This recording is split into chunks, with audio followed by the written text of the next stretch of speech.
The Great Gatsby by F. Scott Fitzgerald. Once again to Zelda, then wear the gold hat if that will move her.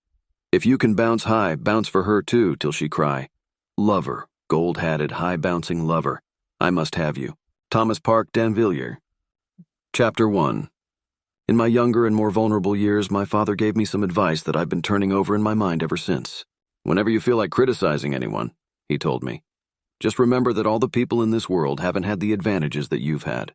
He didn't say any more, but we've always been unusually communicative in a reserved way, and I understood that he meant a great deal more than that.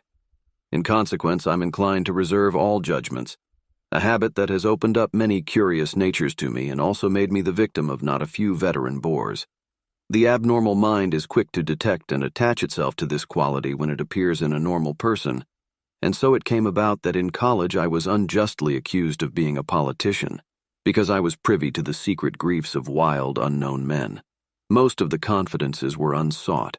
Frequently I have feigned sleep, preoccupation, or a hostile levity when I realized by some unmistakable sign that an intimate revelation was quivering on the horizon. For the intimate revelations of young men, or at least the terms in which they express them, are usually plagiaristic and marred by obvious suppressions. Reserving judgments is a matter of infinite hope. I'm still a little afraid of missing something if I forget that, as my father snobbishly suggested, and I snobbishly repeat. A sense of the fundamental decencies is parceled out unequally at birth, and after boasting this way of my tolerance, I come to the admission that it has a limit. Conduct may be founded on the hard rock or the wet marshes, but after a certain point I don't care what it's founded on. When I came back from the East last autumn, I felt that I wanted the world to be in uniform and at a sort of moral attention forever. I wanted no more riotous excursions with privileged glimpses into the human heart. Only Gatsby, the man who gives his name to this book, was exempt from my reaction, Gatsby, who represented everything for which I have an unaffected scorn. If personality is an unbroken series of successful gestures, then there was something gorgeous about him, some heightened sensitivity to the promises of life, as if he were related to one of those intricate machines that register earthquakes 10,000 miles away. This responsiveness had nothing to do with that flabby impressionability, which is dignified under the name of the creative temperament. It was an extraordinary gift for hope, a romantic readiness such as I have never found in any other person, and which it is not likely I shall ever find again. No, Gatsby turned out all right at the end. It is what preyed on Gatsby, what foul dust floated in the wake of his dreams that temporarily closed out my interest in the abortive sorrows and short-winded elations of men. My family have been prominent, well-to-do people in this Middle Western city for 3 generations. The Carraways are something of a clan, and we have a tradition that we're descended from the Dukes of Buccleuch. But the actual founder of my line was my grandfather's brother, who came here in '51, sent a substitute to the Civil War, and started the wholesale hardware business that my father carries on today. I never saw this great uncle, but I'm supposed to look like him, with special reference to the rather hard-boiled painting that hangs in Father's office.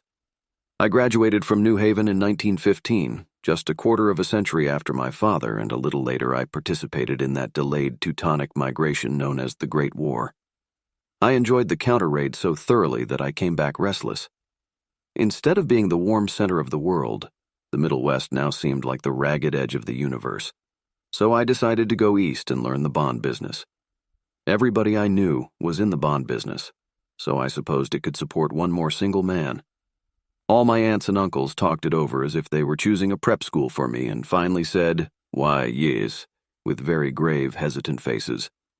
Father agreed to finance me for a year, and after various delays I came east, permanently I thought, in the spring of '22. The practical thing was to find rooms in the city, but it was a warm season, and I had just left a country of wide lawns and friendly trees. So when a young man at the office suggested that we take a house together in a commuting town, it sounded like a great idea. He found the house, a weather-beaten cardboard bungalow at $80 a month, but at the last minute the firm ordered him to Washington, and I went out to the country alone. I had a dog, at least I had him for a few days until he ran away, and an old Dodge and a Finnish woman who made my bed and cooked breakfast and muttered Finnish wisdom to herself over the electric stove. It was lonely for a day or so until one morning some man more recently arrived than I stopped me on the road. "How do you get to West Egg Village?" he asked helplessly. I told him. And as I walked on, I was lonely no longer. I was a guide, a pathfinder, an original settler. He had casually conferred on me the freedom of the neighborhood, and so with the sunshine and the great bursts of leaves growing on the trees, just as things grow in fast movies, I had that familiar conviction that life was beginning over again with the summer. There was so much to read, for one thing, and so much fine health to be pulled down out of the young, breath-giving air. I bought a dozen volumes on banking and credit and investment securities, and they stood on my shelf in red and gold like new money from the mint, promising to unfold the shining secrets that only Midas and Morgan and Maecenas knew. And I had the high intention of reading many other books besides. I was rather literary in college. One year I wrote a series of very solemn and obvious editorials for the Yale News, and now I was going to bring back all such things into my life and become again that most limited of all specialists, the well-rounded man. This isn't just an epigram. Life is much more successfully looked at from a single window, after all. It was a matter of chance that I should have rented a house in one of the strangest communities in North America. It was on that slender, riotous island which extends itself due east of New York, and where there are, among other natural curiosities, two unusual formations of land.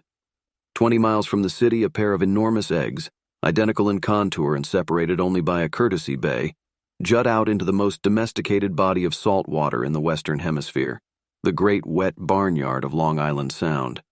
They are not perfect ovals, like the egg in the Columbus story. They are both crushed flat at the contact end. But their physical resemblance must be a source of perpetual wonder to the gulls that fly overhead. To the wingless, a more interesting phenomenon is their dissimilarity in every particular except shape and size.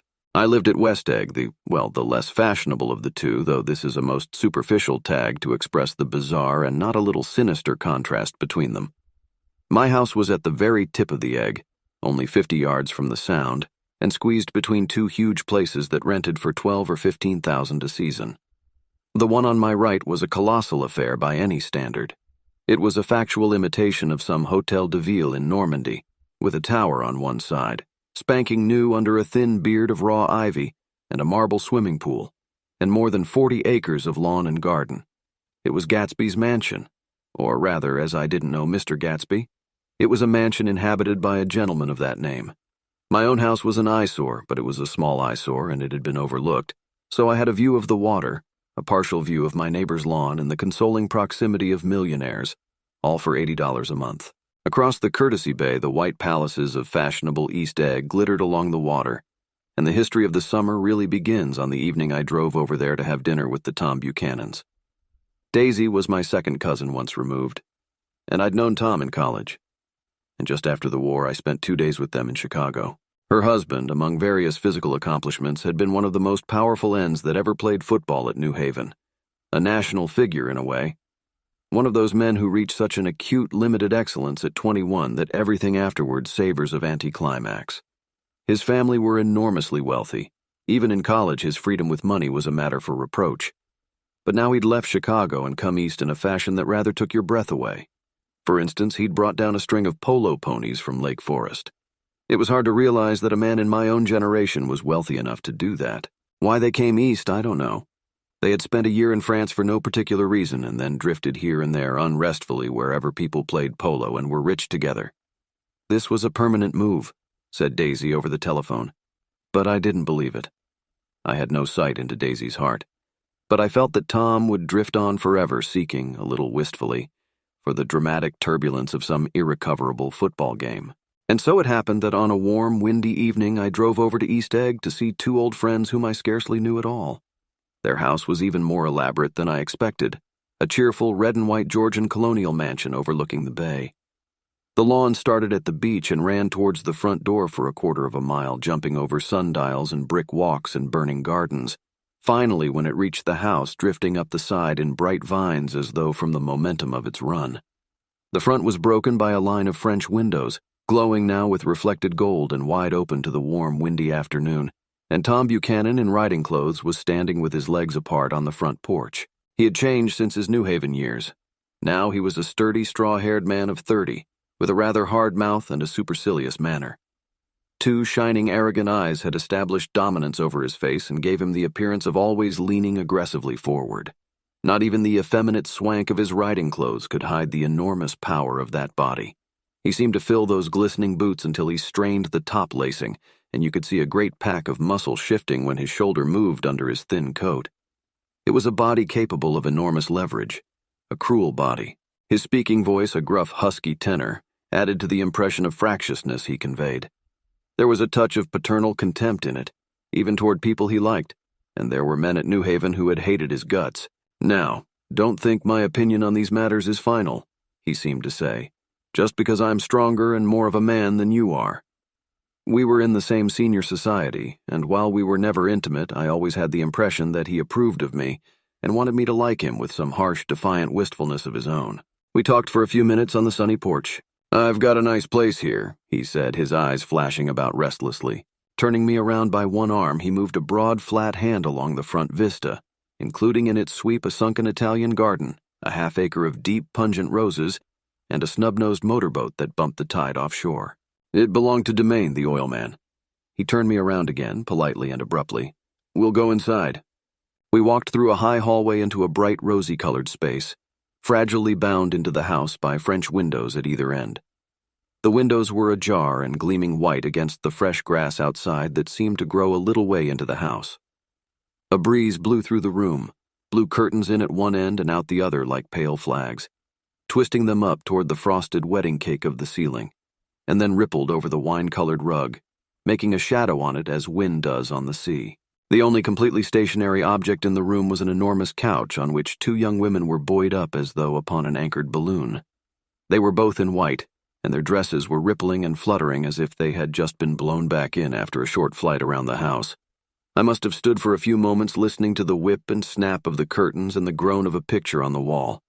Then there was a boom as Tom Buchanan shut the rear windows, and the caught wind died out about the room, and the curtains and the rugs and the two young women ballooned slowly to the floor. The younger of the two was a stranger to me.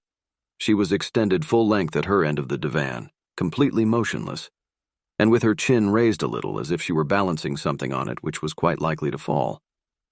If she saw me out of the corner of her eyes, she gave no hint of it. Indeed, I was almost surprised into murmuring an apology for having disturbed her by coming in. The other girl, Daisy, made an attempt to rise. She leaned slightly forward with a conscientious expression.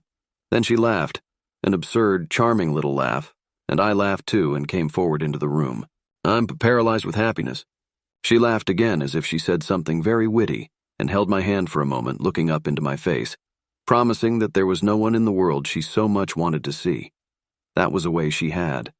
She hinted in a murmur that the surname of the balancing girl was Baker. I've heard it said that Daisy's murmur was only to make people lean toward her, an irrelevant criticism that made it no less charming. At any rate, Miss Baker's lips fluttered. She nodded at me almost imperceptibly, and then quickly tipped her head back again. The object she was balancing had obviously tottered a little and given her something of a fright.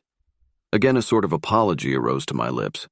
Almost any exhibition of complete self-sufficiency draws a stunned tribute from me. I looked back at my cousin, who began to ask me questions in her low, thrilling voice. It was the kind of voice that the ear follows up and down, as if each speech is an arrangement of notes that will never be played again. Her face was sad and lovely with bright things in it, bright eyes and a bright, passionate mouth, but there was an excitement in her voice that men who had cared for her found difficult to forget. A singing compulsion, a whispered, "Listen," a promise that she had done gay, exciting things just a while since, and that there were gay, exciting things hovering in the next hour. I told her how I had stopped off in Chicago for a day on my way east, and how a dozen people had sent their love through me. "Do they miss me?" she cried ecstatically. "The whole town is desolate. All the cars have the left rear wheel painted black as a mourning wreath, and there's a persistent wail all night along the North Shore." "How gorgeous. Let's go back, Tom, tomorrow." Then she added irrelevantly, "You ought to see the baby." "I'd like to." "She's asleep. She's 3 years old. Haven't you ever seen her?" "Never." "Well, you ought to see her. She's—" Tom Buchanan, who had been hovering restlessly about the room, stopped and rested his hand on my shoulder. "What you doing, Nick?" "I'm a bondman." "Who with?" I told him. "Never heard of them," he remarked decisively. This annoyed me. "You will," I answered shortly. "You will if you stay in the East." "Oh, I'll stay in the East, don't you worry," he said, glancing at Daisy and then back at me as if he were alert for something more. "I'd be a goddamn fool to live anywhere else." At this point, Miss Baker said, "Absolutely," with such suddenness that I started. It was the first word she had uttered since I came into the room. Evidently, it surprised her as much as it did me, for she yawned and with a series of rapid, deft movements stood up into the room. "I'm stiff," she complained. "I've been lying on that sofa for as long as I can remember." "Don't look at me," Daisy retorted. "I've been trying to get you to New York all afternoon." "No thanks," said Miss Baker to the 4 cocktails just in from the pantry. "I'm absolutely in training." Her host looked at her incredulously. "You are." He took down his drink as if it were a drop in the bottom of a glass. "How you ever get anything done is beyond me." I looked at Miss Baker, wondering what it was she got done. I enjoyed looking at her. She was a slender, small-breasted girl with an erect carriage, which she accentuated by throwing her body backward at the shoulders like a young cadet. Her gray, sun-strained eyes looked back at me with polite reciprocal curiosity out of a wan, charming, discontented face. It occurred to me now that I had seen her or a picture of her somewhere before. "You live in West Egg?" she remarked contemptuously. "I know somebody there. I don't know a single—" "You must know Gatsby." "Gatsby?" demanded Daisy. "What Gatsby?" Before I could reply that he was my neighbor, dinner was announced. Wedging his tense arm imperatively under mine, Tom Buchanan compelled me from the room as though he were moving a checker to another square. Slenderly, languidly, their hands set lightly on their hips, the 2 young women preceded us out onto a rosy-colored porch, open toward the sunset, where 4 candles flickered on the table in the diminished wind. "Why candles?" objected Daisy, frowning. She snapped them out with her fingers. "In 2 weeks, it'll be the longest day in the year." She looked at us all radiantly. "Do you always watch for the longest day of the year and then miss it?" "I always watch for the longest day in the year and then miss it." "We ought to plan something," yawned Miss Baker, sitting down at the table as if she were getting into bed. "All right," said Daisy. "What'll we plan?" She turned to me helplessly. "What do people plan?" Before I could answer, her eyes fastened with an awed expression on her little finger. "Look," she complained. "I heard it." We all looked. The knuckle was black and blue. "You did it, Tom," she said accusingly. "I know you didn't mean to, but you did do it. That's what I get for marrying a brute of a man, a great big hulking physical specimen of a—" "I hate that word hulking," objected Tom crossly, even in kidding. "Hulking," insisted Daisy. Sometimes she and Miss Baker talked at once, unobtrusively and with a bantering inconsequence that was never quite chatter, that was as cool as their white dresses and their impersonal eyes in the absence of all desire. They were here, and they accepted Tom and me, making only a polite, pleasant effort to entertain or to be entertained. They knew that presently dinner would be over, and a little later the evening too would be over and casually put away. It was sharply different from the West, where an evening was hurried from phase to phase towards its close, in a continually disappointed anticipation or else in sheer nervous dread of the moment itself. "You make me feel uncivilized, Daisy," I confessed on my second glass of corky but rather impressive claret. "Can't you talk about crops or something?" I meant nothing in particular by this remark, but it was taken up in an unexpected way. "Civilization's going to pieces," broke out Tom violently. "I've gotten to be a terrible pessimist about things. Have you read The Rise of the Colored Empires by this man Goddard?" "Why, no," I answered, rather surprised by his tone. "Well, it's a fine book, and everybody ought to read it. The idea is if we don't look out, the white race will be utterly submerged. It's all scientific stuff, it's been proved." "Tom's getting very profound," said Daisy with an expression of unthoughtful sadness. "He reads deep books with long words in them. What was that word we—" "Well, these books are all scientific," insisted Tom, glancing at her impatiently. "This fellow has worked out the whole thing. It's up to us who are the dominant race to watch out, or these other races will have control of things." "We've got to beat them down," whispered Daisy, winking ferociously toward the fervent sun. "You ought to live in California," began Miss Baker. But Tom interrupted her by shifting heavily in his chair. "This idea is that we're Nordics. I am, and you are, and—" After an infinitesimal hesitation, he included Daisy with a slight nod, and she winked at me again. "And we've produced all the things that go to make civilization, science and art and all that, do you see?" There was something pathetic in his concentration, as if his complacency, more acute than of old, was not enough to him anymore. When, almost immediately, the telephone rang inside and the butler left the porch, Daisy seized upon the momentary interruption and leaned towards me. "I'll tell you a family secret," she whispered enthusiastically. "It's about the butler's nose. Do you want to hear about the butler's nose? That's why I came over tonight. Well, he wasn't always a butler. He used to be the silver polisher for some people in New York that had a silver service for 200 people. He had to polish it from morning till night, until finally it began to affect his nose. Things went from bad to worse, suggested Miss Baker. Yes, things went from bad to worse until finally he had to give up his position. For a moment the last sunshine fell with romantic affection upon her glowing face. Her voice compelled me forward breathlessly as I listened. Then the glow faded, each light deserting her with lingering regret, like children leaving a pleasant street at dusk. The butler came back and murmured something close to Tom's ear, whereupon Tom frowned, pushed back his chair, and without a word went inside. As if his absence quickened something within her, Daisy leaned forward again, her voice glowing and singing. "I love to see you at my table, Nick. You remind me of a rose, an absolute rose, doesn't he?" She turned to Miss Baker for confirmation. An absolute rose? This was untrue. I am not even faintly like a rose. She was only extemporizing, but a stirring warmth flowed from her, as if her heart was trying to come out to you concealed in one of those breathless, thrilling words.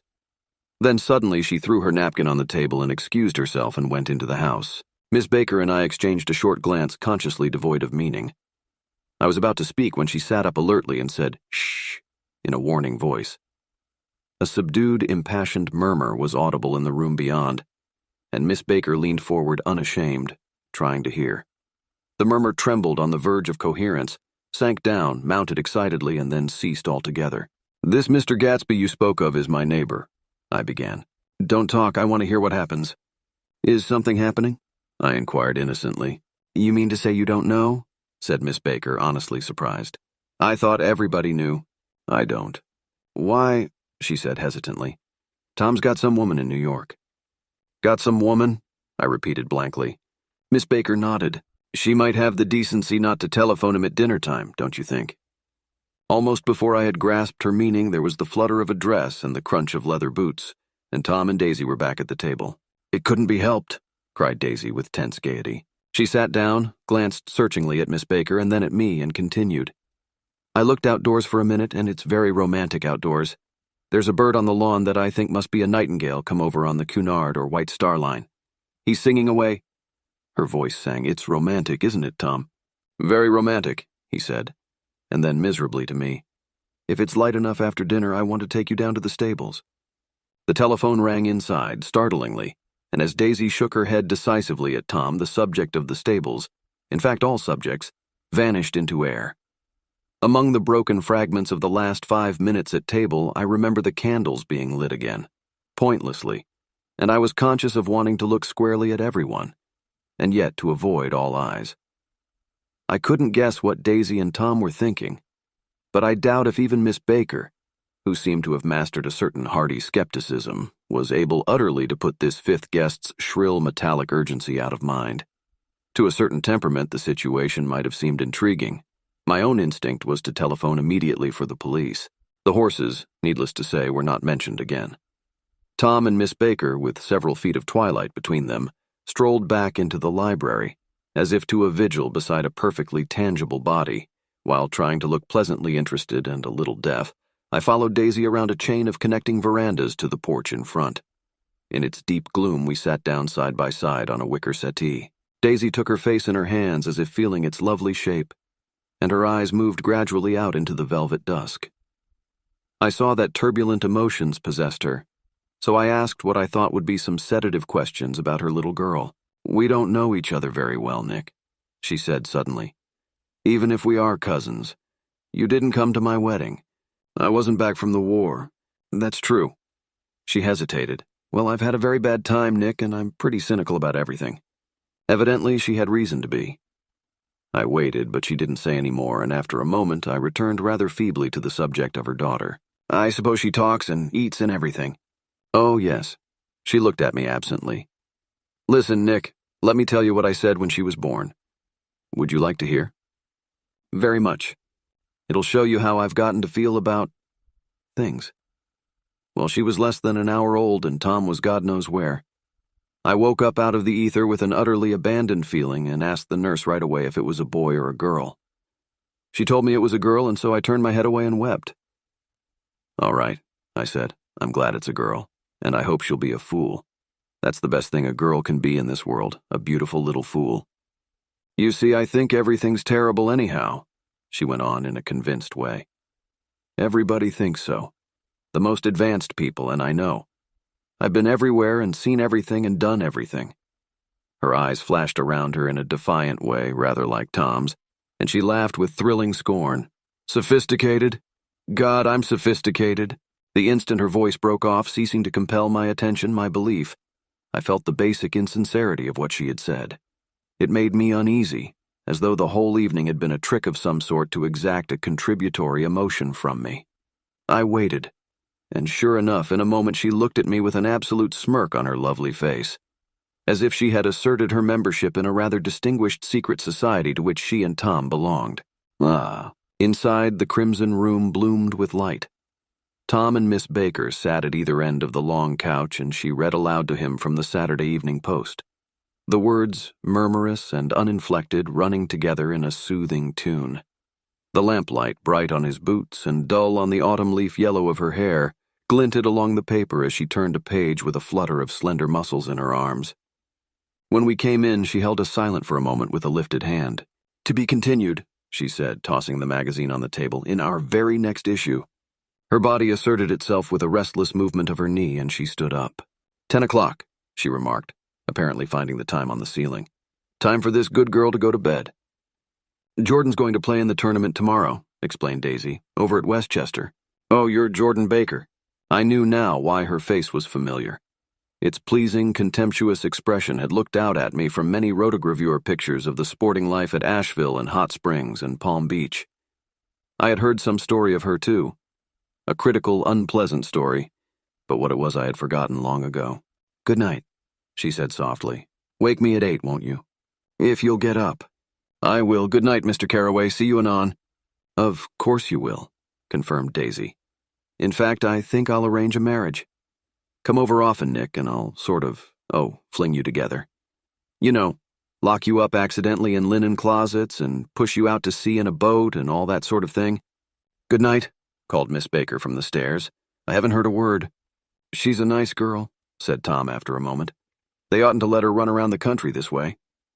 Who oughtn't to? Inquired Daisy coldly. Her family. Her family is one aunt about 1,000 years old. Besides, Nick's going to look after her, aren't you, Nick? She's going to spend lots of weekends out here this summer.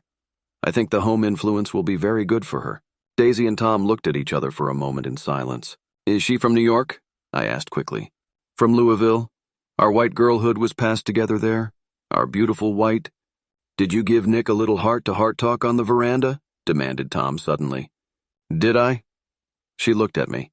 I can't seem to remember, but I think we talked about the Nordic race. Yes, I'm sure we did. It sort of crept up on us, and first thing you know.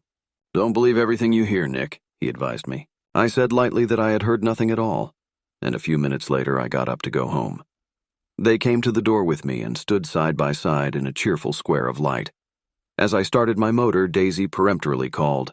Wait, I forgot to ask you something, and it's important. We heard you were engaged to a girl out west. That's right, corroborated Tom kindly. We heard that you were engaged. It's a libel, I'm too poor. But we heard it, insisted Daisy, surprising me by opening up again in a flower-like way.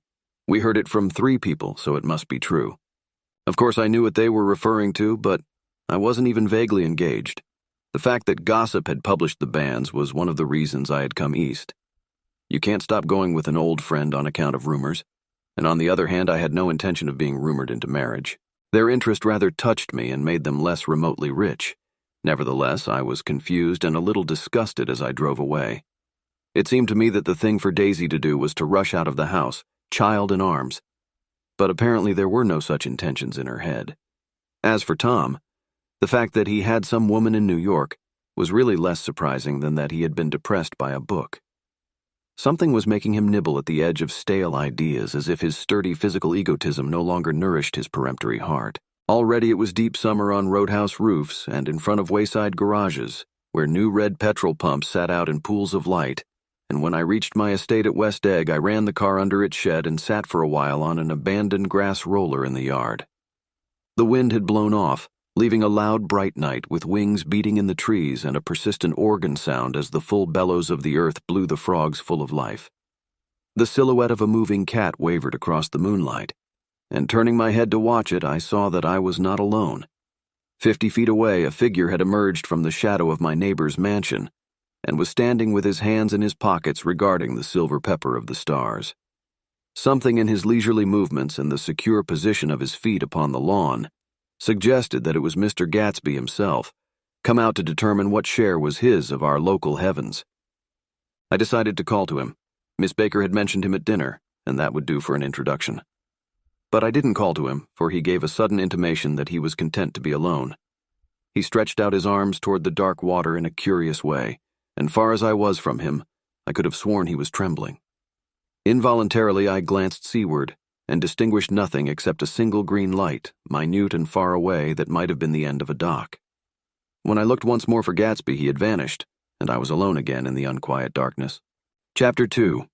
About halfway between West Egg and New York, the motor road hastily joins the railroad and runs beside it for 1/4 of a mile, so as to shrink away from a certain desolate area of land. This is a valley of ashes.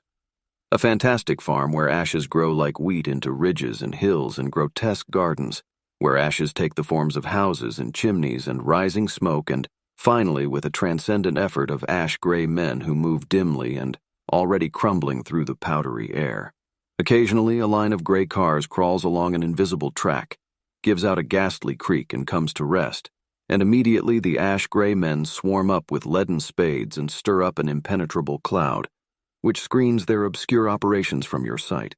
But above the gray land and the spasms of bleak dust which drift endlessly over it, you perceive, after a moment, the eyes of Dr. T.J. Eckelberg. The eyes of Dr. T.J. Eckelberg are blue and gigantic. Their retinas are 1 yard high. They look out of no face, but instead from a pair of enormous yellow spectacles which pass over a non-existent nose. Evidently some wild wag of an oculist set them there to fatten his practice in the borough of Queens, and then sank down himself into eternal blindness, or forgot them and moved away. But his eyes, dimmed a little by many paintless days under sun and rain, brood on over the solemn dumping ground. The Valley of Ashes is bounded on one side by a small foul river, and when the drawbridge is up to let barges through, the passengers on waiting trains can stare at the dismal scene for as long as half an hour. There is always a halt there of at least a minute, and it was because of this that I first met Tom Buchanan's mistress. The fact that he had one was insisted upon wherever he was known. His acquaintances resented the fact that he turned up in popular cafes with her and, leaving her at a table, sauntered about, chatting with whomsoever he knew. Though I was curious to see her, I had no desire to meet her, but I did. I went up to New York with Tom on the train one afternoon, and when we stopped by the ash heaps, he jumped to his feet and, taking hold of my elbow, literally forced me from the car. "We're getting off," he insisted. "I want you to meet my girl." I think he'd tanked up a good deal at luncheon, and his determination to have my company bordered on violence. The supercilious assumption was that on Sunday afternoon I had nothing better to do. I followed him over a low, whitewashed railroad fence, and we walked back 100 yards along the road under Dr. Eckelberg's persistent stare. The only building in sight was a small block of yellow brick sitting on the edge of the wasteland, a sort of compact main street ministering to it, and contiguous to absolutely nothing. One of the 3 shops it contained was for rent, and another was an all-night restaurant approached by a trail of ashes. The third was a garage, repairs. George B. Wilson, cars bought and sold, and I followed Tom inside. The interior was unprosperous and bare. The only car visible was the dust-covered wreck of a Ford which crouched in a dim corner. It had occurred to me that this shadow of a garage must be a blind, and that sumptuous and romantic apartments were concealed overhead, when the proprietor himself appeared in the door of an office, wiping his hands on a piece of waste. He was a blond, spiritless man, anemic and faintly handsome. When he saw us, a damp gleam of hope sprang into his light blue eyes. "Hello, Wilson, old man," said Tom, slapping him jovially on the shoulder. "How's business?" "I can't complain," answered Wilson unconvincingly. "When are you going to sell me that car?" "Next week. I've got my man working on it now." "Works pretty slow, don't he?" "No, he doesn't," said Tom coldly. "And if you feel that way about it, maybe I'd better sell it somewhere else after all." "I don't mean that," explained Wilson quickly. "I just meant—" His voice faded off, and Tom glanced impatiently around the garage.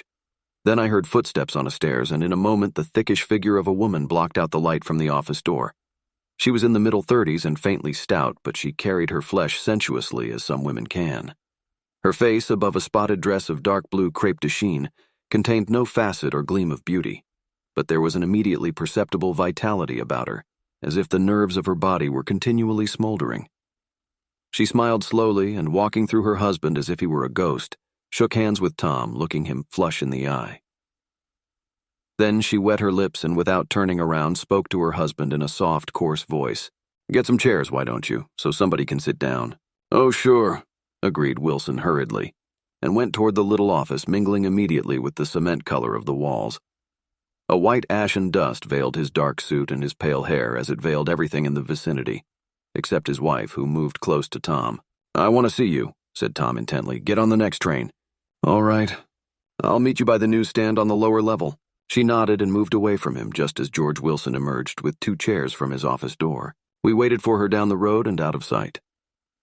It was a few days before the 4th of July, and a gray, scrawny Italian child was setting torpedoes in a row along the railroad track. "Terrible place, isn't it?" said Tom, exchanging a frown with Dr. Eckelberg. "Awful. It does her good to get away. Doesn't her husband object? Wilson. He thinks she goes to see her sister in New York. He's so dumb he doesn't know he's alive. So Tom Buchanan and his girl and I went up together to New York, or not quite together, for Mrs. Wilson sat discreetly in another car. Tom deferred that much to the sensibilities of those East Eggers who might be on the train. She had changed her dress to a brown-figured muslin which stretched tight over her rather wide hips as Tom helped her to the platform in New York. At the newsstand, she bought a copy of Town Tattle and a moving picture magazine, and in the station drugstore some cold cream and a small flask of perfume. Upstairs in the solemn echoing drive, she let 4 taxicabs drive away before she selected a new one, lavender-colored with gray upholstery. And in this we slid out from the mass of the station into the glowing sunshine. But immediately she turned sharply from the window and, leaning forward, tapped on the front glass. "I want to get one of those dogs," she said earnestly. "I want to get one for the apartment. They're nice to have, a dog." We backed up to a gray old man who bore an absurd resemblance to John D. Rockefeller. In a basket swung from his neck cowered a dozen very recent puppies of an indeterminate breed. "What kind are they?" asked Mrs. Wilson eagerly as he came to the taxi window. "All kinds. What kind do you want, lady?" "I'd like to get one of those police dogs. I don't suppose you got that kind." The man peered doubtfully into the basket, plunged in his hand and drew one up, wriggling by the back of the neck. "That's no police dog," said Tom. "No, it's not exactly a police dog," said the man with disappointment in his voice. "It's more of an Airedale." He passed his hand over the brown wash rag of a back. "Look at that coat.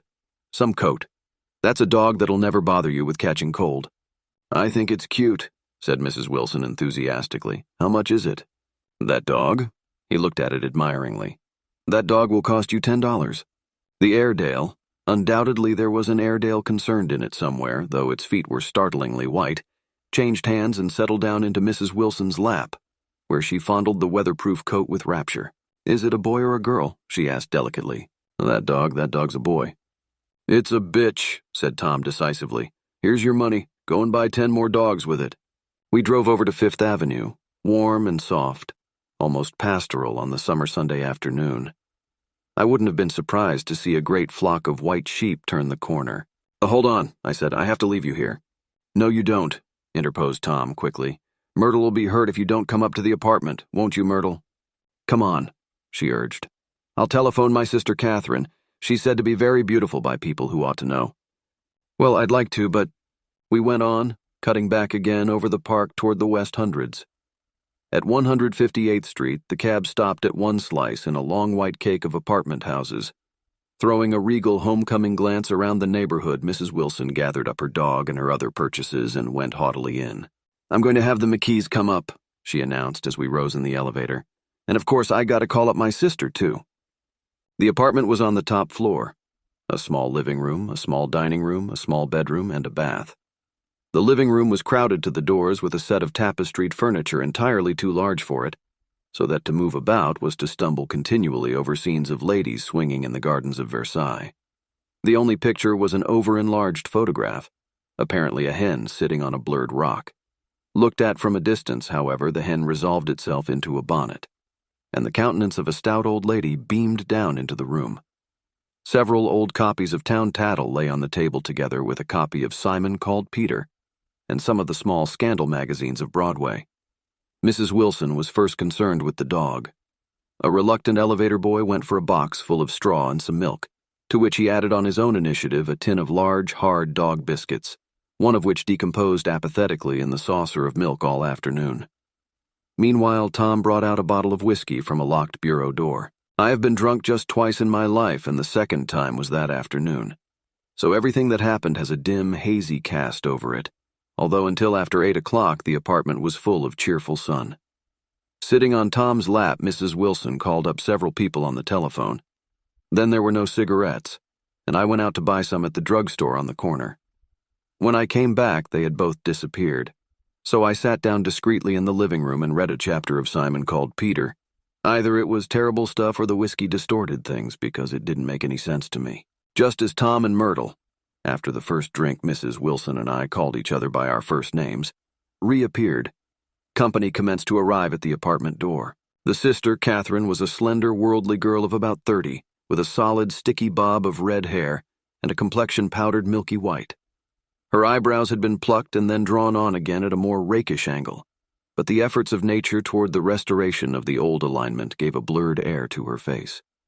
When she moved about, there was an incessant clicking as innumerable pottery bracelets jingled up and down upon her arms. She came in with such a proprietary haste and looked around so possessively at the furniture that I wondered if she lived here. But when I asked her, she laughed immoderately, repeated my question aloud, and told me she lived with a girlfriend at a hotel. Mr. McKee was a pale, feminine man from the flat below. He had just shaved, for there was a white spot of lather on his cheekbone, and he was most respectful in his greeting to everyone in the room. He informed me that he was in the artistic game, and I gathered later that he was a photographer and had made the dim enlargement of Mrs. Wilson's mother, which hovered like an ectoplasm on the wall. His wife was shrill, languid, handsome, and horrible. She told me with pride that her husband had photographed her 127 times since they had been married. Mrs. Wilson had changed her costume some time before, and was now attired in an elaborate afternoon dress of cream-colored chiffon, which gave out a continual rustle as she swept about the room. With the influence of the dress, her personality had also undergone a change. The intense vitality that had been so remarkable in the garage was converted into impressive hauteur. Her laughter, her gestures, her assertions became more violently affected moment by moment, and as she expanded, the room grew smaller around her until she seemed to be revolving on a noisy, creaking pivot through the smoky air. "My dear," she told her sister in a high, mincing shout, "most of these fellas will cheat you every time. All they think of is money. I had a woman up here last week to look at my feet, and when she gave me the bill, you'd have thought she had my appendicitis out." "What was the name of the woman?" asked Mrs. McKee. "Mrs. Eberhardt. She goes around looking at people's feet in their own homes." "I like your dress," remarked Mrs. McKee. "I think it's adorable." Mrs. Wilson rejected the compliment by raising her eyebrow in disdain. "It's just a crazy old thing," she said. "I just slip it on sometimes when I don't care what I look like." "But it looks wonderful on you if you know what I mean," pursued Mrs. McKee. "If Chester could only get you in that pose, I think he could make something of it." We all looked in silence at Mrs. Wilson, who removed a strand of hair from over her eyes and looked back at us with a brilliant smile. Mr. McKee regarded her intently with his head on one side, and then moved his hand back and forth slowly in front of his face. "I should change the light," he said after a moment. "I'd like to bring out the modeling of the features, and I'd try to get hold of all the back hair." "I wouldn't think of changing the light," cried Mrs. McKee. "I think it's—" Her husband said, "Shh," and we all looked at the subject again, whereupon Tom Buchanan yawned audibly and got to his feet. "You McKees have something to drink," he said. "Get some more ice and mineral water, Myrtle, before everybody goes to sleep."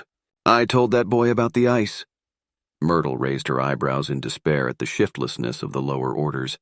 "These people, you have to keep after them all the time." She looked at me and laughed pointlessly. Then she flounced over to the dog, kissed it with ecstasy, and swept into the kitchen, implying that a dozen chefs awaited her orders there. "I've done some nice things out on Long Island," asserted Mr. McKee.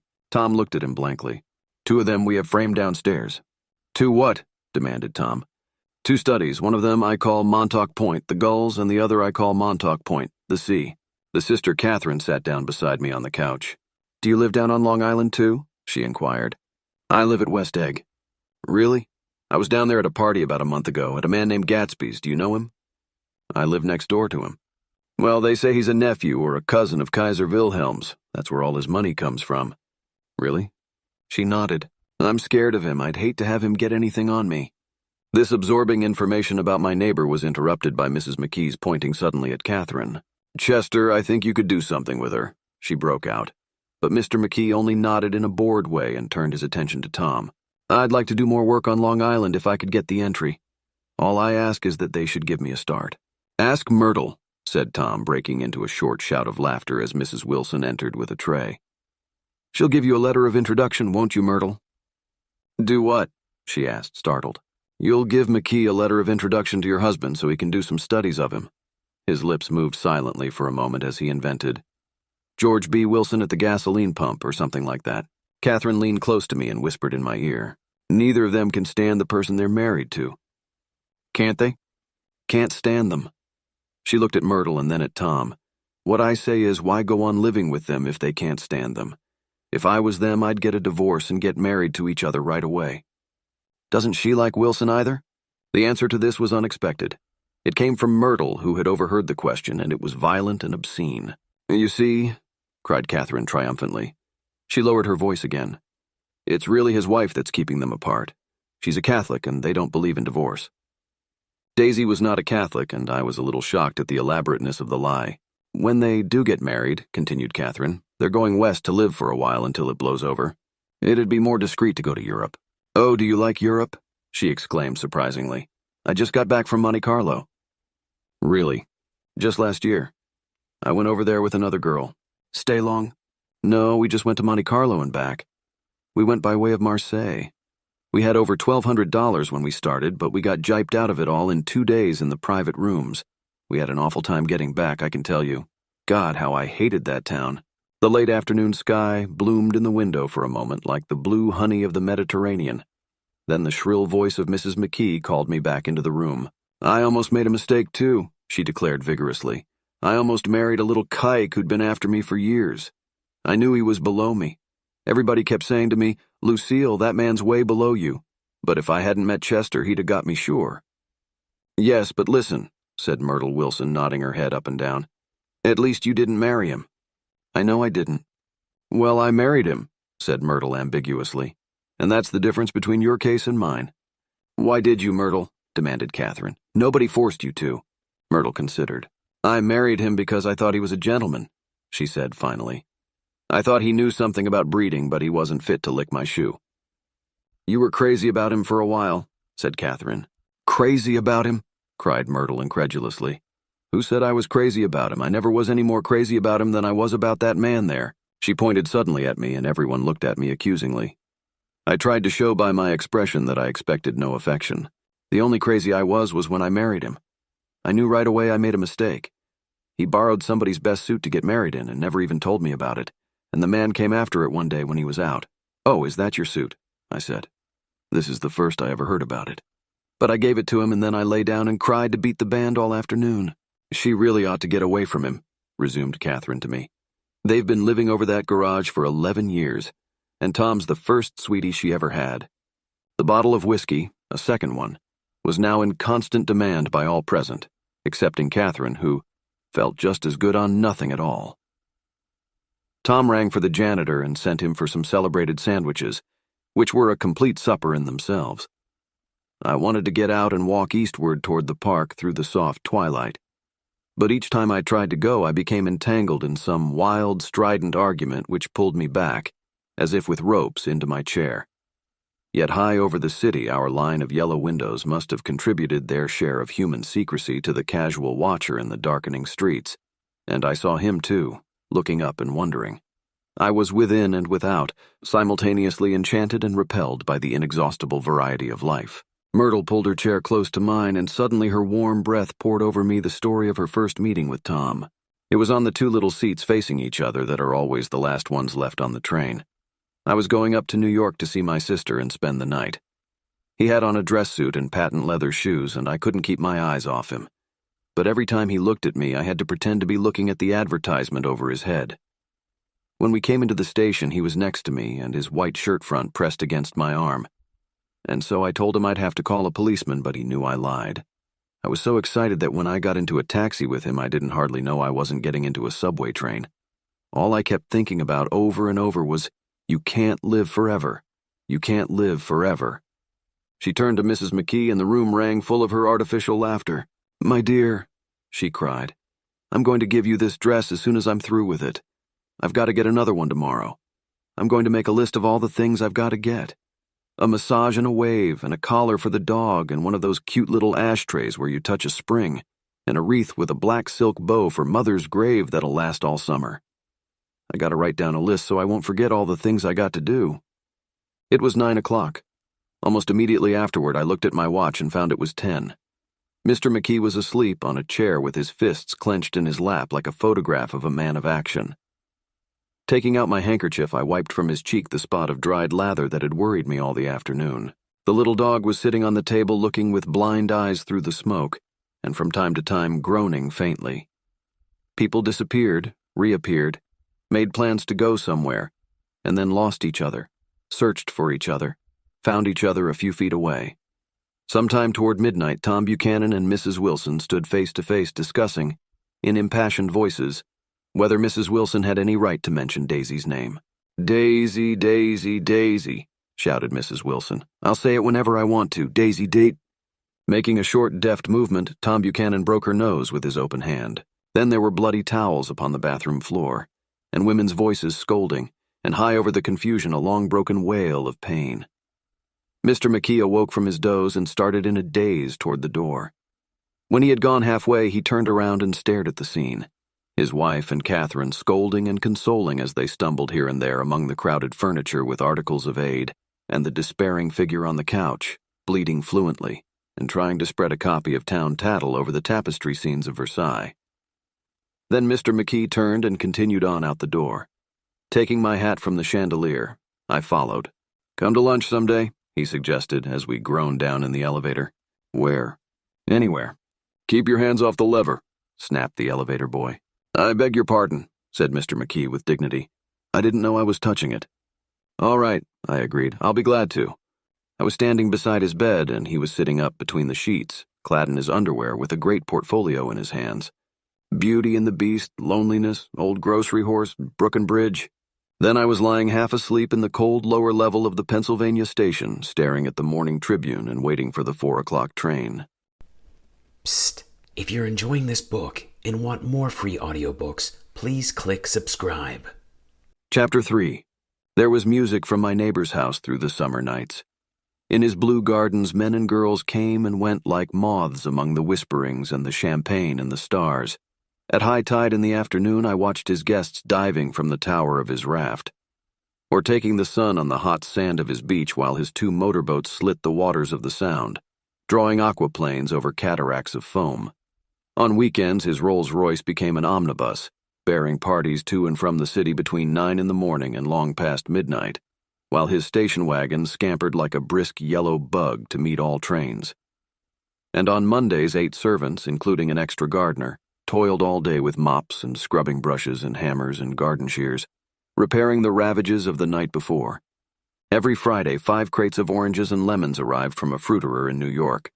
Every Monday, these same oranges and lemons left his back door in a pyramid of pulpless halves. There was a machine in the kitchen which could extract the juice of 200 oranges in half an hour if a little button was pressed 200 times by a butler's thumb. At least once a fortnight, a corps of caterers came down with several hundred feet of canvas and enough colored lights to make a Christmas tree of Gatsby's enormous garden. On buffet tables garnished with glistening hors d'oeuvre, spiced baked hams crowded against salads of harlequin designs and pastry pigs and turkeys bewitched to a dark gold.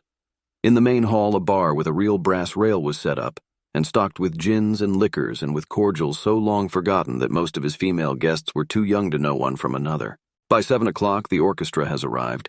No thin 5-piece affair, but a whole pit full of oboes and trombones and saxophones and viols and cornets and piccolos and low and high drums. The last swimmers have come in from the beach now and are dressing upstairs. The cars from New York are parked 5 deep in the drive, and already the halls and salons and verandas are gaudy with primary colors, and hair bobbed in strange new ways, and shawls beyond the dreams of Castile. The bar is in full swing, and floating rounds of cocktails permeate the garden outside, until the air is alive with chatter and laughter, and casual innuendo and introductions forgotten on the spot, and enthusiastic meetings between women who never knew each other's names. The lights grow brighter as the earth lurches away from the sun, and now the orchestra is playing yellow cocktail music, and the opera of voices pitches a key higher. Laughter is easier minute by minute, spilled with prodigality, tipped out at a cheerful word. The groups change more swiftly, swell with new arrivals, dissolve and form in the same breath. Already there are wanderers, confident girls who weave here and there among the stouter and more stable, become for a sharp, joyous moment the center of a group, and then, excited with triumph, glide on through the sea change of faces and voices and color under the constantly changing light. Suddenly one of these gypsies in trembling opal seizes a cocktail out of the air, dumps it down for courage, and moving her hands like Frisco, dances out alone on the canvas platform. A momentary hush. The orchestra leader varies his rhythm obligingly for her, and there is a burst of chatter as the erroneous news goes around that she is Gilda Gray's understudy from the Follies. The party has begun. I believe that on the first night I went to Gatsby's house, I was one of the few guests who had actually been invited. People were not invited, they went there. They got into automobiles which bore them out to Long Island, and somehow they ended up at Gatsby's door. Once there, they were introduced by somebody who knew Gatsby, and after that they conducted themselves according to the rules of behavior associated with an amusement park. Sometimes they came and went without having met Gatsby at all. Came for the party with a simplicity of heart that was its own ticket of admission. I had been actually invited. A chauffeur in a uniform of robin's egg blue crossed my lawn early that Saturday morning with a surprisingly formal note from his employer. The honor would be entirely Gatsby's, it said, if I would attend his little party that night. He had seen me several times and had intended to call on me long before, but a peculiar combination of circumstances had prevented it. Signed Jay Gatsby in a majestic hand. Dressed up in white flannels, I went over to his lawn a little after 7 and wandered around rather ill at ease among swirls and eddies of people I didn't know, though here and there was a face I had noticed on the commuting train. I was immediately struck by the number of young Englishmen dotted about, all well-dressed, all looking a little hungry, and all talking in low, earnest voices to solid and prosperous Americans. I was sure that they were selling something, bonds or insurance or automobiles. They were at least agonizingly aware of the easy money in the vicinity and convinced that it was theirs for a few words in the right key. As soon as I arrived, I made an attempt to find my host, but the 2 or 3 people of whom I asked his whereabouts stared at me in such an amazed way, and denied so vehemently any knowledge of his movements, that I slunk off in the direction of the cocktail table, the only place in the garden where a single man could linger without looking purposeless and alone. I was on my way to get roaring drunk from sheer embarrassment when Jordan Baker came out of the house and stood at the head of the marble steps, leaning a little backward and looking with contemptuous interest down into the garden. Welcome or not, I found it necessary to attach myself to someone before I should begin to address cordial remarks to the passers-by. "Hello," I roared, advancing toward her. My voice seemed unnaturally loud across the garden. "I thought you might be here," she responded absently as I came up. "I remembered you lived next door to—" She held my hand impersonally, as a promise that she'd take care of me in a minute, and gave ear to 2 girls in twin yellow dresses who stopped at the foot of the steps. "Hello," they cried together. "Sorry you didn't win." That was for the golf tournament. She had lost in the finals the week before. "You don't know who we are?" said one of the girls in yellow. "But we met you here about a month ago." "You've dyed your hair since then," remarked Jordan, and I started. But the girls had moved casually on, and her remark was addressed to the premature moon, produced like the supper, no doubt, out of a caterer's basket. With Jordan's slender golden arm resting in mine, we descended the steps and sauntered about the garden. A tray of cocktails floated at us through the twilight, and we sat down at a table with the 2 girls in yellow and 3 men, each one introduced to us as Mr. Mumble. "Do you come to these parties often?" inquired Jordan of the girl beside her. "The last one was the one I met you at," answered the girl in an alert, confident voice. She turned to her companion. "Wasn't it for you, Lucille?" It was for Lucille, too. "I like to come," Lucille said. "I never care what I do, so I always have a good time. When I was here last, I tore my gown on a chair, and he asked me my name and address. Inside of a week, I got a package from Quarrier's with a new evening gown in it." "Did you keep it?" asked Jordan. "Sure I did. I was going to wear it tonight, but it was too big in the bust and had to be altered." It was gas blue with lavender beads, $265. "There's something funny about a fellow that'll do a thing like that," said the other girl eagerly. "He doesn't want any trouble with anybody." "Who doesn't?" I inquired. "Gatsby, somebody told me." The two girls and Jordan leaned together confidentially. "Somebody told me they thought he killed a man once." A thrill passed over all of us. The three Mr. Mumbles bent forward and listened eagerly. "I don't think it's so much that," argued Lucille skeptically. "It's more that he was a German spy during the war." One of the men nodded in confirmation. "I heard that from a man who knew all about him, grew up with him in Germany," he assured us positively. "Oh, no," said the first girl. "It couldn't be that, because he was in the American Army during the war." As our credulity switched back to her, she leaned forward with enthusiasm. "You look at him sometimes when he thinks nobody's looking at him. I'll bet he killed a man." She narrowed her eyes and shivered. Lucille shivered. We all turned and looked around for Gatsby. It was testimony to the romantic speculation he inspired that there were whispers about him from those who had found little that it was necessary to whisper about in this world. The first supper, there would be another one after midnight, was now being served, and Jordan invited me to join her own party, who were spread around a table on the other side of the garden. There were 3 married couples and Jordan's escort, a persistent undergraduate given to violent innuendo, and obviously under the impression that sooner or later Jordan was going to yield him up her person to a greater or lesser degree. Instead of rambling, this party had preserved a dignified homogeneity and assumed to itself the function of representing the staid nobility of the countryside, East Egg condescending to West Egg and carefully on guard against its spectroscopic gaiety. "Let's get out," whispered Jordan after a somehow wasteful and inappropriate half hour. "This is much too polite for me." We got up and she explained that we were going to find the host. I had never met him, she said, and it was making me uneasy.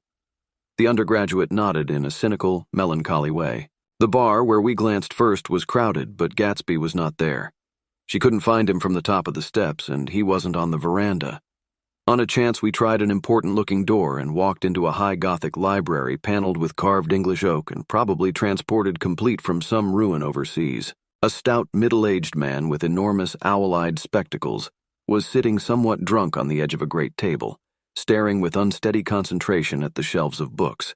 As we entered, he wheeled excitedly around and examined Jordan from head to foot. "What do you think?" he demanded impetuously. "About what?" He waved his hand toward the bookshelves. "About that. As a matter of fact, you needn't bother to ascertain." I ascertained. They're real. "The books?" He nodded. "Absolutely real, have pages and everything. I thought they'd be a nice durable cardboard. Matter of fact, they're absolutely real. Pages and... Here, let me show you." Taking our skepticism for granted, he rushed to the bookcases and returned with Volume 1 of the Stoddard Lectures. "See?" he cried triumphantly. "It's a bona fide piece of printed matter. It fooled me. This fellow's a regular Belasco. It's a triumph. What thoroughness. What realism. Knew when to stop, too. Didn't cut the pages. But what do you want? What do you expect?" He snatched the book from me and replaced it hastily on its shelf, muttering that if one brick was removed, the whole library was liable to collapse. "Who brought you?" he demanded. "Or did you just come?" "I was brought. Most people were brought." Jordan looked at him alertly, cheerfully, without answering. "I was brought by a woman named Roosevelt," he continued. "Mrs. Claude Roosevelt. Do you know her? I met her somewhere last night. I've been drunk for about a week now, and I thought it might sober me up to sit in a library." "Has it?" "A little bit, I think. I can't tell yet. I've only been here an hour. Did I tell you about the books? They're real, You told us." We shook hands with him gravely and went back outdoors. There was dancing now on the canvas in the garden. Old men pushing young girls backward in eternal graceless circles. Superior couples holding each other tortuously, fashionably, and keeping in the corners. And a great number of single girls dancing individually or relieving the orchestra for a moment of the burden of the banjo or the traps. By midnight, the hilarity had increased. A celebrated tenor had sung in Italian, and a notorious contralto had sung in jazz, and between the numbers people were doing stunts all over the garden, while happy, vacuous bursts of laughter rose toward the summer sky. A pair of stage twins, who turned out to be the girls in yellow, did a baby act in costume, and champagne was served in glasses bigger than finger bowls. The moon had risen higher, and floating in the sound was a triangle of silver scales, trembling a little to the stiff, tinny drip of the banjos on the lawn. I was still with Jordan Baker. We were sitting at a table with a man of about my age and a rowdy little girl, who gave way upon the slightest provocation to uncontrollable laughter. I was enjoying myself now. I had taken 2 finger bowls of champagne, and the scene had changed before my eyes into something significant, elemental, and profound. At a lull in the entertainment, the man looked at me and smiled. "Your face is familiar," he said politely. "Weren't you in the 1st Division during the war?" "Why, yes. I was in the 28th Infantry. I was in the 16th until June 1918. I knew I'd seen you somewhere before." We talked for a moment about some wet, gray little villages in France. Evidently he lived in this vicinity, for he told me that he had just bought a hydroplane and was going to try it out in the morning. "Want to go with me, old sport, just near the shore along the Sound?" "What time?" "Any time that suits you best." It was on the tip of my tongue to ask his name when Jordan looked around and smiled. "Having a gay time now?" she inquired. "Much better." I turned again to my new acquaintance. "This is an unusual party for me. I haven't even seen the host. I live over there." I waved my hand at the invisible hedge in the distance, and this man Gatsby sent over his chauffeur with an invitation. For a moment he looked at me as if he failed to understand. "I'm Gatsby," he said suddenly. "What?" I exclaimed. "Oh, I beg your pardon." "I thought you knew, old sport. I'm afraid I'm not a very good host." He smiled understandingly, much more than understandingly. It was one of those rare smiles with a quality of eternal reassurance in it that you may come across 4 or 5 times in life. It faced, or seemed to face, the whole eternal world for an instant, and then concentrated on you with an irresistible prejudice in your favor. It understood you just so far as you wanted to be understood, believed in you as you would like to believe in yourself, and assured you that it had precisely the impression of you that, at your best, you hoped to convey. Precisely at that point it vanished, and I was looking at an elegant young roughneck, a year or 2 over 30, whose elaborate formality of speech just missed being absurd. Some time before he introduced himself, I'd got a strong impression that he was picking his words with care. Almost at the moment when Mr. Gatsby identified himself, a butler hurried toward him with the information that Chicago was calling him on the wire. He excused himself with a small bow that included each of us in turn. "If you want anything, just ask for it, old sport," he urged me. "Excuse me, I will rejoin you later." When he was gone, I turned immediately to Jordan, constrained to assure her of my surprise. I had expected that Mr. Gatsby would be a florid and corpulent person in his middle years. "Who is he?" I demanded. "Do you know?" "He's just a man named Gatsby." "Where is he from, I mean, and what does he do?" "Now you're started on the subject," she answered with a wan smile. "Well, he told me once he was an Oxford man." A dim background started to take shape behind him, but at her next remark it faded away. "However, I don't believe it." "Why not?" "I don't know," she insisted. "I just don't think he went there." Something in her tone reminded me of the other girls. I think he killed a man, and had the effect of stimulating my curiosity. I would have accepted without question the information that Gatsby sprang from the swamps of Louisiana or from the Lower East Side of New York. That was comprehensible. But young men didn't, at least in my provincial inexperience I believed they didn't, drift coolly out of nowhere and buy a palace on Long Island Sound. "Anyhow, he gives large parties," said Jordan, changing the subject with an urban distaste for the concrete. "And I like large parties. They're so intimate. At small parties there isn't any privacy." There was the boom of a bass drum, and the voice of the orchestra leader rang out suddenly above the echolalia of the garden. "Ladies and gentlemen," he cried, "at the request of Mr. Gatsby, we are going to play for you Mr. Vladimir Tostof's latest work, which attracted so much attention at Carnegie Hall last May. If you read the papers, you know there was a big sensation." He smiled with jovial condescension and added, "Some sensation," whereupon everybody laughed. "The piece is known," he concluded lustily, "as Vladimir Tostof's Jazz History of the World."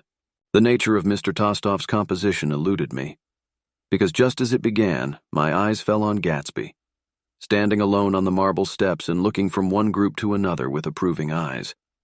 His tanned skin was drawn attractively tight on his face, and his short hair looked as though it were trimmed every day. I could see nothing sinister about him. I wondered if the fact that he was not drinking helped to set him off from his guests, for it seemed to me that he grew more correct as the fraternal hilarity increased. When the Jazz History of the World was over, girls were putting their heads on men's shoulders in a puppyish, convivial way.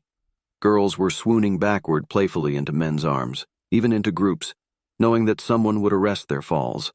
But no one swooned backward on Gatsby, and no French bob touched Gatsby's shoulder. and no singing quartets were formed with Gatsby's head for one link. "I beg your pardon." Gatsby's butler was suddenly standing beside us. "Miss Baker," he inquired. "I beg your pardon, but Mr. Gatsby would like to speak to you alone." "With me?" she exclaimed in surprise. "Yes, madame." She got up slowly, raising her eyebrows at me in astonishment, and followed the butler toward the house. I noticed that she wore her evening dress, all her dresses like sports clothes. There was a jauntiness about her movements as if she had first learned to walk upon golf courses on clean, crisp mornings. I was alone, and it was almost 2.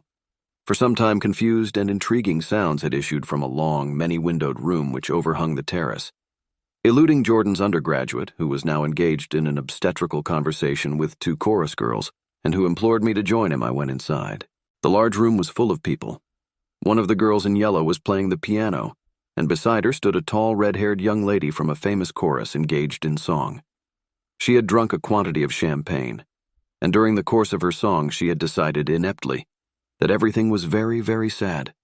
She was not only singing, she was weeping too. Whenever there was a pause in the song, she filled it with gasping, broken sobs, and then took up the lyric again in a quavering soprano. The tears coursed down her cheeks. Not freely, however, for when they came into contact with her heavily beaded eyelashes, they assumed an inky color, and pursued the rest of their way in slow black rivulets. A humorous suggestion was made that she sing the notes on her face, whereupon she threw up her hands, sank into a chair, and went off into a deep vinous sleep. "She had a fight with a man who says he's her husband," explained a girl at my elbow. I looked around. Most of the remaining women were now having fights with men said to be their husbands. Even Jordan's party, the quartet from East Egg, were rent asunder by dissension. One of the men was talking with curious intensity to a young actress, and his wife, after attempting to laugh at the situation in a dignified and indifferent way, broke down entirely and resorted to flank attacks. At intervals she appeared suddenly at his side like an angry diamond and hissed, "You promised," into his ear. The reluctance to go home was not confined to wayward men. The hall was at present occupied by 2 deplorably sober men and their highly indignant wives. The wives were sympathizing with each other in slightly raised voices. "Whenever he sees I'm having a good time, he wants to go home. Never heard anything so selfish in my life. We're always the first ones to leave." "So are we." "Well, we're almost the last tonight," said one of the men sheepishly. "The orchestra left half an hour ago." In spite of the wives' agreement that such malevolence was beyond credibility, the dispute ended in a short struggle, and both wives were lifted, kicking, into the night. As I waited for my hat in the hall, the door of the library opened and Jordan Baker and Gatsby came out together. He was saying some last word to her, but the eagerness in his manner tightened abruptly into formality as several people approached him to say goodbye. Jordan's party were calling impatiently to her from the porch, but she lingered for a moment to shake hands. "I've just heard the most amazing thing," she whispered. "How long were we in there?" "Why, about an hour. It was simply amazing," she repeated abstractedly. "But I swore I wouldn't tell it, and here I am tantalizing you." She yawned gracefully in my face. "Please come and see me. Phone book. Under the name of Mrs. Sigourney Howard, my aunt." She was hurrying off as she talked. Her brown hand waved a jaunty salute as she melted into her party at the door. Rather ashamed that on my first appearance I had stayed so late, I joined the last of Gatsby's guests who were clustered around him. I wanted to explain that I'd hunted for him early in the evening and to apologize for not having known him in the garden. "Don't mention it," he enjoined me eagerly. "Don't give it another thought, old sport." The familiar expression held no more familiarity than the hand which reassuringly brushed my shoulder. "And don't forget we're going up in the hydroplane tomorrow morning at 9 o'clock. Then the butler, behind his shoulder. "Philadelphia wants you on the phone, sir." "All right, in a minute. Tell them I'll be right there. Good night." "Good night." "Good night." He smiled, and suddenly there seemed to be a pleasant significance in having been among the last to go, as if he had desired it all the time. "Good night, old sport. Good night." But as I walked down the steps, I saw that the evening was not quite over. 50 feet from the door, a dozen headlights illuminated a bizarre and tumultuous scene.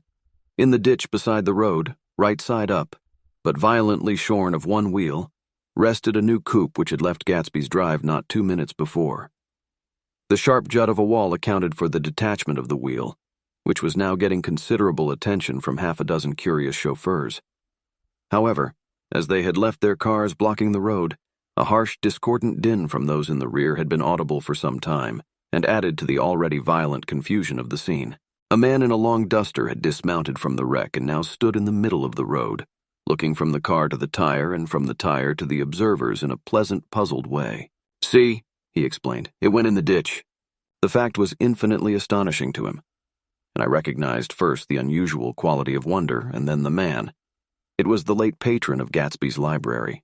"How'd it happen?" He shrugged his shoulders. "I know nothing whatever about mechanics," he said decisively.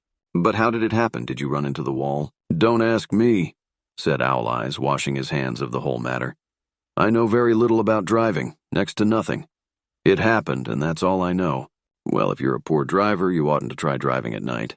"But I wasn't even trying," he explained indignantly. "I wasn't even trying." An odd hush fell upon the bystanders. "Do you want to commit suicide?" "You're lucky it was just a wheel, a bad driver, and not even trying."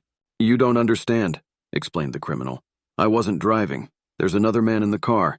The shock that followed this declaration found voice in a sustained "ah" as the door of the coupe swung slowly open.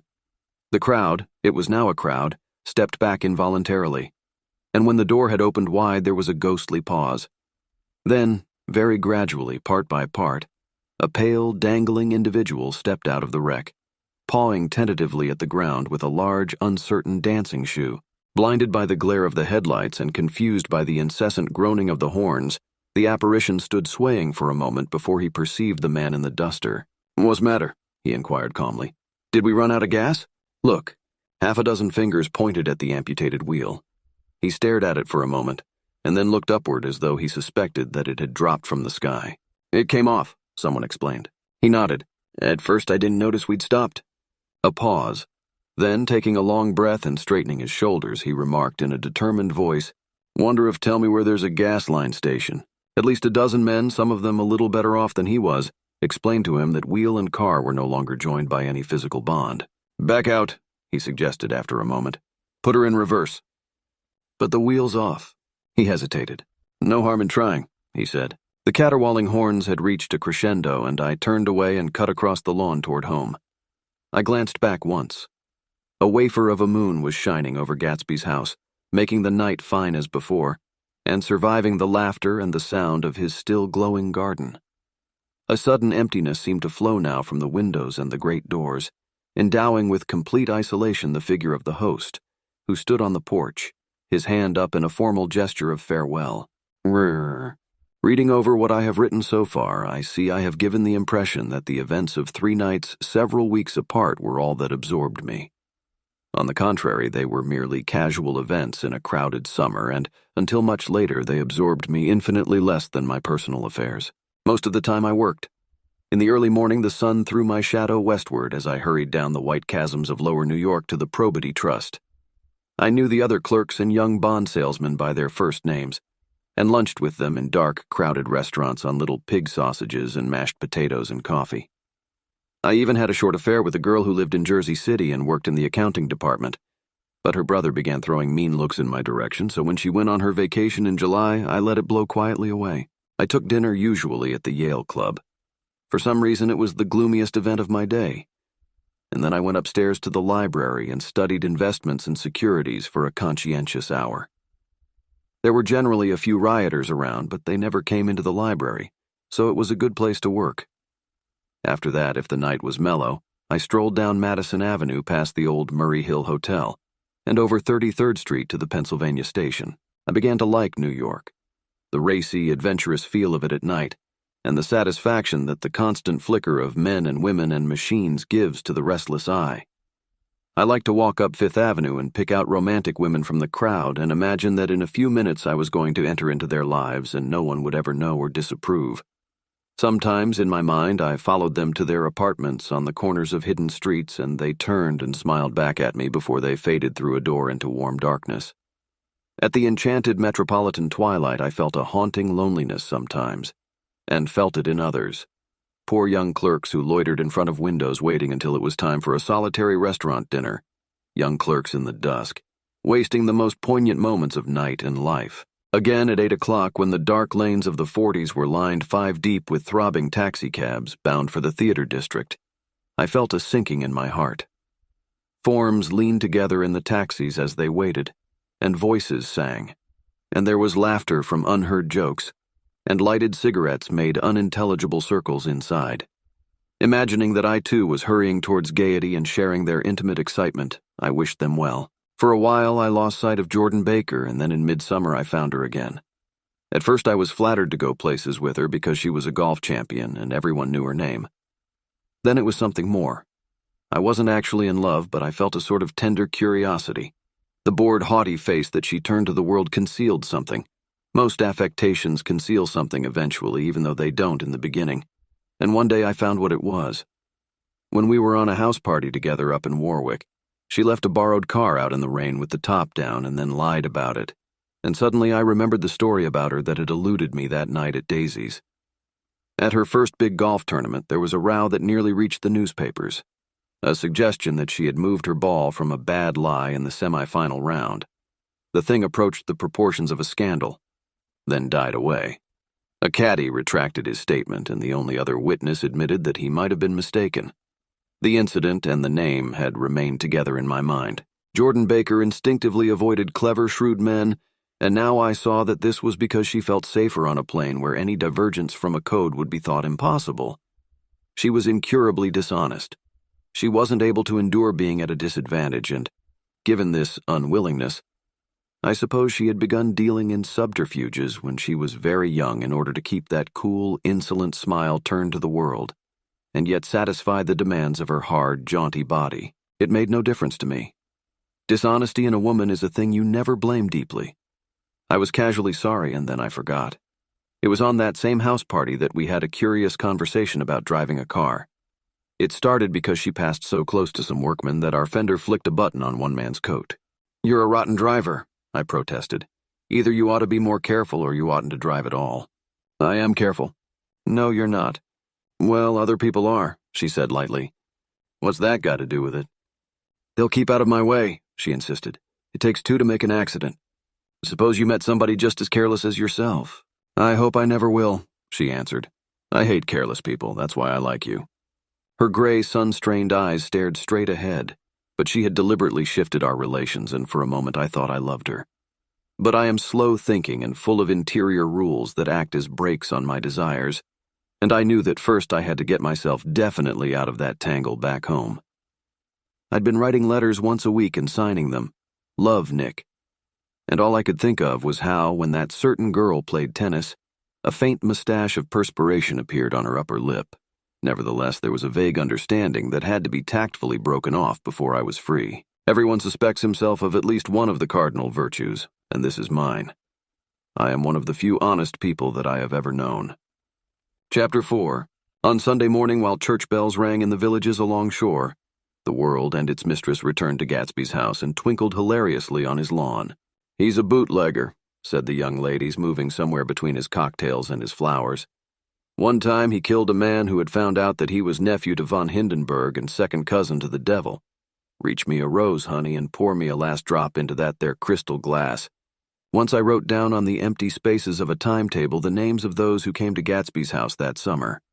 It is an old timetable now, disintegrating at its folds, and headed, "This schedule in effect July 5th, 1922.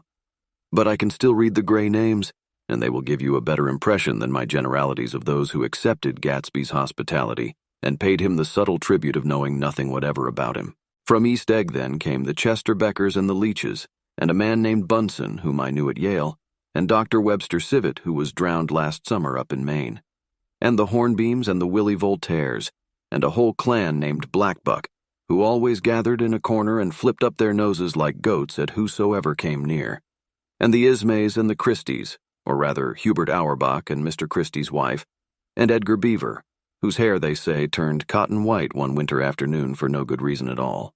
Clarence Endive was from East Egg, as I remember. He came only once in white knickerbockers and had a fight with a bum named Eddie in the garden. From farther out on the island came the Cheadles and the ORP Schraders and the Stonewall Jackson Abrams of Georgia, and the Fish Guards and the Ripley Snells. Snell was there 3 days before he went to the penitentiary, so drunk out on the gravel drive that Mrs. Ulysses Sweat's automobile ran over his right hand. The Danceys came too, and S.B. Whitebait, who was well over 60, and Maurice A. Flink and the Hammerheads, and Beluga the tobacco importer, and Beluga's girls. From West Egg came the Poles and the Mulreadys, and Cecil Roebuck and Cecil Schoen, and Gulick the state senator, and Newton Orchid, who controlled films par excellence, and Eckhoust and Clyde Cohen and Don S. Schwartz, the son, and Arthur McCarty, all connected with the movies in one way or another, and the Catlips and the Bembergs and G. Earl Muldoon, brother to that Muldoon who afterward strangled his wife. Da Fontano the promoter came there, and Ed LaGrosse and James B., Rotgut, Ferret and the De Jongs and Ernest Lilly. They came to gamble, and when Ferret wandered into the garden, it meant he was cleaned out and associated traction would have to fluctuate profitably next day. A man named Klipspringer was there so often that he became known as the Boarder. I doubt if he had any other home. Of theatrical people, there were Gus Ways and Horace O'Donovan and Lester Meyer and George Duckweed and Francis Bull. Also from New York were the Chromes and the Backhissens and the Denekers and Russell Betty and the Corrigans and the Kelleher's and the Dewars and the Scullys and S.W. Belcher and the Smirks and the Young Quinns, divorced now, and Henry L. Palmetto, who killed himself by jumping in front of a subway train in Times Square. Benny McClenahan arrived always with 4 girls. They were never quite the same ones in physical person, but they were so identical one with another that it inevitably seemed they had been there before. I have forgotten their names. Jacqueline, I think, or else Consuela, or Gloria, or Judy, or June. And their last names were either the melodious names of flowers and months, or the sterner ones of the great American capitalists whose cousins, if pressed, they would confess themselves to be. In addition to all these, I can remember that Faustina O'Brien came there at least once, and the Baedeker girls and young Brewer, who had his nose shot off in the war, and Mr. Albrucksberger and Miss Hagg, his fiancée, and Ardita Fitzpeters and Mr. P. Jewett, once head of the American Legion, and Miss Claudia Hipp, with a man reputed to be her chauffeur, and a prince of something whom we called Duke, and whose name, if I ever knew it, I have forgotten. All these people came to Gatsby's house in the summer. At 9 o'clock, one morning late in July, Gatsby's gorgeous car lurched up the rocky drive to my door and gave out a burst of melody from its 3-noted horn. It was the first time he had called on me, though I had gone to 2 of his parties mounted in his hydroplane and, at his urgent invitation, made frequent use of his beach. "Good morning, old sport. You're having lunch with me today, and I thought we'd ride up together." He was balancing himself on the dashboard of his car with that resourcefulness of movement that is so peculiarly American. That comes, I suppose, with the absence of lifting work in youth and, even more, with the formless grace of our nervous, sporadic games. This quality was continually breaking through his punctilious manner in the shape of restlessness. He was never quite still. There was always a tapping foot somewhere or the impatient opening and closing of a hand. He saw me looking with admiration at his car. "It's pretty, isn't it, old sport?" He jumped off to give me a better view. "Haven't you ever seen it before?" I'd seen it. Everybody had seen it. It was a rich cream color, bright with nickel, swollen here and there in its monstrous length with triumphant hat boxes and supper boxes and tool boxes, and terraced with a labyrinth of windshields that mirrored a dozen suns. Sitting down behind many layers of glass in a sort of green leather conservatory, we started to town. I had talked with him perhaps 6 times in the past month and found, to my disappointment, that he had little to say. So my first impression, that he was a person of some undefined consequence, had gradually faded, and he had become simply the proprietor of an elaborate roadhouse next door. And then came that disconcerting ride. We hadn't reached West Egg Village before Gatsby began leaving his elegant sentences unfinished and slapping himself indecisively on the knee of his caramel-colored suit. "Look here, old sport," he broke out surprisingly. "What's your opinion of me anyhow?" A little overwhelmed, I began the generalized evasions which that question deserves.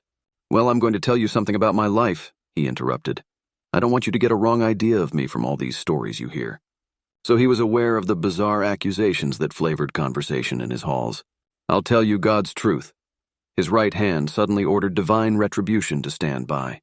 "I am the son of some wealthy people in the Middle West, all dead now. I was brought up in America but educated at Oxford, because all my ancestors have been educated there for many years. It is a family tradition." He looked at me sideways, and I knew why Jordan Baker had believed he was lying. He hurried the phrase "educated at Oxford," or swallowed it or choked on it as though it had bothered him before. And with this doubt, his whole statement fell to pieces. And I wondered if there wasn't something a little sinister about him after all. "What part of the Middle West?" I inquired casually. "San Francisco." "I see. My family all died and I came into a good deal of money." His voice was solemn. as if the memory of that sudden extinction of a clan still haunted him. For a moment I suspected that he was pulling my leg, but a glance at him convinced me otherwise. After that, I lived like a young Raja in all the capitals of Europe. Paris, Venice, Rome, collecting jewels, chiefly rubies, hunting big game, painting a little, things for myself only, and trying to forget something very sad that had happened to me long ago. With an effort, I managed to restrain my incredulous laughter. The very phrases were worn so threadbare that they evoked no image except that of a turbaned character leaking sawdust at every pore as he pursued a tiger through the Bois de Boulogne. Then came the war, old sport. It was a great relief, and I tried very hard to die, but I seemed to bear an enchanted life. I accepted a commission as first lieutenant when it began. In the Argonne forest, I took the remains of my machine gun battalion so far forward that there was a half-mile gap on either side of us where the infantry couldn't advance.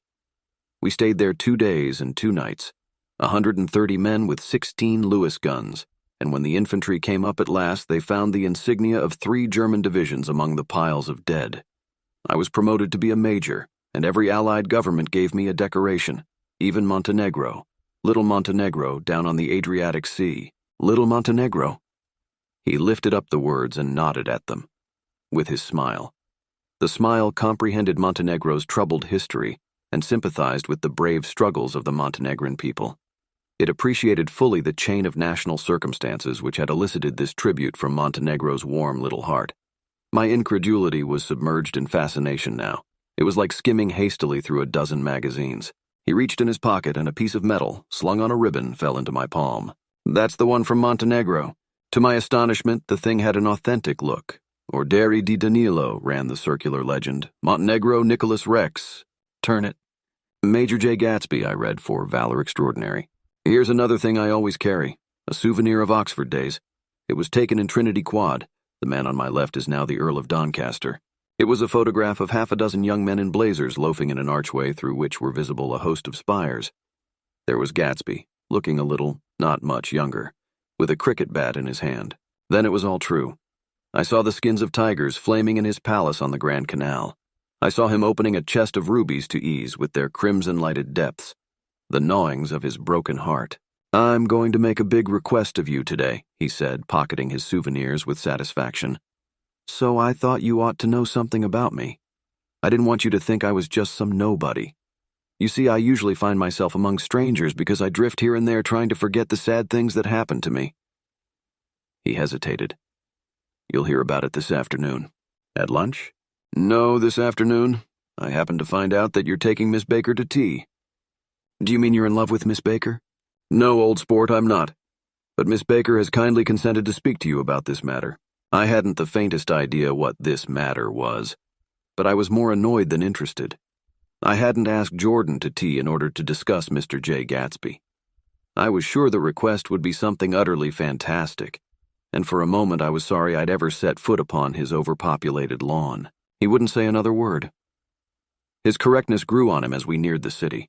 We passed Port Roosevelt, where there was a glimpse of red-belted ocean-going ships, and sped along a cobbled slum lined with the dark, undeserted saloons of the faded gilt 1900s. Then the Valley of Ashes opened out on both sides of us, and I had a glimpse of Mrs. Wilson straining at the garage pump with panting vitality as we went by. With fenders spread like wings, we scattered light through half Astoria, only half, for as we twisted among the pillars of the elevated, I heard the familiar jug-jug spat of a motorcycle, and a frantic policeman rode alongside. All right, old sport, called Gatsby. We slowed down. Taking a white card from his wallet, he waved it before the man's eyes. Right you are, agreed the policeman, tipping his cap. Know you next time, Mr. Gatsby. Excuse me? What was that? I inquired. The picture of Oxford. I was able to do the commissioner a favor once, and he sends me a Christmas card every year. Over the Great Bridge, with the sunlight through the girders making a constant flicker upon the moving cars, with the city rising up across the river in white heaps and sugar lumps, all built with a wish out of non-olfactory money. The city scene from the Queensboro Bridge is always the city scene for the first time, in its first wild promise of all the mystery and the beauty in the world. A dead man passed us in a hearse heaped with blooms, followed by 2 carriages with drawn blinds, and by more cheerful carriages for friends. The friends looked out at us with the tragic eyes and short upper lips of southeastern Europe. and I was glad that the sight of Gatsby's splendid car was included in their somber holiday. As we crossed Blackwell's Island, a limousine passed us, driven by a white chauffeur, in which sat 3 modish Negroes, 2 bucks and a girl. I laughed aloud as the yolks of their eyeballs rolled toward us in haughty rivalry. Anything can happen now that we've slid over this bridge, I thought. Anything at all. Even Gatsby could happen without any particular wonder. Moo. Roaring noon. In a well-fanned 42nd Street cellar, I met Gatsby for lunch. Blinking away the brightness of the street outside, my eyes picked him out obscurely in the anteroom, talking to another man. "Mr. Carraway, this is my friend Mr. Wolfsheim." A small, flat-nosed Jew raised his large head and regarded me with 2 fine growths of hair which luxuriated in either nostril. After a moment, I discovered his tiny eyes in the half-darkness. "So I took one look at him," said Mr. Wolfsheim, shaking my hand earnestly. "And what do you think I did?" "What?" I inquired politely. But evidently he was not addressing me, for he dropped my hand and covered Gatsby with his expressive nose. I handed the money to Catspaw, and I said, "All right, Catspaw, don't pay him a penny till he shuts his mouth." He shut it then and there. Gatsby took an arm of each of us and moved forward into the restaurant, whereupon Mr. Wolfsheim swallowed a new sentence he was starting and lapsed into a somnambulatory abstraction. "Highballs?" asked the head waiter. "This is a nice restaurant here," said Mr. Wolfsheim, looking at the Presbyterian nymphs on the ceiling. "But I like across the street better." "Yes, highballs," agreed Gatsby, and then to Mr. Wolfsheim, "It's too hot over there." "Hot and small, yes," said Mr. Wolfsheim, "but full of memories." "What place is that?" I asked. "The old Metropole." "The old Metropole," brooded Mr. Wolfsheim gloomily. "Filled with faces dead and gone, filled with friends gone now forever. I can't forget so long as I live the night they shot Rosie Rosenthal there. It was 6 of us at the table, and Rosie had eat and drunk a lot all evening. When it was almost morning, the waiter came up to him with a funny look and says somebody wants to speak to him outside. "All right," says Rosie, and begins to get up, and I pulled him down in his chair. "Let the bastards come in here if they want you, Rosie, but don't you, so help me, move outside this room." It was 4 o'clock in the morning then, and if we'd have raised the blinds, we'd have seen daylight. "Did he go?" I asked innocently. "Sure he went." Mr. Wolfsheim's nose flashed at me indignantly. He turned around in the door and says, "Don't let that waiter take away my coffee." Then he went out on the sidewalk and they shot him 3 times in his full belly and drove away. 4 of them were electrocuted, I said, remembering. 5 with Becker. His nostrils turned to me in an interested way. "I understand you're looking for a business connection." The juxtaposition of these 2 remarks was startling. Gatsby answered for me. "Oh, no," he exclaimed. "This isn't the man." "No?" Mr. Wolfsheim seemed disappointed. "This is just a friend. I told you we'd talk about that some other time." "I beg your pardon," said Mr. Wolfsheim. "I had a wrong man." A succulent hash arrived, and Mr. Wolfsheim, forgetting the more sentimental atmosphere of the old Metropole, began to eat with ferocious delicacy. His eyes, meanwhile, roved very slowly all around the room. He completed the arc by turning to inspect the people directly behind. I think that, except for my presence, he would have taken one short glance beneath our own table. "Look here, old sport," said Gatsby, leaning toward me. "I'm afraid I made you a little angry this morning in the car." There was the smile again, but this time I held out against it. "I don't like mysteries," I answered, "and I don't understand why you won't come out frankly and tell me what you want. Why has it all got to come through Miss Baker?" "Oh, it's nothing underhand," he assured me. "Miss Baker's a great sportswoman, you know, and she'd never do anything that wasn't all right." Suddenly he looked at his watch, jumped up, and hurried from the room, leaving me with Mr. Wolfsheim at the table. "He has to telephone," said Mr. Wolfsheim, following him with his eyes. "Fine fellow, isn't he? Handsome to look at and a perfect gentleman?" "Yes." "He's an Oxford man." "Oh, he went to Oxford College in England. You know Oxford College?" "I've heard of it." "It's one of the most famous colleges in the world." "Have you known Gatsby for a long time?" I inquired. "Several years," he answered in a gratified way. "I made the pleasure of his acquaintance just after the war, but I knew I had discovered a man of fine breeding after I talked with him an hour. I said to myself, there's the kind of man you'd like to take home and introduce to your mother and sister." He paused. "I see you're looking at my cuff buttons." I hadn't been looking at them, but I did now. They were composed of oddly familiar pieces of ivory. "Finest specimens of human molars," he informed me. "Well," I inspected them. "That's a very interesting idea." "Yeah." He flipped his sleeves up under his coat. "Yeah, Gatsby's very careful about women. He would never so much as look at a friend's wife. When the subject of this instinctive trust returned to the table and sat down, Mr. Wolfsheim drank his coffee with a jerk and got to his feet. "I have enjoyed my lunch," he said, "and I'm going to run off from you two young men before I outstay my welcome." "Don't hurry, Meyer," said Gatsby without enthusiasm. Mr. Wolfsheim raised his hand in a sort of benediction. "You're very polite, but I belong to another generation," he announced solemnly. "You sit here and discuss your sports and your young ladies and your—" He supplied an imaginary noun with another wave of his hand. "As for me, I am 50 years old, and I won't impose myself on you any longer."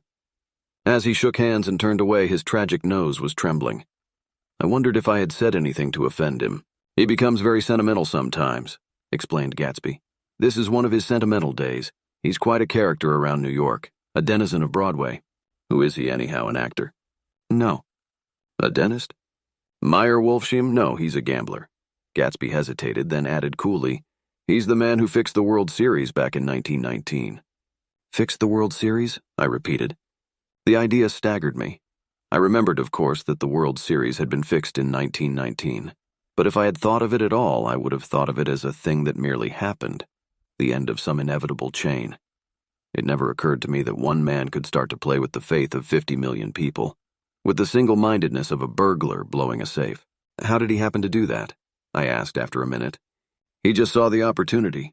Why isn't he in jail?" "They can't get him, old sport. He's a smart man." I insisted on paying the check. As the waiter brought my change, I caught sight of Tom Buchanan across the crowded room. "Come along with me for a minute," I said. "I've got to say hello to someone." When he saw us, Tom jumped up and took half a dozen steps in our direction. "Where have you been?" he demanded eagerly. "Daisy's furious because you haven't called up." "This is Mr. Gatsby, Mr. Buchanan." They shook hands briefly, and a strained, unfamiliar look of embarrassment came over Gatsby's face. "How've you been, anyhow?" demanded Tom of me. "How'd you happen to come up this far to eat?" "I've been having lunch with Mr. Gatsby." I turned toward Mr. Gatsby, but he was no longer there. One October day in 1917, said Jordan Baker that afternoon, sitting up very straight on a straight chair in the tea garden at the Plaza Hotel. I was walking along from one place to another, half on the sidewalks and half on the lawns. I was happier on the lawns because I had on shoes from England with rubber knobs on the soles that bit into the soft ground. I had on a new plaid skirt also that blew a little in the wind, and whenever this happened, the red, white, and blue banners in front of all the houses stretched out stiff and said tut, tut, tut, tut in a disapproving way. The largest of the banners and the largest of the lawns belonged to Daisy Faye's house. She was just 18, 2 years older than me, and by far the most popular of all the young girls in Louisville. She dressed in white and had a little white roadster, and all day long the telephone rang in her house, and excited young officers from Camp Taylor demanded the privilege of monopolizing her that night. Anyways, for an hour. When I came opposite her house that morning, her white roadster was beside the curb, and she was sitting in it with a lieutenant I had never seen before. They were so engrossed in each other that she didn't see me until I was 5 feet away. "Hello, Jordan," she called unexpectedly. "Please come here." I was flattered that she wanted to speak to me because of all the older girls I admired her most. She asked me if I was going to the Red Cross to make bandages. I was. Well then, would I tell them that she couldn't come that day? The officer looked at Daisy while she was speaking, in a way that every young girl wants to be looked at sometime, and because it seemed romantic to me, I have remembered the incident ever since. His name was Jay Gatsby, and I didn't lay eyes on him again for over 4 years. Even after I'd met him on Long Island, I didn't realize it was the same man. That was 1917. By the next year, I had a few beaux myself, and I began to play in tournaments, so I didn't see Daisy very often. She went with a slightly older crowd when she went with anyone at all. Wild rumors were circulating about her, how her mother had found her packing her bag one winter night to go to New York and say goodbye to a soldier who was going overseas. She was effectually prevented, but she wasn't on speaking terms with her family for several weeks. After that, she didn't play around with the soldiers anymore, but only with a few flat-footed, short-sighted young men in town who couldn't get into the army at all. By the next autumn, she was gay again, gay as ever. She had a debut after the armistice, and in February, she was presumably engaged to a man from New Orleans. In June, she married Tom Buchanan of Chicago with more pomp and circumstance than Louisville ever knew before. He came down with 100 people in 4 private cars and hired a whole floor of the Mulbach Hotel. And the day before the wedding, he gave her a string of pearls valued at $350,000. I was a bridesmaid. I came into her room half an hour before the bridal dinner and found her lying on her bed as lovely as the June night in her flowered dress, and as drunk as a monkey. She had a bottle of Sauterne in one hand and a letter in the other. "Gratulate me," she muttered. "Never had a drink before, but oh, how I do enjoy it." "What's the matter, Daisy?" I was scared, I can tell you. I'd never seen a girl like that before. "Here, dearies." She groped around in a wastebasket she had with her on the bed and pulled out the string of pearls. "Take 'em downstairs and give 'em back to whoever they belong to. Tell 'em all Daisy's change her mind. Say, Daisy's change her mind." She began to cry. She cried and cried.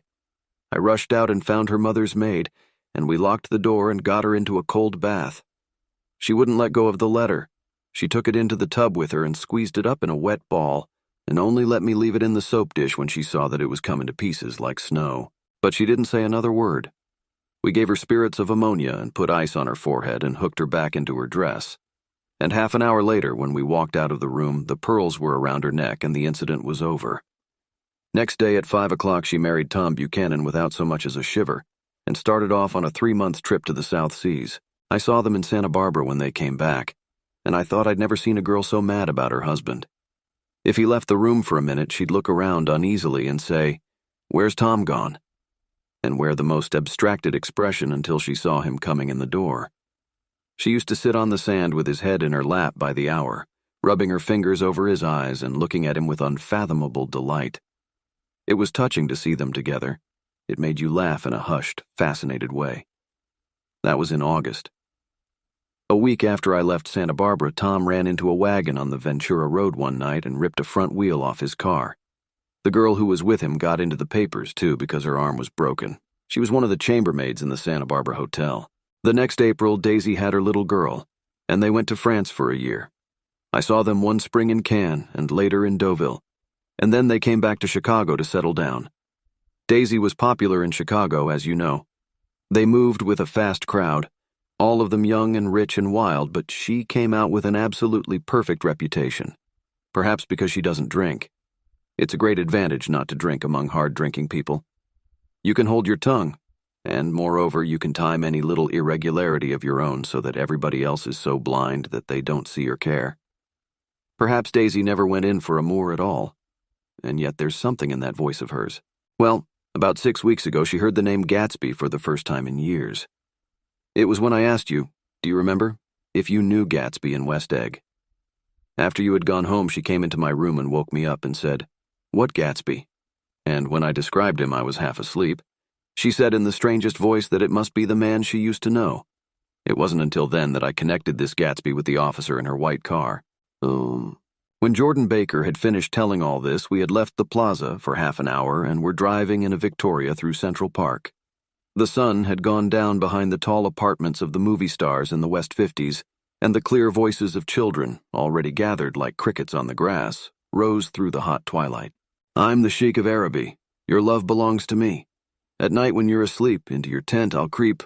"It was a strange coincidence," I said. "But it wasn't a coincidence at all." "Why not?" "Gatsby bought that house so that Daisy would be just across the bay. Then it had not been merely the stars to which he had aspired on that June night. He came alive to me, delivered suddenly from the womb of his purposeless splendor. He wants to know," continued Jordan, "if you'll invite Daisy to your house some afternoon and then let him come over." The modesty of the demand shook me. He had waited 5 years and bought a mansion where he dispensed starlight to casual moths, so that he could come over some afternoon to a stranger's garden. Did I have to know all this before he could ask such a little thing? "He's afraid he's waited so long. He thought you might be offended. You see, he's regular tough underneath it all. Something worried me. Why didn't he ask you to arrange a meeting?" "He wants her to see his house," she explained. "And your house is right next door." "Oh, I think he half expected her to wander into one of his parties some night," went on Jordan. "But she never did. Then he began asking people casually if they knew her, and I was the first one he found. It was that night he sent for me at his dance, and you should have heard the elaborate way he worked up to it. Of course, I immediately suggested a luncheon in New York, and I thought he'd go mad. 'I don't want to do anything out of the way,' he kept saying. 'I want to see her right next door.' When I said you were a particular friend of Tom's, he started to abandon the whole idea.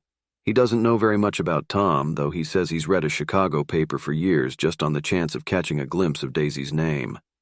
It was dark now, and as we dipped under a little bridge, I put my arm around Jordan's golden shoulder and drew her toward me and asked her to dinner. Suddenly, I wasn't thinking of Daisy and Gatsby anymore, but of this clean, hard, limited person who dealt in universal skepticism and who leaned back jauntily just within the circle of my arm. A phrase began to beat in my ears with a sort of heady excitement. There are only the pursued, the pursuing, the busy, and the tired. And Daisy ought to have something in her life, murmured Jordan to me. Does she want to see Gatsby? She's not to know about it. Gatsby doesn't want her to know. You're just supposed to invite her to tea. We passed a barrier of dark trees and then the facade of 59th Street. A block of delicate pale light beamed down into the park. Unlike Gatsby and Tom Buchanan, I had no girl whose disembodied face floated along the dark cornices and blinding signs. And so I drew up the girl beside me, tightening my arms. Her wan, scornful mouth smiled, and so I drew her up again closer, this time to my face. Psst. If you want more free audiobooks, please click subscribe. Chapter 5. When I came home to West Egg that night, I was afraid for a moment that my house was on fire. 2 o'clock and the whole corner of the peninsula was blazing with light, which fell unreal on the shrubbery and made thin, elongating glints upon the roadside wires. Turning a corner, I saw that it was Gatsby's house, lit from tower to cellar. At first I thought it was another party, a wild rout that had resolved itself into hide-and-go-seek or sardines in the box with all the house thrown open to the game. But there wasn't a sound. Only wind in the trees, which blew the wires and made the lights go off and on again as if the house had winked into the darkness. As my taxi groaned away, I saw Gatsby walking toward me across his lawn. "Your place looks like the World's Fair," I said. "Does it?" He turned his eyes toward it absently. "I've been glancing into some of the rooms. Let's go to Coney Island, old sport. In my car." "It's too late." "Well, suppose we take a plunge in the swimming pool. I haven't made use of it all summer." "I've got to go to bed." "All right." He waited, looking at me with suppressed eagerness. "I talked with Miss Baker," I said after a moment. "I'm going to call up Daisy tomorrow and invite her over here to tea." "Oh, that's all right," he said carelessly. "I don't want to put you to any trouble." "What day would suit you?" "What day would suit you?" He corrected me quickly. "I don't want to put you to any trouble, you see." "How about the day after tomorrow?" He considered for a moment, then with reluctance. "I want to get the grass cut," he said. We both looked down at the grass. There was a sharp line where my ragged lawn ended and the darker, well-kept expanse of his began. I suspected that he meant my grass. "There's another little thing," he said uncertainly and hesitated. "Would you rather put it off for a few days?" I asked. "Oh, it isn't about that, at least." He fumbled with a series of beginnings. Why, look here, old sport, you don't make much money, do you?" "Not very much." This seemed to reassure him, and he continued more confidently. "I thought you didn't, if you'll pardon my... You see, I carry on a little business on the side, a sort of sideline, you understand. And I thought that if you don't make very much, you're selling bonds, aren't you, old sport?" "Trying to?"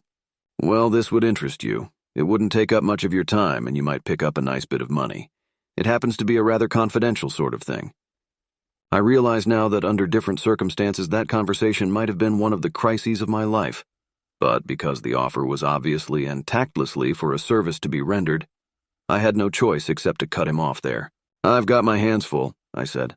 "I'm much obliged, but I couldn't take on any more work." "You wouldn't have to do any business with Wolfsheim." Evidently, he thought that I was shying away from the Gnigchen mentioned at lunch, but I assured him he was wrong. He waited a moment longer, hoping I'd begin a conversation, but I was too absorbed to be responsive, so he went unwillingly home. The evening had made me lightheaded and happy.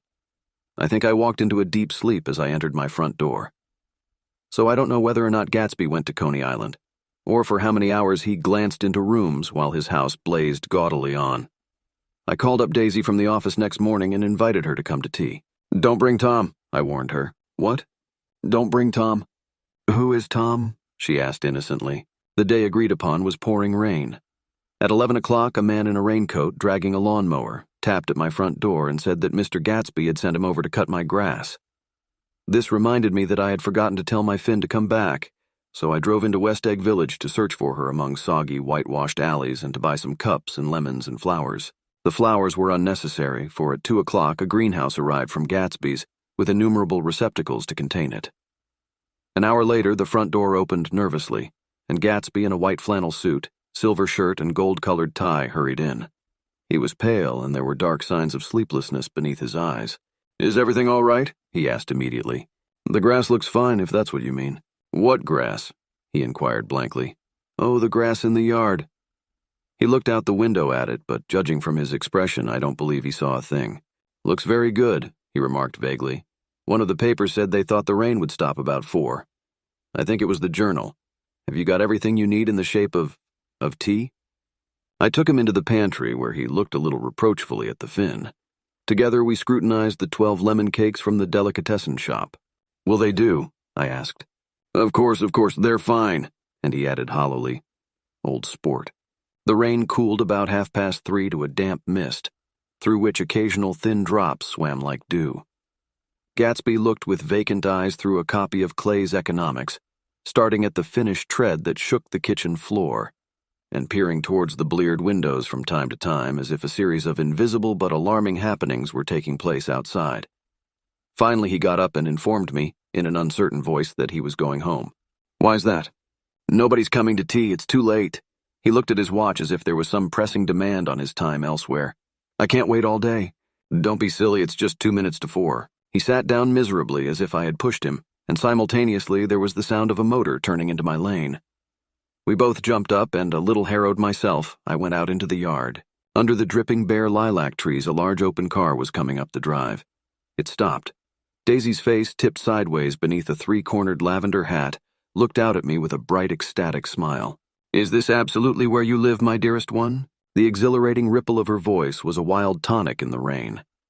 I had to follow the sound of it for a moment, up and down, with my ear alone, before any words came through. A damp streak of hair lay like a dash of blue paint across her cheek, and her hand was wet with glistening drops as I took it to help her from the car. "Are you in love with me?" she said low in my ear, "or why did I have to come alone?" "That's the secret of Castle Rackrent. Tell your chauffeur to go far away and spend an hour. Come back in an hour, Ferdy." Then, in a grave murmur, "His name is Ferdy. Does the gasoline affect his nose?" "I don't think so," she said innocently. "Why?" We went in. To my overwhelming surprise, the living room was deserted. "Well, that's funny," I exclaimed. "What's funny?" She turned her head as there was a light, dignified knocking at the front door. I went out and opened it. Gatsby, pale as death, with his hands plunged like weights in his coat pockets, was standing in a puddle of water, glaring tragically into my eyes. With his hands still in his coat pockets, he stalked by me into the hall, turned sharply as if he were on a wire, and disappeared into the living room. It wasn't a bit funny. Aware of the loud beating of my own heart, I pulled the door to against the increasing rain. For half a minute there wasn't a sound.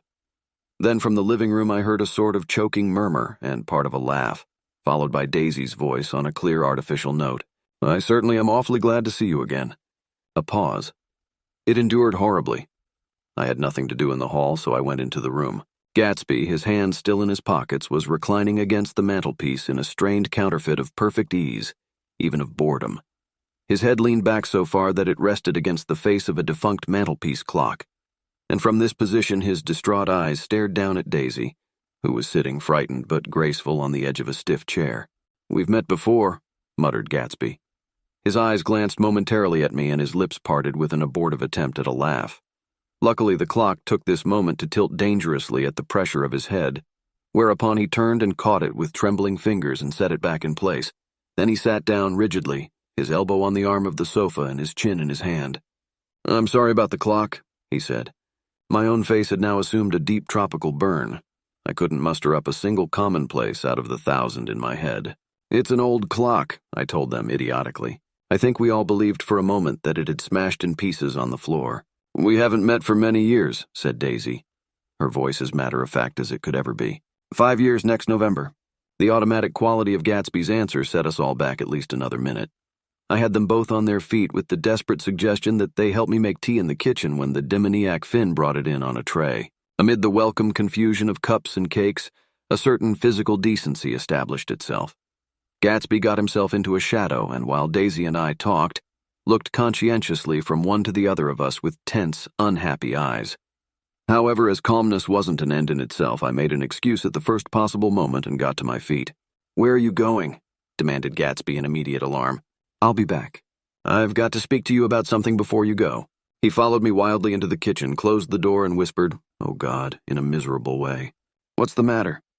"This is a terrible mistake," he said, shaking his head from side to side. "A terrible, terrible mistake. You're just embarrassed, that's all." And luckily, I added, "Daisy's embarrassed too." "She's embarrassed?" he repeated incredulously. "Just as much as you are. Don't talk so loud." "You're acting like a little boy," I broke out impatiently. "Not only that, but you're rude. Daisy's sitting in there all alone." He raised his hand to stop my words, looked at me with unforgettable reproach, and, opening the door cautiously, went back into the other room. I walked out the back way, just as Gatsby had when he had made his nervous circuit of the house half an hour before, and ran for a huge black knotted tree whose massed leaves made a fabric against the rain. Once more it was pouring, and my irregular lawn, well shaved by Gatsby's gardener, abounded in small muddy swamps and prehistoric marshes. There was nothing to look at from under the tree except Gatsby's enormous house, so I stared at it like Kant at his church steeple for half an hour. A brewer had built it early in the period craze a decade before, and there was a story that he'd agreed to pay 5 years' taxes on all the neighboring cottages if the owners would have their roofs thatched with straw. Perhaps their refusal took the heart out of his plan to found a family. He went into an immediate decline. His children sold his house with the black wreath still on the door. Americans, while willing, even eager to be serfs, have always been obstinate about being peasantry. After half an hour, the sun shone again, and the grocer's automobile rounded Gatsby's drive with the raw material for his servant's dinner. I felt sure he wouldn't eat a spoonful. A maid began opening the upper windows of his house, appeared momentarily in each, and leaning from the large central bay, spat meditatively into the garden. It was time I went back. While the rain continued, it had seemed like the murmur of their voices, rising and swelling a little now and then with gusts of emotion. But in the new silence, I felt that silence had fallen within the house, too. I went in, after making every possible noise in the kitchen, short of pushing over the stove. But I don't believe they heard a sound. They were sitting at either end of the couch, looking at each other as if some question had been asked, or was in the air, and every vestige of embarrassment was gone. Daisy's face was smeared with tears, and when I came in, she jumped up and began wiping at it with her handkerchief before a mirror. But there was a change in Gatsby that was simply confounding. He literally glowed. Without a word or a gesture of exultation, a new well-being radiated from him and filled the little room. "Oh, hello, old sport," he said, as if he hadn't seen me for years. I thought for a moment he was going to shake hands. "It's stopped raining. Has it?" When he realized what I was talking about, that there were twinkle bells of sunshine in the room, he smiled like a weatherman, like an ecstatic patron of recurrent light, and repeated the news to Daisy. "What do you think of that? It's stopped raining." "I'm glad, Jay." Her throat, full of aching, grieving beauty, told only of her unexpected joy. "I want you and Daisy to come over to my house," he said. "I'd like to show her around." "You're sure you want me to come?" "Absolutely, old sport." Daisy went upstairs to wash her face. Too late, I thought, with humiliation of my towels, while Gatsby and I waited on the lawn. "My house looks well, doesn't it?" he demanded. "See how the whole front of it catches the light." I agreed that it was splendid. Yes. His eyes went over it, every arched door and square tower. "It took me just 3 years to earn the money that bought it." "I thought you inherited your money." "I did, old sport," he said automatically. "But I lost most of it in the big panic, the panic of the war." I think he hardly knew what he was saying, for when I asked him what business he was in, he answered, "That's my affair," before he realized that it wasn't an appropriate reply. "Oh, I've been in several things," he corrected himself. "I was in the drug business and then I was in the oil business, but I'm not in either one now." He looked at me with more attention. "Do you mean you've been thinking over what I proposed the other night?" Before I could answer, Daisy came out of the house and 2 rows of brass buttons on her dress gleamed in the sunlight. "That huge place there?" she cried, pointing. "Do you like it?" "I love it, but I don't see how you live there all alone. I keep it always full of interesting people night and day. People who do interesting things, celebrated people."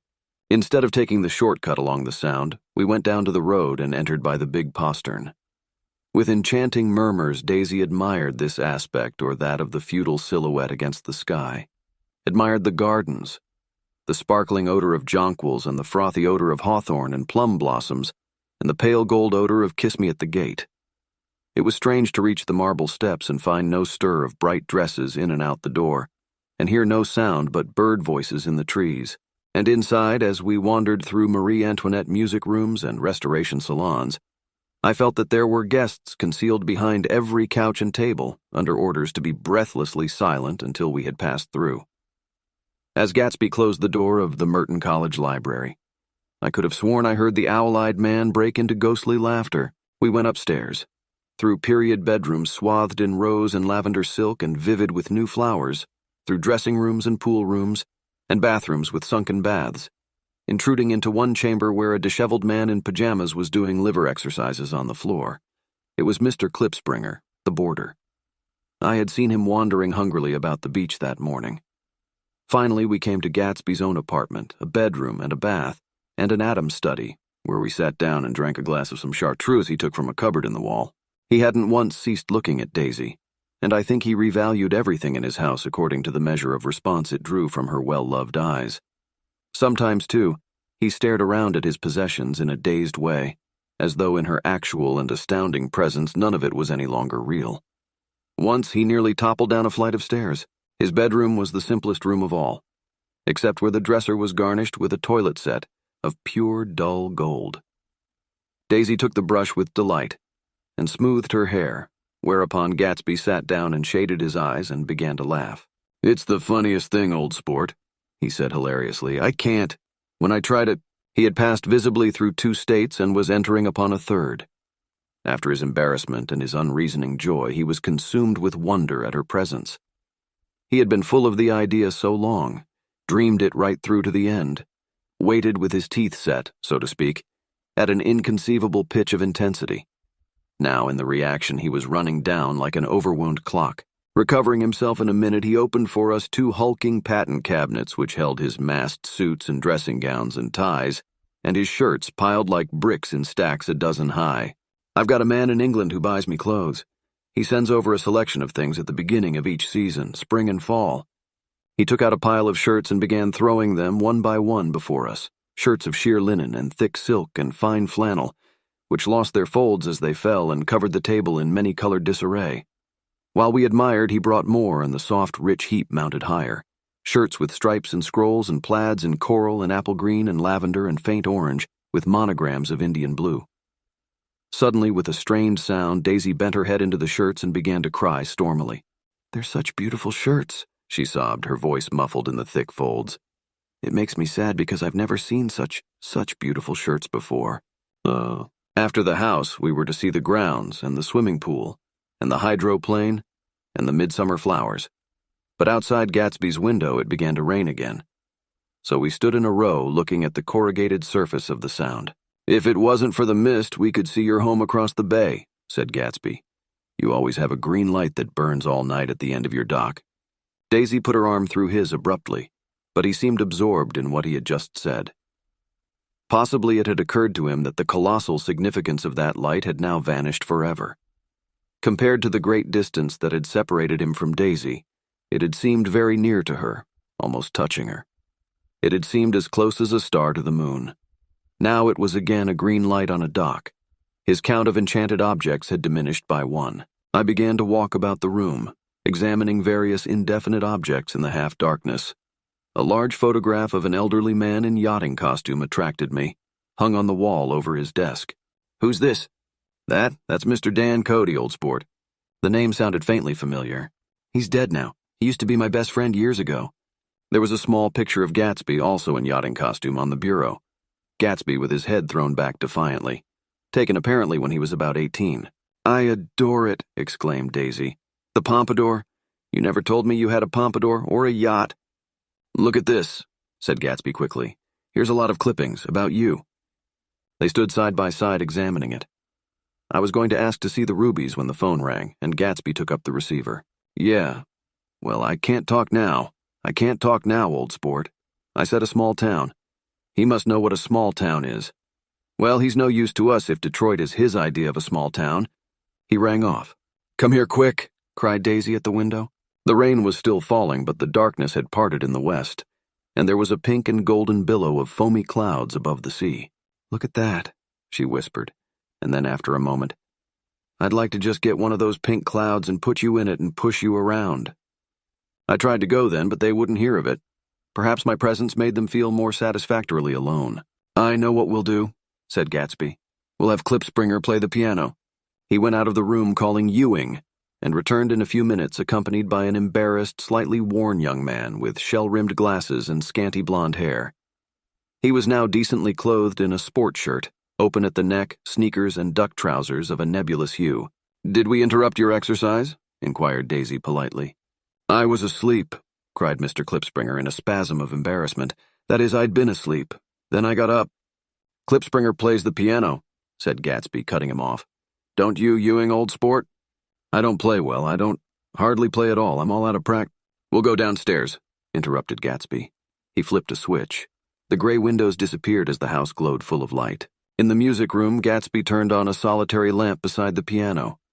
He lit Daisy's cigarette from a trembling match and sat down with her on a couch far across the room, where there was no light save what the gleaming floor bounced in from the hall. When Klipspringer had played the Love Nest, he turned around on the bench and searched unhappily for Gatsby in the gloom. "I'm all out of practice, you see. I told you I couldn't play. I'm all out of "Don't talk so much, old sport," commanded Gatsby. "Play. In the morning, in the evening, ain't we got fun?" Outside the wind was loud and there was a faint flow of thunder along the sound. All the lights were going on in West Egg now. The electric trains men carrying were plunging home through the rain from New York. It was the hour of a profound human change, and excitement was generating on the air. One thing sure and nothing surer. The rich get richer and the poor get children. In the meantime, in between time, as I went over to say goodbye, I saw that the expression of bewilderment had come back into Gatsby's face, as though a faint doubt had occurred to him as to the quality of his present happiness. Almost 5 years. There must have been moments even that afternoon when Daisy tumbled short of his dreams, not through her own fault, but because of the colossal vitality of his illusion. It had gone beyond her, beyond everything. He had thrown himself into it with a creative passion, adding to it all the time, decking it out with every bright feather that drifted his way. No amount of fire or freshness can challenge what a man can store up in his ghostly heart. As I watched him, he adjusted himself a little, visibly. His hand took hold of hers, and as she said something low in his ear, he turned toward her with a rush of emotion. I think that voice held him most, with its fluctuating feverish warmth, because it couldn't be overdreamed. That voice was a deathless song. They had forgotten me, but Daisy glanced up and held out her hand. Gatsby didn't know me now at all. I looked once more at them, and they looked back at me, remotely, possessed by intense life. Then I went out of the room and down the marble steps into the rain, leaving them there together. Chapter 6.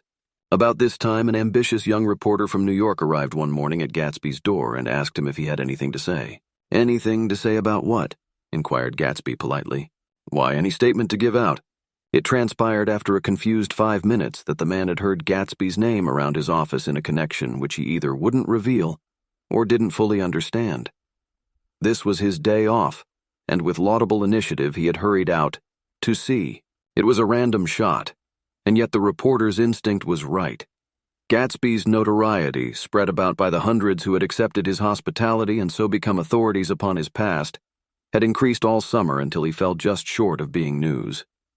Contemporary legends such as the underground pipeline to Canada attached themselves to him, and there was one persistent story that he didn't live in a house at all, but in a boat that looked like a house and was moved secretly up and down the Long Island shore. Just why these inventions were a source of satisfaction to James Gatz of North Dakota isn't easy to say. James Gatz, that was really, or at least legally, his name. He had changed it at the age of 17 and at the specific moment that witnessed the beginning of his career, when he saw Dan Cody's yacht drop anchor over the most insidious flat on Lake Superior. It was James Gatz who had been loafing along the beach that afternoon in a torn green jersey and a pair of canvas pants. But it was already Jay Gatsby who borrowed a rowboat, pulled out to the Tuolumne, and informed Cody that a wind might catch him and break him up in half an hour. I suppose he'd had the name ready for a long time, even then. His parents were shiftless and unsuccessful farm people. His imagination had never really accepted them as his parents at all. The truth was that Jay Gatsby of West Egg, Long Island, sprang from his platonic conception of himself. He was a son of God, a phrase which, if it means anything, means just that, and he must be about his father's business, the service of a vast, vulgar, and meretricious beauty. So he invented just the sort of Jay Gatsby that a 17-year-old boy would be likely to invent. and to this conception he was faithful to the end. For over a year he had been beating his way along the south shore of Lake Superior as a clam digger and a salmon fisher, or in any other capacity that brought him food and bed. His brown, hardening body lived naturally through the half-fierce, half-lazy work of the bracing days. He knew women early, and since they spoiled him, he became contemptuous of them. Of young virgins because they were ignorant, of the others because they were hysterical about things which, in his overwhelming self-absorption, he took for granted. But his heart was in a constant, turbulent riot. The most grotesque and fantastic conceits haunted him in his bed at night.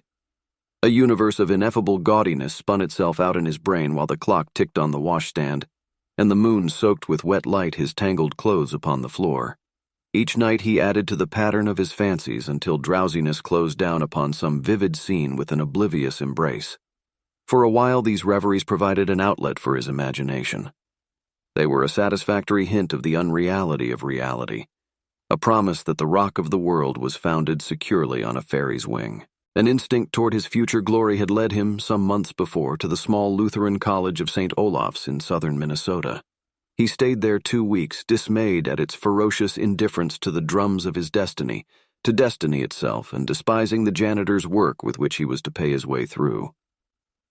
Then he drifted back to Lake Superior, and he was still searching for something to do on the day that Dan Cody's yacht dropped anchor in the shallows alongshore. Cody was 50 years old then, a product of the Nevada silver fields, of the Yukon, of every rush for metal since '75. The transactions in Montana copper that made him many times a millionaire found him physically robust, but on the verge of soft-mindedness. And, suspecting this, an infinite number of women tried to separate him from his money. The none-too-savory ramifications by which Ella Kay, the newspaper woman, played Madame de Maintenon to his weakness and sent him to sea in a yacht were common property of the turgid journalism in 1902. He had been coasting along all too hospitable shores for 5 years when he turned up as James Gats's destiny in Little Girl Bay. To young Gats, resting on his oars and looking up at the railed deck, that yacht represented all the beauty and glamour in the world. I suppose he smiled at Cody. He had probably discovered that people liked him when he smiled. At any rate, Cody asked him a few questions. One of them elicited the brand-new name, and found that he was quick and extravagantly ambitious. A few days later, he took him to Duluth and bought him a blue coat, 6 pairs of white duck trousers, and a yachting cap. And when the Tuolumne left for the West Indies and the Barbary Coast, Gatsby left too. He was employed in a vague personal capacity. While he remained with Cody, he was in turn steward, mate, skipper, secretary, and even jailer. For Dan Cody sober knew what lavish doings Dan Cody drunk might soon be about, and he provided for such contingencies by reposing more and more trust in Gatsby. The arrangement lasted 5 years, during which the boat went 3 times around the continent. It might have lasted indefinitely except for the fact that Ella Kay came on board one night in Boston, and a week later Dan Cody inhospitably died. I remember the portrait of him up in Gatsby's bedroom. A gray, florid man with a hard, empty face, the pioneer debauchee, who during one phase of American life brought back to the eastern seaboard the savage violence of the frontier brothel and saloon.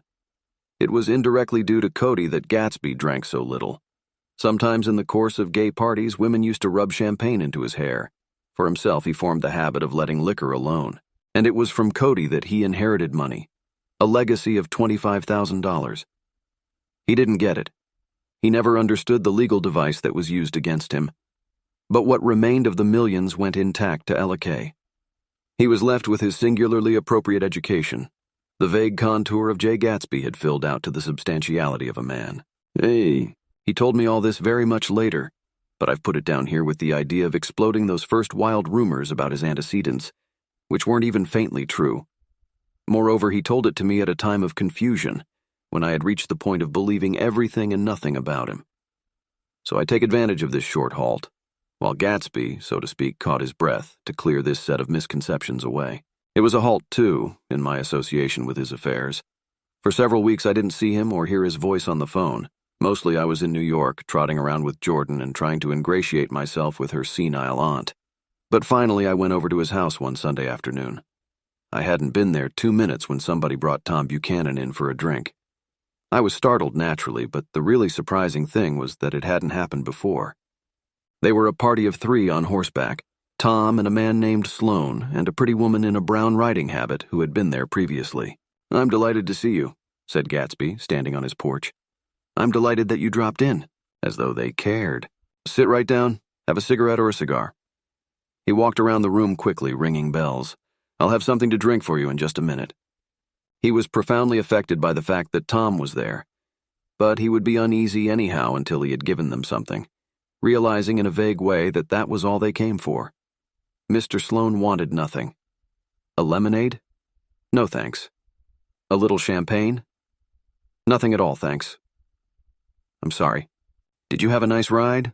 "Very good roads around here. I suppose the automobiles—" "Yeah." Moved by an irresistible impulse, Gatsby turned to Tom, who had accepted the introduction as a stranger. "I believe we've met somewhere before, Mr. Buchanan." "Oh, yes," said Tom, gruffly polite but obviously not remembering. "So we did. I remember very well. About 2 weeks ago." "That's right. You were with Nick here." "I know your wife," continued Gatsby almost aggressively.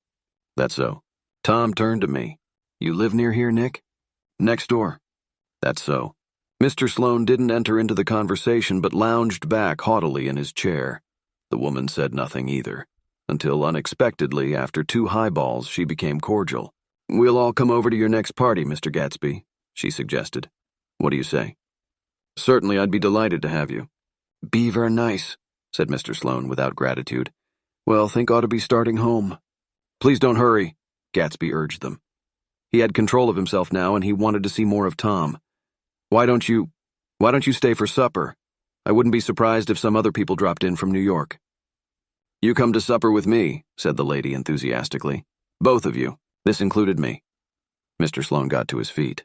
"Come along," he said, but to her only. "I mean it," she insisted. "I'd love to have you. Lots of room." Gatsby looked at me questioningly. He wanted to go, and he didn't see that Mr. Sloane had determined he shouldn't. "I'm afraid I won't be able to," I said. "Well, you come," she urged, concentrating on Gatsby. Mr. Sloane murmured something close to her ear. "We won't be late if we start now," she insisted aloud. "I haven't got a horse," said Gatsby. "I used to ride in the army, but I've never bought a horse. I'll have to follow you in my car. Excuse me for just a minute." The rest of us walked out on the porch where Sloane and the lady began an impassioned conversation aside. "My God, I believe the man's coming," said Tom. "Doesn't he know she doesn't want him?" "She says she does want him. She has a big dinner party and he won't know a soul there." He frowned. "I wonder where in the devil he met Daisy. By God, I may be old-fashioned in my ideas, but women run around too much these days to suit me. They meet all kinds of crazy fish." Suddenly, Mr. Sloane and the lady walked down the steps and mounted their horses. "Come on," said Mr. Sloane to Tom. "We're late. We've got to go." And then to me. "Tell him we couldn't wait, will you?" Tom and I shook hands. The rest of us exchanged a cool nod, and they trotted quickly down the drive, disappearing under the August foliage just as Gatsby, with hat and light overcoat in hand, came out the front door. Tom was evidently perturbed at Daisy's running around alone, for on the following Saturday night he came with her to Gatsby's party. Perhaps his presence gave the evening its peculiar quality of oppressiveness. It stands out in my memory from Gatsby's other parties that summer. There were the same people, or at least the same sort of people, the same profusion of champagne, the same many-colored, many-keyed commotion. But I felt an unpleasantness in the air, a pervading harshness that hadn't been there before. Or perhaps I had merely grown used to it, grown to accept West Egg as a world complete in itself, with its own standards and its own great figures, second to nothing because it had no consciousness of being so, and now I was looking at it again, through Daisy's eyes. It is invariably saddening to look through new eyes at things upon which you have expended your own powers of adjustment. They arrived at twilight, and as we strolled out among the sparkling hundreds, Daisy's voice was playing murmurous tricks in her throat. "These things excite me so," she whispered.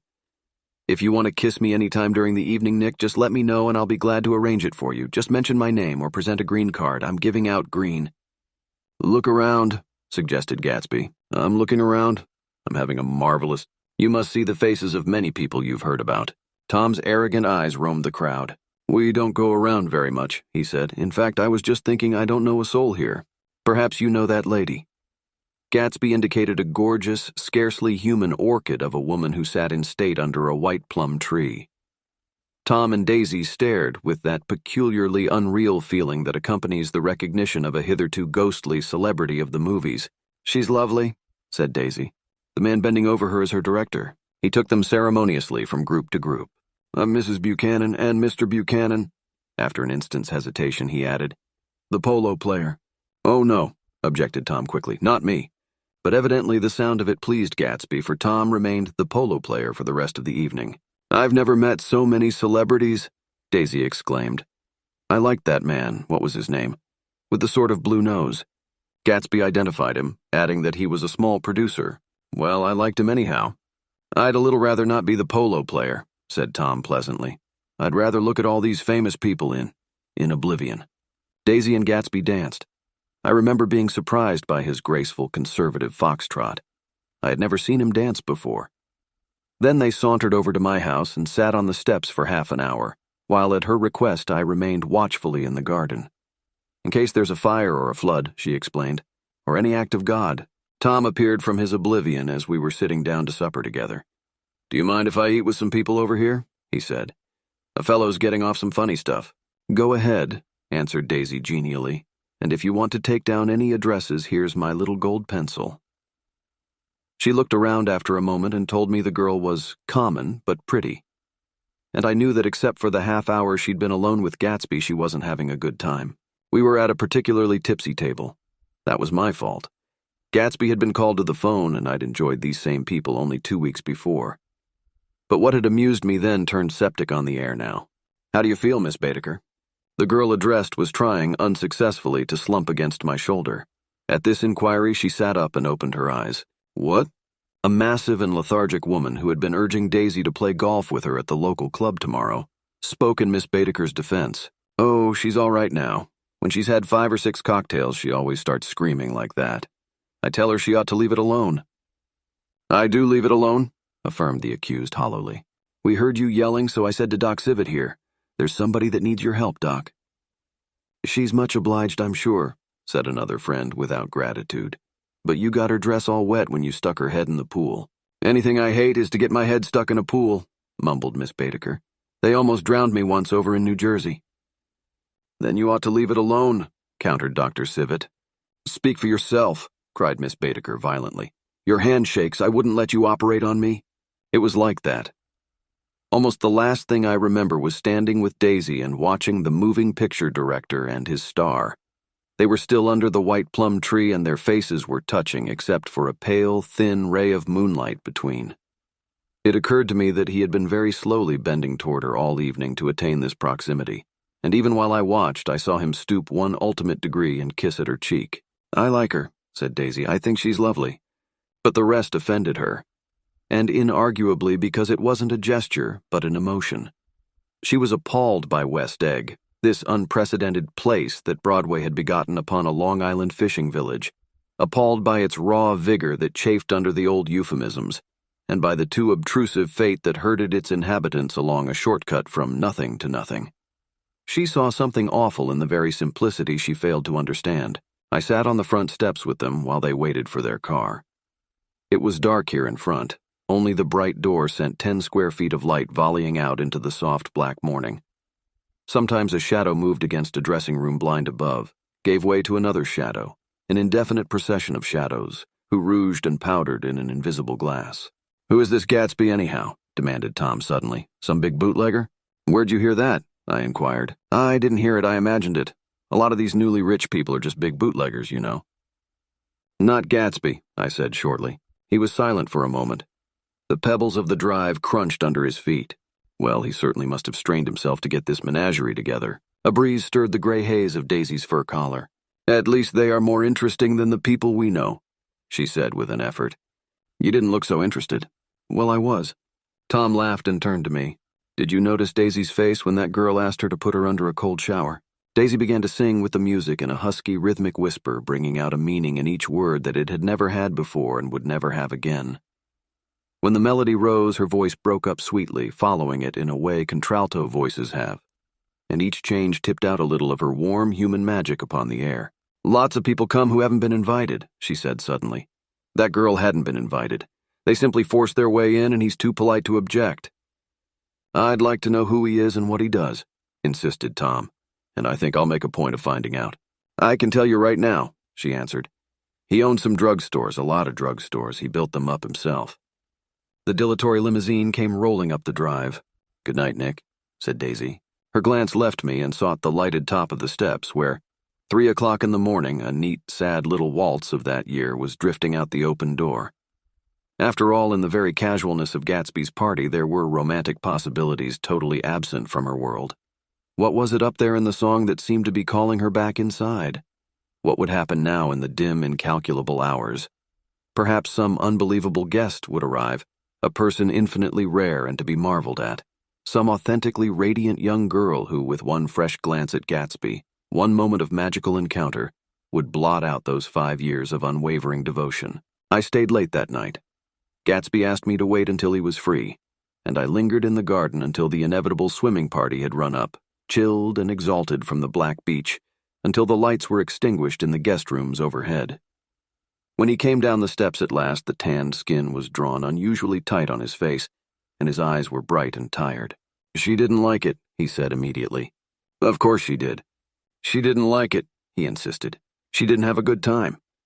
He was silent, and I guessed at his unutterable depression. "I feel far away from her," he said. "It's hard to make her understand." "You mean about the dance?" "The dance?" He dismissed all the dances he had given with a snap of his fingers. "Old sport, the dance is unimportant."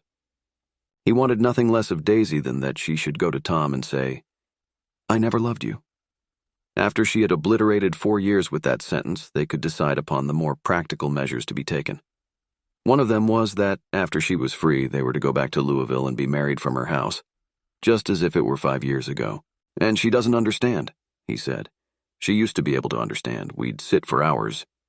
He broke off and began to walk up and down a desolate path of fruit rinds and discarded favors and crushed flowers. "I wouldn't ask too much of her," I ventured. "You can't repeat the past." "Can't repeat the past?" he cried incredulously. "Why, of course you can." He looked around him wildly as if the past were lurking here in the shadow of his house, just out of reach of his hand. "I'm going to fix everything just the way it was before," he said, nodding determinedly. "She'll see." He talked a lot about the past, and I gathered that he wanted to recover something. Some idea of himself, perhaps, that had gone into loving Daisy. His life had been confused and disordered since then, but if he could once return to a certain starting place and go over it all slowly, he could find out what that thing was. One autumn night, 5 years before, they had been walking down the street when the leaves were falling, and they came to a place where there were no trees, and the sidewalk was white with moonlight. They stopped here and turned toward each other.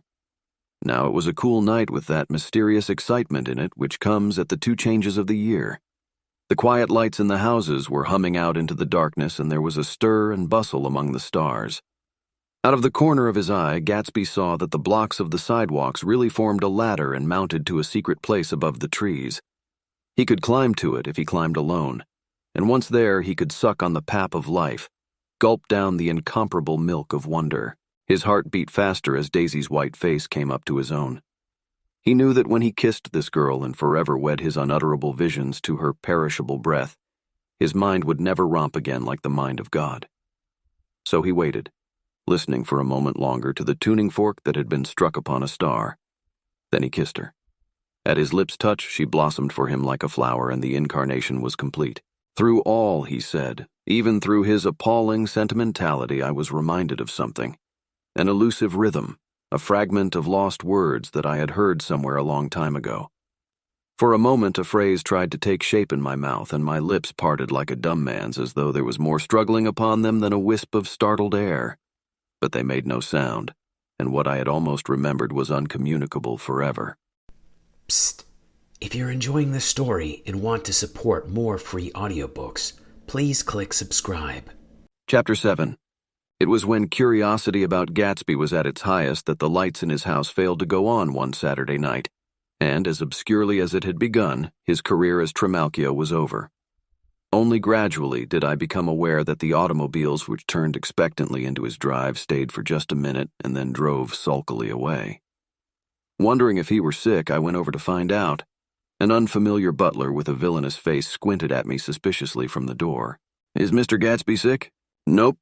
After a pause, he added, "Sir," in a dilatory, grudging way. "I hadn't seen him around, and I was rather worried. Tell him Mr. Carraway came over." "Who?" he demanded rudely. "Carraway." "Carraway, all right, I'll tell him." Abruptly, he slammed the door. My Finn informed me that Gatsby had dismissed every servant in his house a week ago and replaced them with half a dozen others who never went into West Egg Village to be bribed by the tradesmen, but ordered moderate supplies over the telephone. The grocery boy reported that the kitchen looked like a pigsty, and the general opinion in the village was that the new people weren't servants at all. Next day, Gatsby called me on the phone. "Going away?" I inquired. "No, old sport. I hear you fired all your servants. I wanted somebody who wouldn't gossip. Daisy comes over quite often in the afternoons." So the whole caravanserai had fallen in like a card house at the disapproval in her eyes. "There's some people Wolf Sheem wanted to do something for. They're all brothers and sisters. They used to run a small hotel." "I see." He was calling up at Daisy's request. Would I come to lunch at her house tomorrow? Miss Baker would be there. Half an hour later, Daisy herself telephoned and seemed relieved to find that I was coming. Something was up. And yet I couldn't believe that they would choose this occasion for a scene, especially for the rather harrowing scene that Gatsby had outlined in the garden. The next day was broiling, almost the last, certainly the warmest of the summer. As my train emerged from the tunnel into sunlight, only the hot whistles of the National Biscuit Company broke the simmering hush at noon. The straw seats of the car hovered on the edge of combustion. The woman next to me perspired delicately for a while into her white shirtwaist, and then, as her newspaper dampened under her fingers, lapsed despairingly into deep heat with a desolate cry. Her pocketbook slapped to the floor. "Oh my," she gasped. I picked it up with a weary bend and handed it back to her, holding it at arm's length and by the extreme tip of the corners to indicate that I had no designs upon it. But everyone nearby, including the woman, suspected me just the same. "Hot," said the conductor to familiar faces. "Some weather. Hot. Hot, hot. Is it hot enough for you? Is it hot? Is it—" My commutation ticket came back to me with a dark stain from his hand. That anyone should care in this heat whose flushed lips he kissed, whose head made damp the pajama pocket over his heart. Through the hall of the Buchanans' house blew a faint wind, carrying the sound of the telephone bell out to Gatsby and me as we waited at the door. "The master's body?" roared the butler into the mouthpiece. "I'm sorry, madame, but we can't furnish it. It's far too hot to touch this noon." What he really said was, "Yes, yes, I'll see." He set down the receiver and came toward us, glistening slightly to take our stiff straw hats. "Madam expects you in the salon," he cried, needlessly indicating the direction. In this heat, every extra gesture was an affront to the common store of life. The room, shadowed well with awnings, was dark and cool. Daisy and Jordan lay upon an enormous couch, like silver idols weighing down their own white dresses against the singing breeze of the fans. "We can't move," they said together. Jordan's fingers, powdered white over their tan, rested for a moment in mine. "And Mr. Thomas Buchanan, the athlete?" I inquired. Simultaneously, I heard his voice, gruff, muffled, husky, at the hall telephone. Gatsby stood in the center of the crimson carpet and gazed around with fascinated eyes. Daisy watched him and laughed, her sweet, exciting laugh. A tiny gust of powder rose from her bosom into the air. "The rumor is," whispered Jordan, "that that's Tom's girl on the telephone." We were silent. The voice in the hall rose high with annoyance. "Very well, then, I won't sell you the car at all. I'm under no obligations to you at all. And as for your bothering me about it at lunchtime, I won't stand that at all." "Holding down the receiver," said Daisy cynically. "No, he's not," I assured her. "It's a bona fide deal. I happen to know about it." Tom flung open the door, blocked out its space for a moment with his thick body, and hurried into the room. "Mr. Gatsby?" He put out his broad, flat hand with well-concealed dislike. "I'm glad to see you, sir. Nick." "Make us a cold drink," cried Daisy. As he left the room again, she got up and went over to Gatsby and pulled his face down, kissing him on the mouth. "You know I love you," she murmured. "You forget there's a lady present," said Jordan. Daisy looked around doubtfully. "You kiss Nick, too. What a low, vulgar girl." "I don't care," cried Daisy, and began to clog on the brick fireplace. Then she remembered the heat and sat down guiltily on the couch just as a freshly laundered nurse leading a little girl came into the room. "Blessed precious," she crooned, holding out her arms. "Come to your own mother that loves you." The child, relinquished by the nurse, rushed across the room and rooted shyly into her mother's dress. "The blessed precious. Did mother get powder on your old yellowy hair? Stand up now and say how to do." Gatsby and I in turn leaned down and took the small, reluctant hand.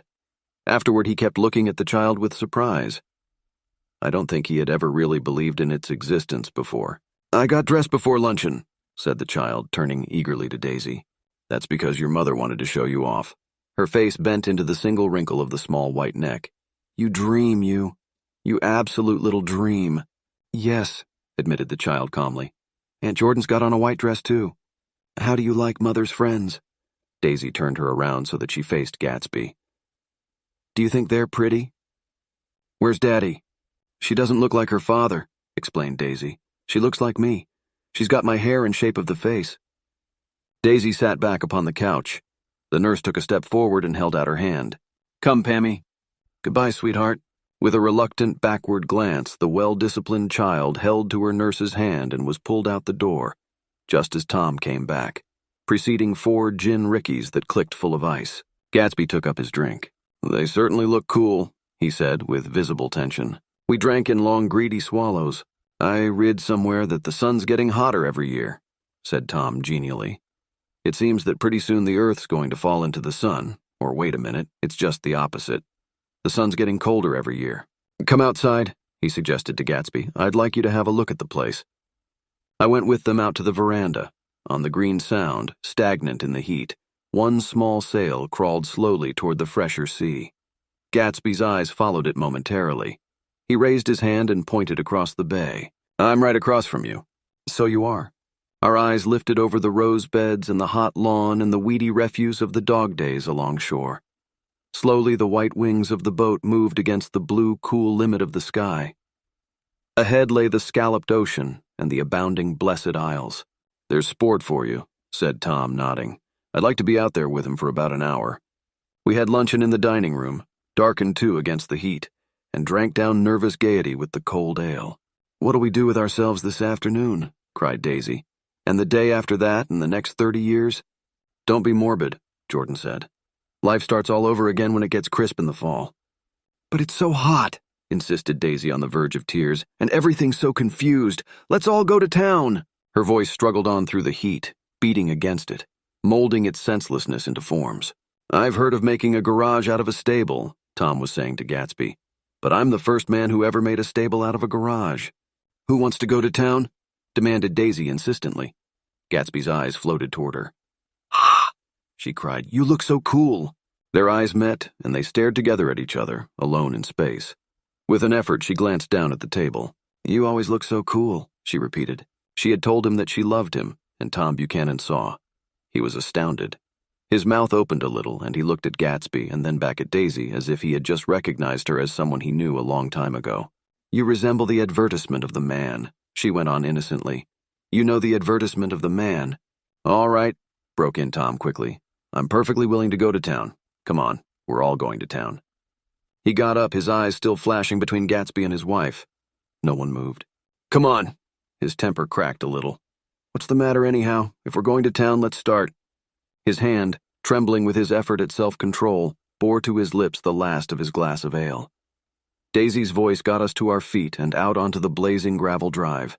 Are we just going to go? She objected. Like this? Aren't we going to let anyone smoke a cigarette first? Everybody smoked all through lunch. Oh, let's have fun, she begged him. It's too hot to fuss. He didn't answer. Have it your own way, she said. Come on, Jordan.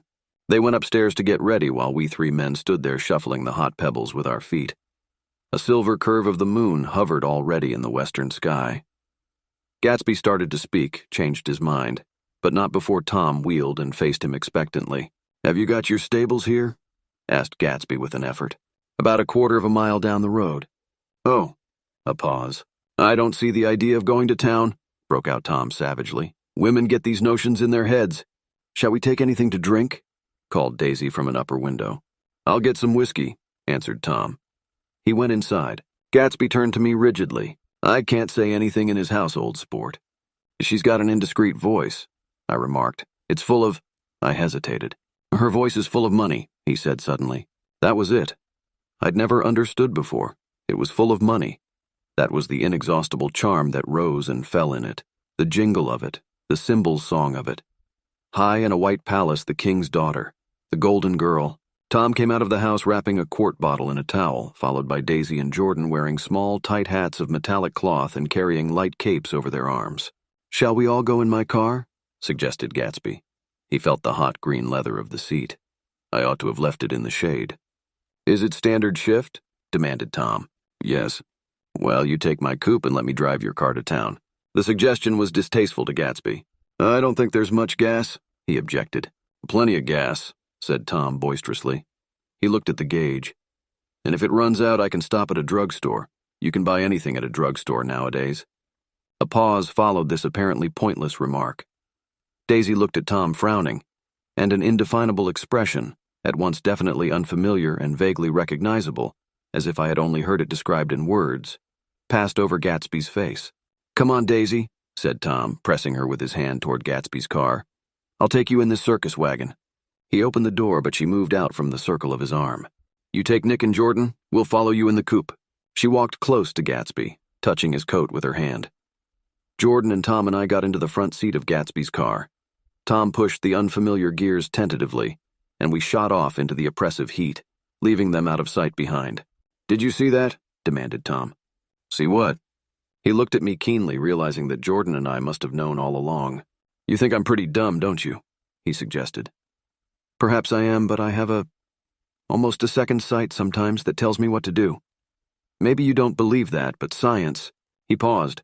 The immediate contingency overtook him, pulled him back from the edge of theoretical abyss. I've made a small investigation of this fellow, he continued. I could have gone deeper if I'd known. Do you mean you've been to a medium? Inquired Jordan humorously. What? Confused, he stared at us as we laughed. A medium?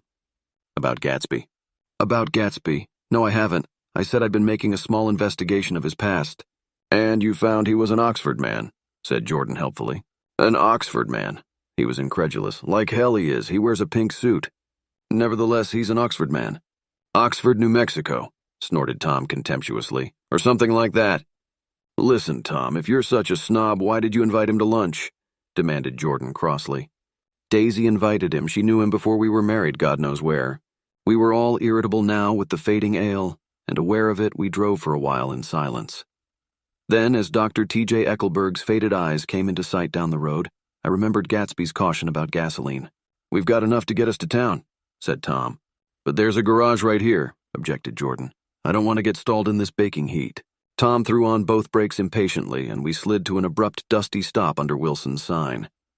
After a moment, the proprietor emerged from the interior of his establishment and gazed hollow-eyed at the car. Let's have some gas, cried Tom roughly. What do you think we stopped for, to admire the view?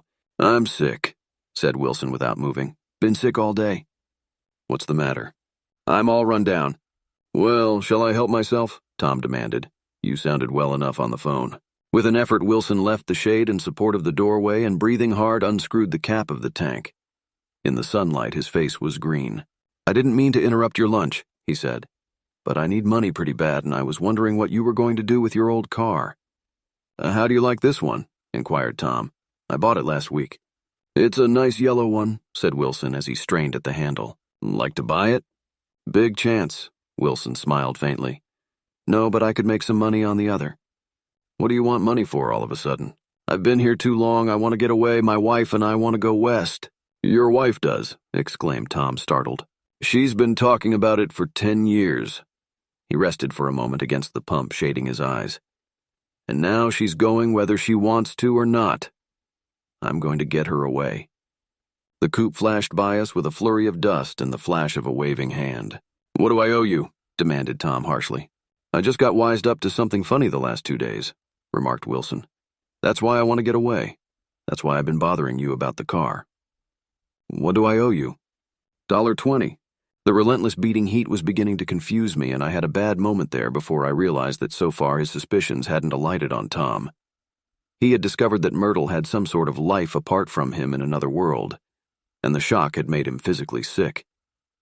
I stared at him, and then at Tom, who had made a parallel discovery less than an hour before, and it occurred to me that there was no difference between men, in intelligence or race, so profound as the difference between the sick and the well.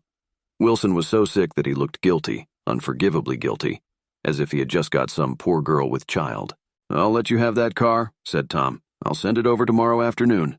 That locality was always vaguely disquieting, even in the broad glare of afternoon, and now I turned my head as though I had been warned of something behind. Over the ash heaps, the giant eyes of Dr. T.J. Eckelberg kept their vigil, but I perceived after a moment that other eyes were regarding us with peculiar intensity from less than 20 feet away. In one of the windows over the garage, the curtains had been moved aside a little, and Myrtle Wilson was peering down at the car. So engrossed was she that she had no consciousness of being observed, and one emotion after another crept into her face like objects into a slowly developing picture. Her expression was curiously familiar. It was an expression I had often seen on women's faces, but on Myrtle Wilson's face it seemed purposeless and inexplicable until I realized that her eyes, wide with jealous terror, were fixed not on Tom, but on Jordan Baker, whom she took to be his wife. There is no confusion like the confusion of a simple mind, and as we drove away, Tom was feeling the hot whips of panic. His wife and his mistress, until an hour ago, secure and inviolate, were slipping precipitately from his control. Instinct made him step on the accelerator with the double purpose of overtaking Daisy and leaving Wilson behind, and we sped along toward Astoria at 50 miles an hour, until, among the spidery girders of the elevated, we came in sight of the easygoing blue coupe. "Those big movies around 50th Street are cool," suggested Jordan. "I love New York on summer afternoons when everyone's away. There's something very sensuous about it. Overripe, as if all sorts of funny fruits were going to fall into your hands." The word sensuous had the effect of further disquieting Tom. But before he could invent a protest, the coupe came to a stop and Daisy signaled us to draw up alongside. "Where are we going?" she cried. "How about the movies?" "It's so hot," she complained. "You go. We'll ride around and meet you after." With an effort, her wit rose faintly. "We'll meet you on some corner. I'll be the man smoking 2 cigarettes. "We can't argue about it here," Tom said impatiently, as a truck gave out a cursing whistle behind us. "You follow me to the south side of Central Park in front of the plaza." Several times he turned his head and looked back for their car, and if the traffic delayed them, he slowed up until they came into sight.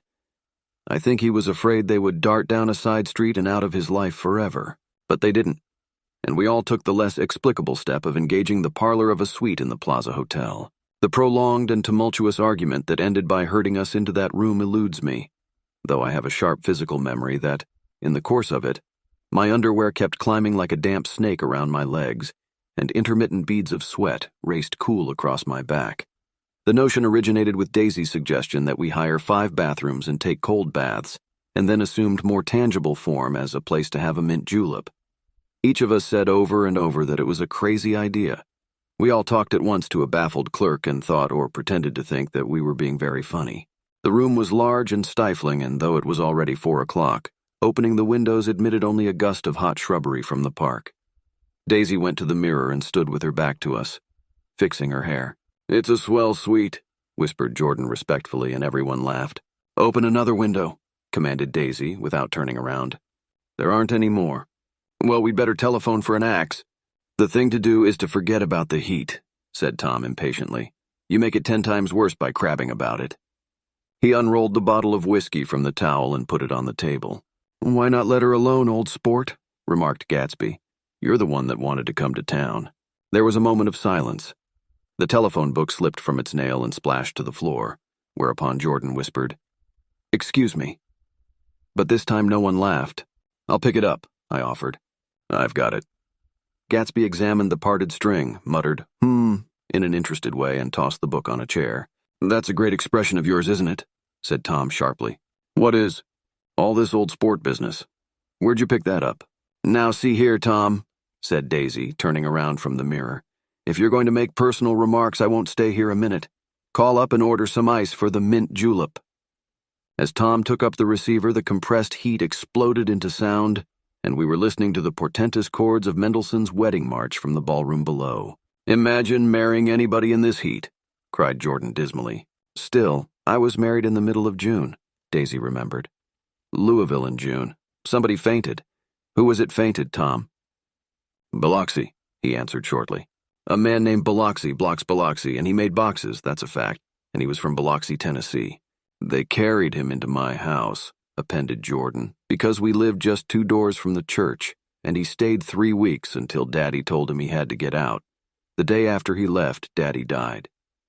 After a moment, she added, "There wasn't any connection." "I used to know a Bill Biloxi from Memphis," I remarked. "That was his cousin. I knew his whole family history before he left.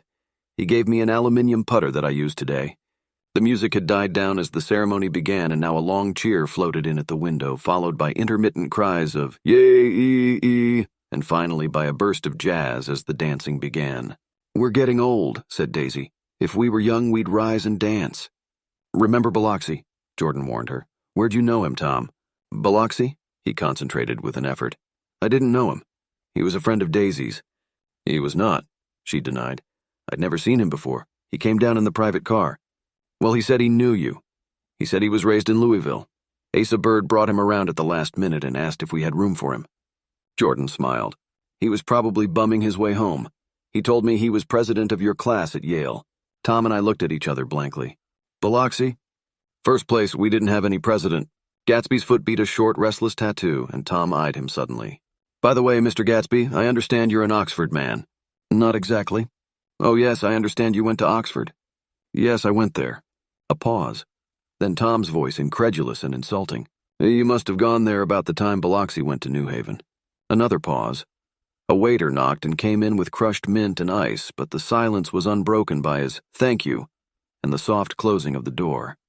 This tremendous detail was to be cleared up at last. I told you I went there, said Gatsby. I heard you, but I'd like to know when. It was in 1919. I only stayed 5 months. That's why I can't really call myself an Oxford man. Tom glanced around to see if we mirrored his unbelief, but we were all looking at Gatsby. It was an opportunity they gave to some of the officers after the armistice, he continued. We could go to any of the universities in England or France. I wanted to get up and slap him on the back. I had one of those renewals of complete faith in him that I'd experienced before. Daisy rose, smiling faintly, and went to the table. Open the whiskey, Tom, she ordered, and I'll make you a mint julep. Then you won't seem so stupid to yourself. Look at the mint. Wait a minute, snapped Tom. I want to ask Mr. Gatsby one more question. Go on, Gatsby said politely. What kind of a row are you trying to cause in my house anyhow? They were out in the open at last, and Gatsby was content. He isn't causing a row. Daisy looked desperately from one to the other. You're causing a row. Please have a little self-control. Self-control? Repeated Tom incredulously. I suppose the latest thing is to sit back and let Mr. Nobody from Nowhere make love to your wife. Well, if that's the idea, you can count me out. Nowadays, people begin by sneering at family life and family institutions, and next they'll throw everything overboard and have intermarriage between black and white. Flushed with his impassioned gibberish, he saw himself standing alone on the last barrier of civilization. We're all white here, murmured Jordan. I know I'm not very popular. I don't give big parties. I suppose you've got to make your house into a pigsty in order to have any friends in the modern world. Angry as I was, as we all were, I was tempted to laugh whenever he opened his mouth. The transition from libertine to prig was so complete. I've got something to tell you, old sport, began Gatsby. But Daisy guessed at his intention. Please don't, she interrupted helplessly. Please, let's all go home. Why don't we all go home? That's a good idea, I got up. Come on, Tom, nobody wants a drink. I want to know what Mr. Gatsby has to tell me. Your wife doesn't love you, said Gatsby. She's never loved you. She loves me. You must be crazy, exclaimed Tom automatically. Gatsby sprang to his feet, vivid with excitement. She never loved you, do you hear? He cried. She only married you because I was poor and she was tired of waiting for me. It was a terrible mistake, but in her heart she never loved anyone except me. At this point, Jordan and I tried to go, but Tom and Gatsby insisted with competitive firmness that we remain, as though neither of them had anything to conceal and it would be a privilege to partake vicariously of their emotions. Sit down, Daisy. Tom's voice groped unsuccessfully for the paternal note. What's been going on? I want to hear all about it. I told you what's been going on, said Gatsby. Going on for 5 years, and you didn't know. Tom turned to Daisy sharply. You've been seeing this fellow for 5 years.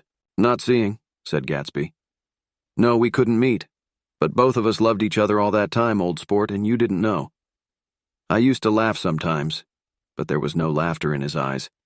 To think that you didn't know. Oh, that's all. Tom tapped his thick fingers together like a clergyman and leaned back in his chair. You're crazy, he exploded. I can't speak about what happened 5 years ago because I didn't know Daisy then, and I'll be damned if I see how you got within a mile of her unless you brought the groceries to the back door. But all the rest of that's a goddamned lie. Daisy loved me when she married me, and she loves me now. No, said Gatsby, shaking his head. She does, though. The trouble is that sometimes she gets foolish ideas in her head and doesn't know what she's doing. He nodded sagely. And what's more, I love Daisy, too.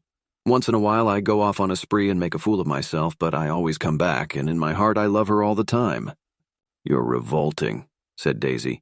She turned to me, and her voice, dropping an octave lower, filled the room with thrilling scorn. Do you know why we left Chicago? I'm surprised that they didn't treat you to the story of that little spree." Gatsby walked over and stood beside her. "Daisy, that's all over now," he said earnestly. "It doesn't matter anymore. Just tell him the truth, that you never loved him, and it's all wiped out forever." She looked at him blindly. "Why, how could I love him, possibly? You never loved him." She hesitated. Her eyes fell on Jordan and me with a sort of appeal, as though she realized at last what she was doing, and as though she had never, all along, intended doing anything at all. But it was done now. It was too late. "I never loved him," she said with perceptible reluctance. "Not at Kapiolani?" demanded Tom suddenly. "No." From the ballroom beneath, muffled and suffocating chords were drifting up on hot waves of air. "Not that day I carried you down from the punch bowl to keep your shoes dry?" There was a husky tenderness in his tone. "Daisy? Please don't." Her voice was cold, but the rancor was gone from it. She looked at Gatsby. "There, Jay," she said. But her hand, as she tried to light a cigarette, was trembling. Suddenly, she threw the cigarette and the burning match on the carpet. "Oh, you want too much," she cried to Gatsby. "I love you now, isn't that enough? I can't help what's past." She began to sob helplessly. "I did love him once, but I loved you too." Gatsby's eyes opened and closed. "You loved me too," he repeated. "Even that's a lie," said Tom savagely. "She didn't know you were alive. Why, there's things between Daisy and me that you'll never know. Things that neither of us can ever forget." The words seemed to bite physically into Gatsby. "I want to speak to Daisy alone," he insisted. "She's all excited now. Even alone, I can't say I never loved Tom," she admitted in a pitiful voice. "It wouldn't be true." "Of course it wouldn't," agreed Tom. She turned to her husband. "As if it mattered to you," she said. "Of course it matters. I'm going to take better care of you from now on." "You don't understand," said Gatsby with a touch of panic. "You're not going to take care of her anymore." "I'm not." Tom opened his eyes wide and laughed. He could afford to control himself now. "Why's that?" "Daisy's leaving you." "Nonsense." "I am, though," she said with a visible effort. "She's not leaving me." Tom's words suddenly leaned down over Gatsby. "Certainly not for a common swindler who'd have to steal the ring he put on her finger." "I won't stand this," cried Daisy. "Oh, please, let's get out." "Who are you anyhow?" broke out Tom. "You're one of that bunch that hangs around with Meyer Wolfsheim. That much I happen to know. I've made a little investigation into your affairs, and I'll carry it further tomorrow." "You can suit yourself about that, old sport," said Gatsby steadily. "I found out what your drugstores were." He turned to us and spoke rapidly. "He and this Wolfsheim bought up a lot of side street drugstores here and in Chicago and sold grain alcohol over the counter. That's one of his little stunts. I picked him for a bootlegger the first time I saw him, and I wasn't far wrong."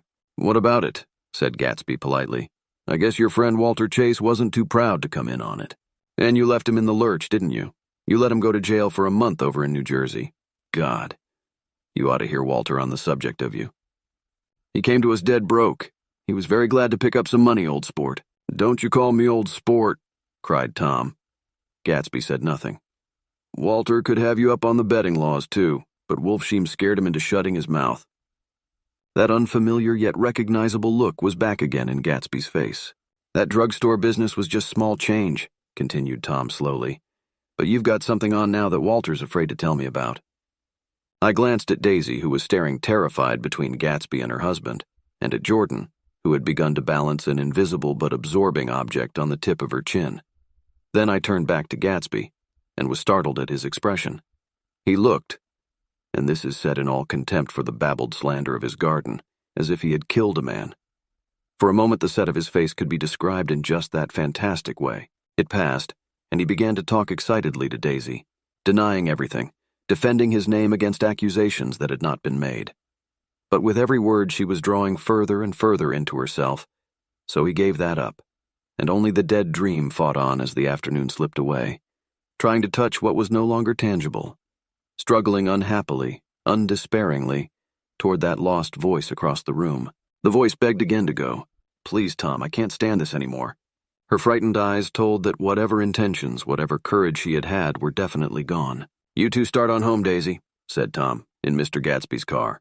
She looked at Tom, alarmed now, but he insisted with magnanimous scorn.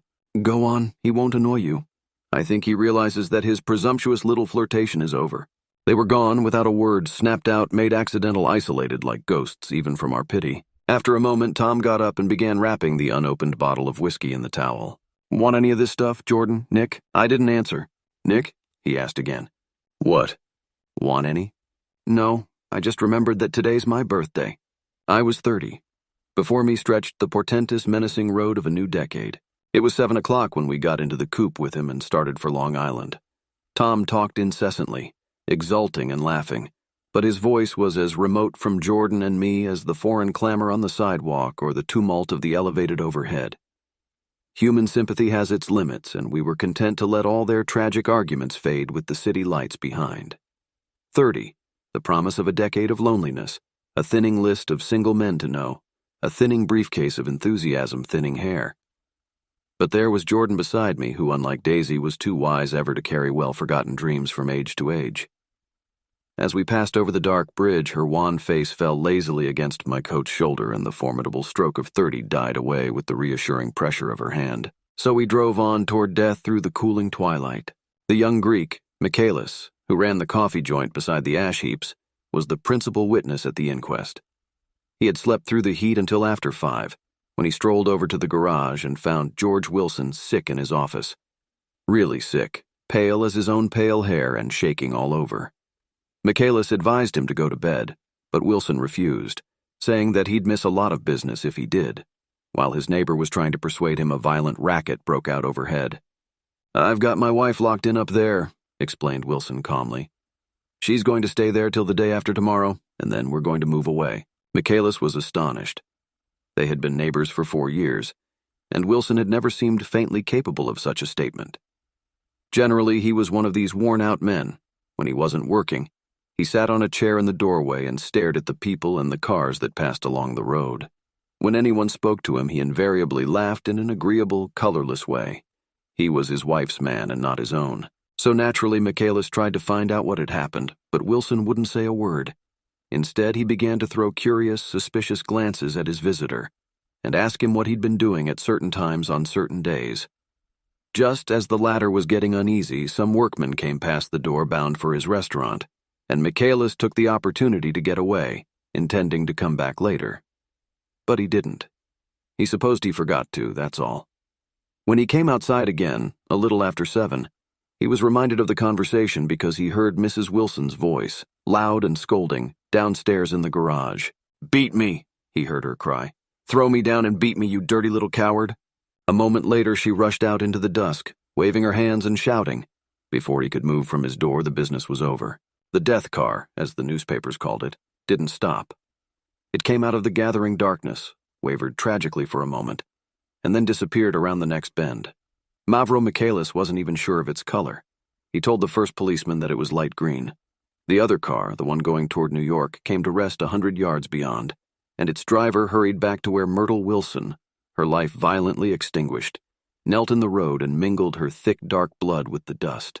Michaelis and this man reached her first, but when they had torn open her shirtwaist, still damp with perspiration, they saw that her left breast was swinging loose like a flap, and there was no need to listen for the heart beneath. The mouth was wide open and ripped a little at the corners, as though she had choked a little in giving up the tremendous vitality she had stored so long.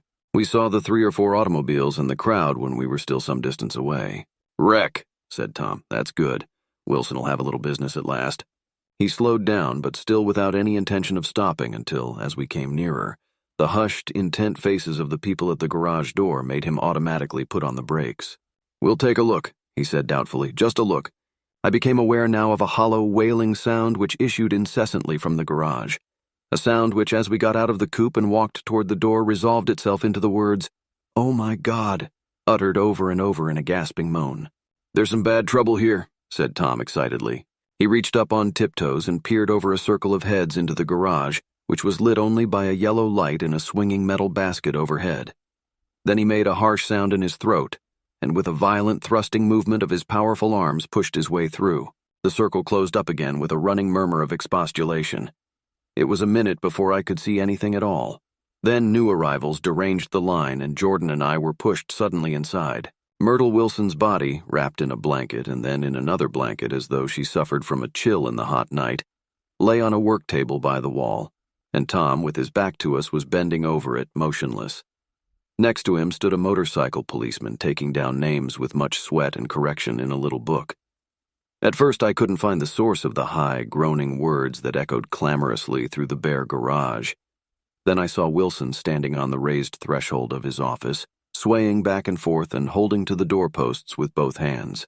Some man was talking to him in a low voice and attempting from time to time to lay a hand on his shoulder, but Wilson neither heard nor saw. His eyes would drop slowly from the swinging light to the laden table by the wall, and then jerk back to the light again, and he gave out incessantly his high, horrible call. "Oh my God, oh my God, oh God, oh my God." Presently Tom lifted his head with a jerk, and after staring around the garage with glazed eyes, addressed a mumbled, incoherent remark to the policeman. The policeman was saying. "Oh, no, corrected the man. M-A-V-R-O, listen to me," muttered Tom fiercely. Said the policeman. "Oh, gee." He looked up as Tom's broad hand fell sharply on his shoulder. "What you want, fella?" "What happened? That's what I want to know." "Auto hit her, instantly killed." "Instantly killed?" repeated Tom, staring. "She ran out in a road, son of a bitch, didn't even stop his car." "There was 2 cars," said Michaelis. "One coming, one going, see?" "Going where?" asked the policeman keenly. "One going each way. Well, she—" His hand rose toward the blankets, but stopped halfway and fell to his side. "She ran out there, and the one coming from New York knocked right into her, going 30 or 40 miles an hour. What's the name of this place here?" demanded the officer. "Hasn't got any name." A pale, well-dressed Negro stepped near. "It was a yellow car," he said. "Big yellow car, new." "See the accident?" asked the policeman. "No, but the car passed me down the road going faster than 40, going 50, 60. "Come here and let's have your name. Look out now, I want to get his name." Some words of this conversation must have reached Wilson, swaying in the office door, for suddenly a new theme found voice among his grasping cries. "You don't have to tell me what kind of car it was. I know what kind of car it was." Watching Tom, I saw the wad of muscle back of his shoulder tighten under his coat. He walked quickly over to Wilson and, standing in front of him, seized him firmly by the upper arms. "You've got to pull yourself together," he said with soothing gruffness. Wilson's eyes fell upon Tom. He started up on his tiptoes and then would have collapsed to his knees had not Tom held him upright. "Listen," said Tom, shaking him a little. "I just got here a minute ago from New York. I was bringing you that coupe we've been talking about. That yellow car I was driving this afternoon wasn't mine, do you hear? I haven't seen it all afternoon. Only the Negro and I were near enough to hear what he said. But the policeman caught something in the tone and looked over with truculent eyes. "What's all that?" he demanded. "I'm a friend of his." Tom turned his head but kept his hands firm on Wilson's body. "He says he knows the car that did it. It was a yellow car." Some dim impulse moved the policeman to look suspiciously at Tom. "And what color's your car?" "It's a blue car, a coupe." "We've come straight from New York," I said. Someone who had been driving a little behind us confirmed this, and the policeman turned away. "Now, if you'll let me have that name again, correct?" Picking up Wilson like a doll, Tom carried him into the office, set him down in a chair, and came back. "If somebody'll come here and sit with him," he snapped authoritatively. He watched while the 2 men standing closest glanced at each other and went unwillingly into the room. Then Tom shut the door on them and came down the single step, his eyes avoiding the table. As he passed close to me, he whispered, "Let's get out."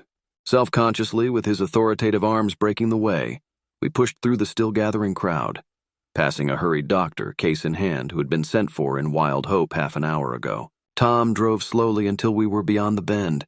Then his foot came down hard and the coupe raced along through the night. In a little while I heard a low, husky sob and saw that the tears were overflowing down his face.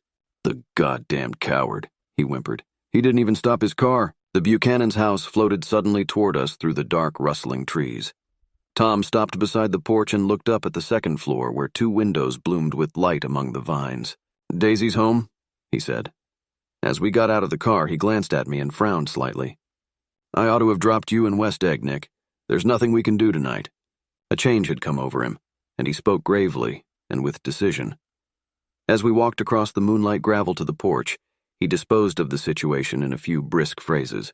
"I'll telephone for a taxi to take you home, and while you're waiting, you and Jordan better go in the kitchen and have them get you some supper, if you want any." He opened the door. "Come in." "No thanks, but I'd be glad if you'd order me the taxi. I'll wait outside." Jordan put her hand on my arm. "Want you come in, Nick?" "No thanks." I was feeling a little sick and I wanted to be alone. But Jordan lingered for a moment more, It's only 9:30, she said. I'd be damned if I'd go in. I'd had enough of all of them for one day, and suddenly that included Jordan, too. She must have seen something of this in my expression, for she turned abruptly away and ran up the porch steps into the house. I sat down for a few minutes with my head in my hands, until I heard the phone taken up inside and the butler's voice calling a taxi. Then I walked slowly down the drive away from the house, intending to wait by the gate. I hadn't gone 20 yards when I heard my name and Gatsby stepped from between two bushes into the path. I must have felt pretty weird by that time, because I could think of nothing except the luminosity of his pink suit under the moon. "What are you doing?" I inquired. "Just standing here, old sport?" Somehow that seemed a despicable occupation. For all I knew, he was going to rob the house in a moment. I wouldn't have been surprised to see sinister faces, the faces of Wolfsheim's people, behind him in the dark shrubbery. "Did you see any trouble on the road?" he asked after a minute. "Yes." He hesitated. "Was she killed?" "Yes." "I thought so. I told Daisy I thought so.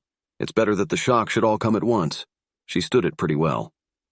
He spoke as if Daisy's reaction was the only thing that mattered. "I got to West Egg by a side road," he went on, "and left the car in my garage. I don't think anybody saw us, but of course I can't be sure. I disliked him so much by this time that I didn't find it necessary to tell him he was wrong." "Who was the woman?" he inquired. "Her name was Wilson. Her husband owns the garage. How the devil did it happen?" "Well, I tried to swing the wheel." He broke off, and suddenly I guessed at the truth. "Was Daisy driving?" "Yes," he said after a moment. "But of course I'll say I was. You see, when we left New York, she was very nervous and she thought it would steady her to drive.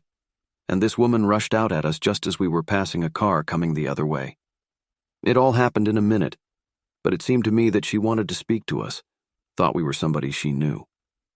Well, first Daisy turned away from the woman toward the other car, and then she lost her nerve and turned back. The second my hand reached the wheel, I felt the shock. It must have killed her instantly. It ripped her open. Don't tell me, old sport." He winced. "Anyhow, Daisy stepped on it. I tried to make her stop, but she couldn't, so I pulled on the emergency brake. Then she fell over into my lap and I drove on. She'll be all right tomorrow," he said presently. "I'm just going to wait here and see if he tries to bother her about that unpleasantness this afternoon. She's locked herself into her room, and if he tries any brutality, she's going to turn the light out and on again." "He won't touch her," I said. "He's not thinking about her." "I don't trust him, old sport." "How long are you going to wait?" "All night, if necessary. Anyhow, till they all go to bed." A new point of view occurred to me. Suppose Tom found out that Daisy had been driving. He might think he saw a connection in it. He might think anything. I looked at the house. There were 2 or 3 bright windows downstairs and the pink glow from Daisy's room on the ground floor. "You wait here," I said. "I'll see if there's any sign of a commotion." I walked back along the border of the lawn, traversed the gravel softly, and tiptoed up the veranda steps. The drawing room curtains were open, and I saw that the room was empty. Crossing the porch where we had dined that June night 3 months before, I came to a small rectangle of light which I guessed was the pantry window. The blind was drawn, but I found a rift at the sill. Daisy and Tom were sitting opposite each other at the kitchen table with a plate of cold fried chicken between them and 2 bottles of ale. He was talking intently across the table at her, and in his earnestness his hand had fallen upon and covered her own. Once in a while she looked up at him and nodded in agreement. They weren't happy, and neither of them had touched the chicken or the ale, and yet they weren't unhappy either. There was an unmistakable air of natural intimacy about the picture, and anybody would have said that they were conspiring together.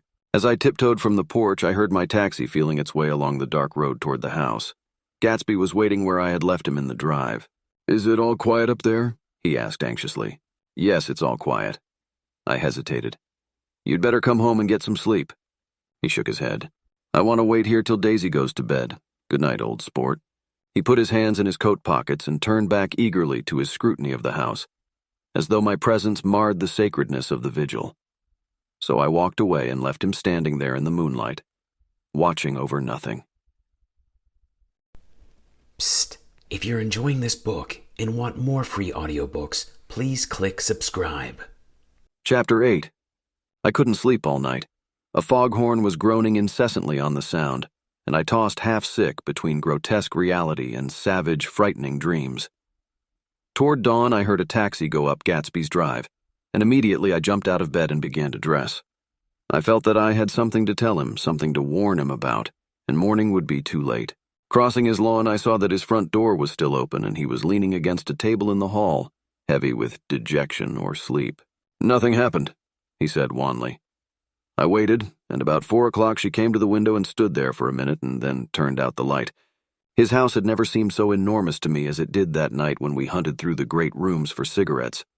We pushed aside curtains that were like pavilions and felt over innumerable feet of dark wall for electric light switches. Once I tumbled with a sort of splash upon the keys of a ghostly piano. There was an inexplicable amount of dust everywhere, and the rooms were musty, as though they hadn't been aired for many days. I found the humidor on an unfamiliar table with 2 stale, dry cigarettes inside. Throwing open the French windows of the drawing room, we sat smoking out into the darkness. "You ought to go away," I said. "It's pretty certain they'll trace your car. Go away now, old sport? Go to Atlantic City for a week or up to Montreal." He wouldn't consider it. He couldn't possibly leave Daisy until he knew what she was going to do. He was clutching at some last hope, and I couldn't bear to shake him free. It was this night that he told me the strange story of his youth with Dan Cody. Told it to me because Jay Gatsby had broken up like glass against Tom's hard malice, and the long, secret extravaganza was played out. I think that he would have acknowledged anything now without reserve. But he wanted to talk about Daisy. She was the first nice girl he had ever known. In various unrevealed capacities he had come in contact with such people, but always with indiscernible barbed wire between. He found her excitingly desirable. He went to her house, at first with other officers from Camp Taylor, then alone. It amazed him. He had never been in such a beautiful house before. But what gave it an air of breathless intensity was that Daisy lived there. It was as casual a thing to her as his tent out at camp was to him. There was a ripe mystery about it, a hint of bedrooms upstairs more beautiful and cool than other bedrooms, of gay and radiant activities taking place through its corridors, and of romances that were not musty and laid away already in lavender, but fresh and breathing and redolent of this year's shining motor cars, and of dances whose flowers were scarcely withered. It excited him, too, that many men had already loved Daisy. It increased her value in his eyes. He felt their presence all about the house, pervading the air with the shades and echoes of still vibrant emotions. But he knew that he was in Daisy's house by a colossal accident. However glorious might be his future as Jay Gatsby, he was at present a penniless young man without a past, and at any moment the invisible cloak of his uniform might slip from his shoulders. So he made the most of his time. He took what he could get, ravenously and unscrupulously. Eventually he took Daisy one still October night, took her because he had no real right to touch her hand. He might have despised himself, for he had certainly taken her under false pretenses. I don't mean that he had traded on his phantom millions, but he had deliberately given Daisy a sense of security. He let her believe that he was a person from much the same strata as herself, that he was fully able to take care of her. As a matter of fact, he had no such facilities. He had no comfortable family standing behind him, and he was liable at the whim of an impersonal government to be blown anywhere about the world. But he didn't despise himself, and it didn't turn out as he had imagined. He had intended, probably, to take what he could and go. But now he found that he had committed himself to the following of a grail. He knew that Daisy was extraordinary, but he didn't realize just how extraordinary a nice girl could be. She vanished into her rich house, into her rich, full life, leaving Gatsby nothing. He felt married to her, that was all. When they met again 2 days later, it was Gatsby who was breathless, who was somehow betrayed. Her porch was bright with the bought luxury of starshine. The wicker of the settee squeaked fashionably as she turned toward him, and he kissed her curious and lovely mouth. She had caught a cold, and it made her voice huskier and more charming than ever.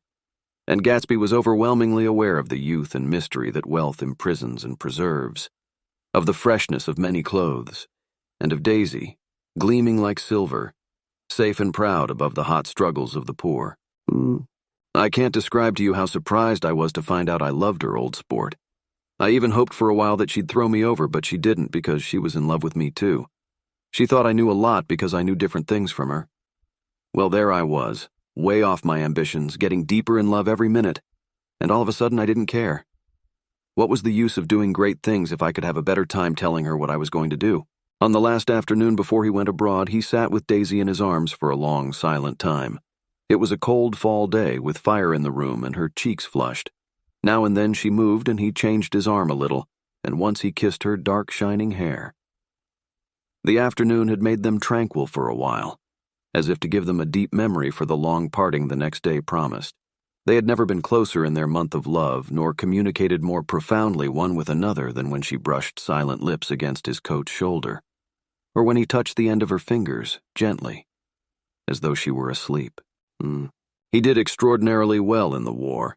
He was a captain before he went to the front, and following the Argonne battles he got his majority and the command of the divisional machine guns.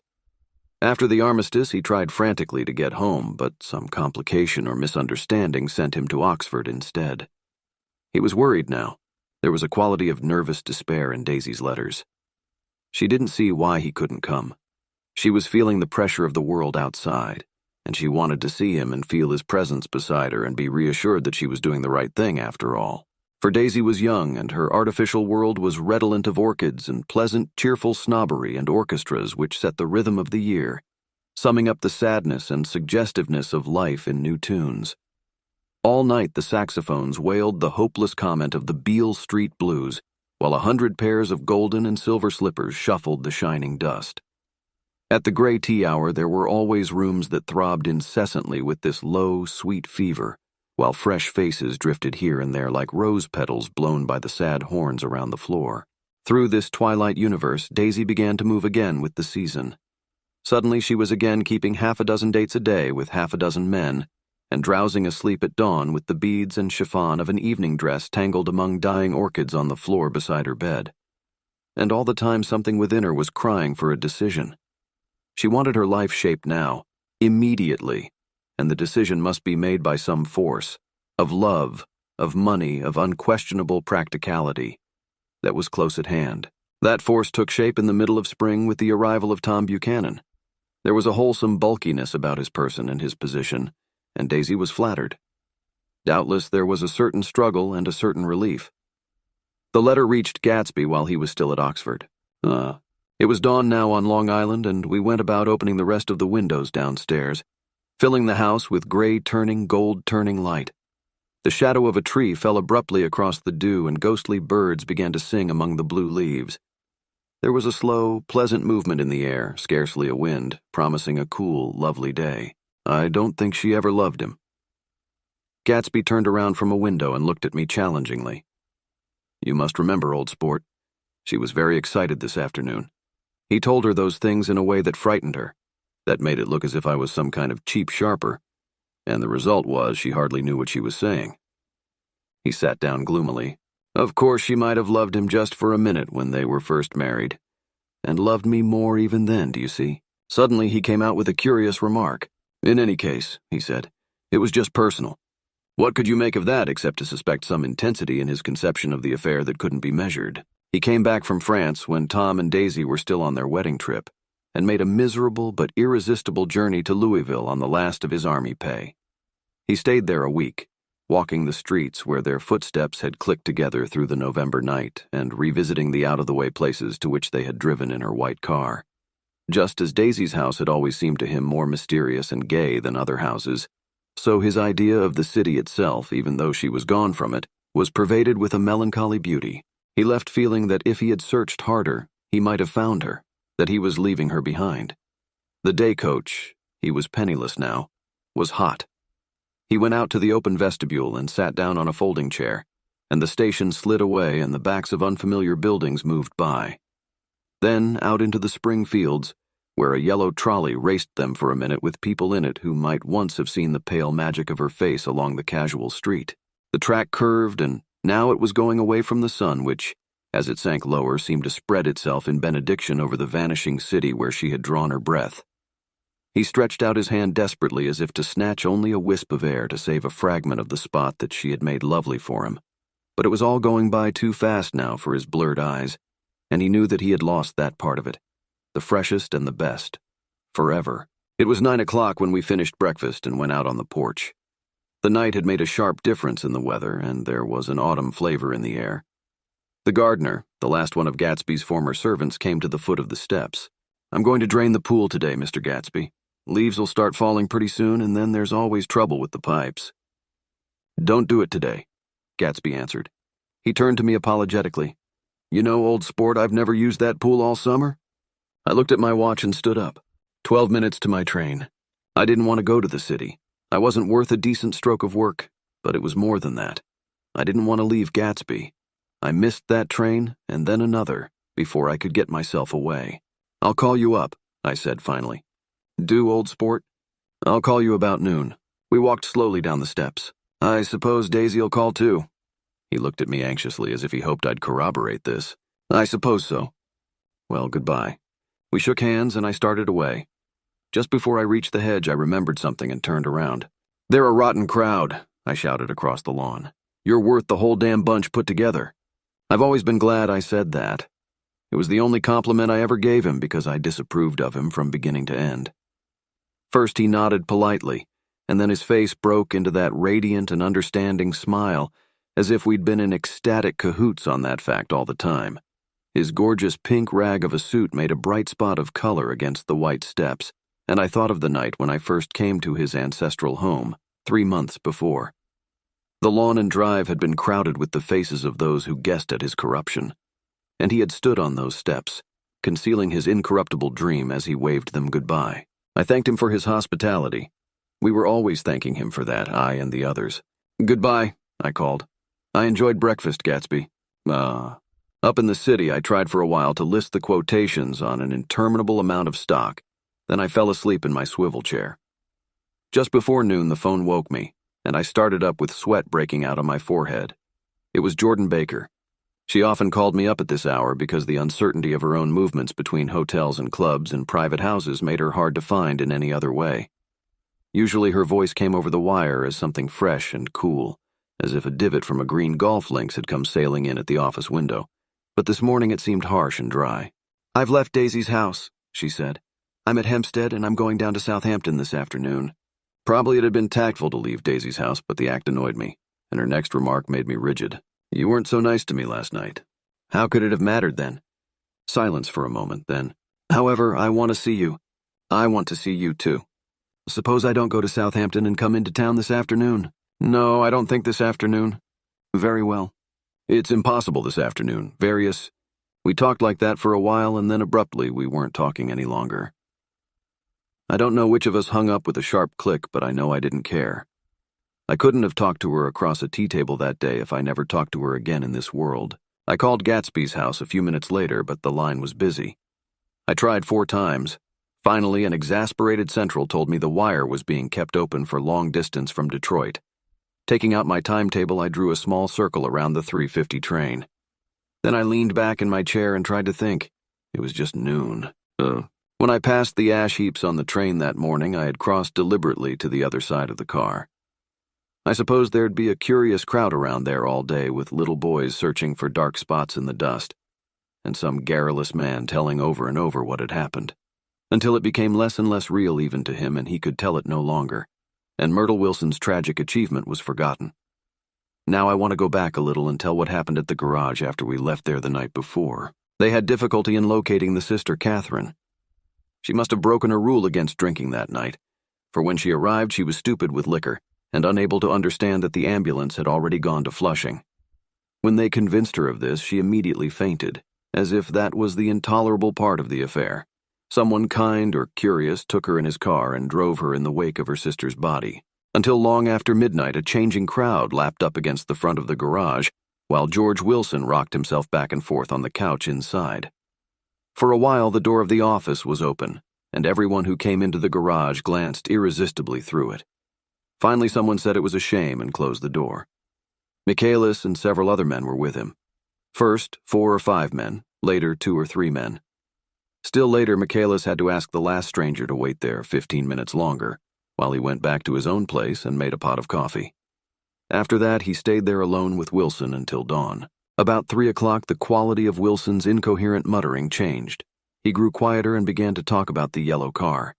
He announced that he had a way of finding out whom the yellow car belonged to, and then he blurted out that a couple of months ago his wife had come from the city with her face bruised and her nose swollen. But when he heard himself say this, he flinched and began to cry, "Oh my God," again in his groaning voice. Michaelis made a clumsy attempt to distract him. "How long have you been married, George? Come on there, try and sit still a minute and answer my question. How long have you been married?" 12 years. Never had any children? Come on, George, sit still. I asked you a question. Did you ever have any children?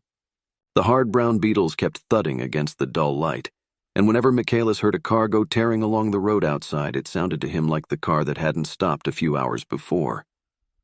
He didn't like to go into the garage because the workbench was stained where the body had been lying, so he moved uncomfortably around the office. He knew every object in it before morning, and from time to time sat down beside Wilson trying to keep him more quiet. "Have you got a church you go to sometimes, George? Maybe even if you haven't been there for a long time? Maybe I could call up the church and get a priest to come over and he could talk to you, see? I don't belong to any. You ought to have a church, George, for times like this. You must have gone to church once. Didn't you get married in a church? Listen, George, listen to me. Didn't you get married in a church? That was a long time ago." The effort of answering broke the rhythm of his rocking. For a moment he was silent. Then the same half-knowing, half-bewildered look came back into his faded eyes. "Look in the drawer there," he said, pointing at the desk. "Which drawer?" "That drawer, that one." Michaelis opened the drawer nearest his hand. There was nothing in it but a small, expensive dog leash made of leather and braided silver. It was apparently new. "This?" he inquired, holding it up. Wilson stared and nodded. "I found it yesterday afternoon. She tried to tell me about it, but I knew it was something funny." "You mean your wife bought it?" "She had it wrapped in tissue paper on her bureau." Michaelis didn't see anything odd in that, and he gave Wilson a dozen reasons why his wife might have bought the dog leash. But conceivably Wilson had heard some of these same explanations before, from Myrtle, because he began saying, "Oh my God," again in a whisper. His comforter left several explanations in the air. "Then he killed her," said Wilson. His mouth dropped open suddenly. "Who did?" "I have a way of finding out." "You're morbid, George," said his friend. "This has been a strain to you and you don't know what you're saying. You'd better try and sit quiet till morning." "He murdered her." "It was an accident, George." Wilson shook his head. His eyes narrowed and his mouth widened slightly with the ghost of a superior, "I know," he said definitely. "I'm one of these trusting fellas and I don't think any harm to nobody, but when I get to know a thing, I know it. It was the man in that car. She ran out to speak to him and he wouldn't stop." Michaelis had seen this too, but it hadn't occurred to him that there was any special significance in it. He believed that Mrs. Wilson had been running away from her husband rather than trying to stop any particular car. How could she have been like that? "She's a deep one," said Wilson, as if that answered the question. He began to rock again, and Michaelis stood twisting the leash in his hand. "Maybe you got some friend that I could telephone for, George." This was a forlorn hope. He was almost sure that Wilson had no friend. There was not enough of him for his wife.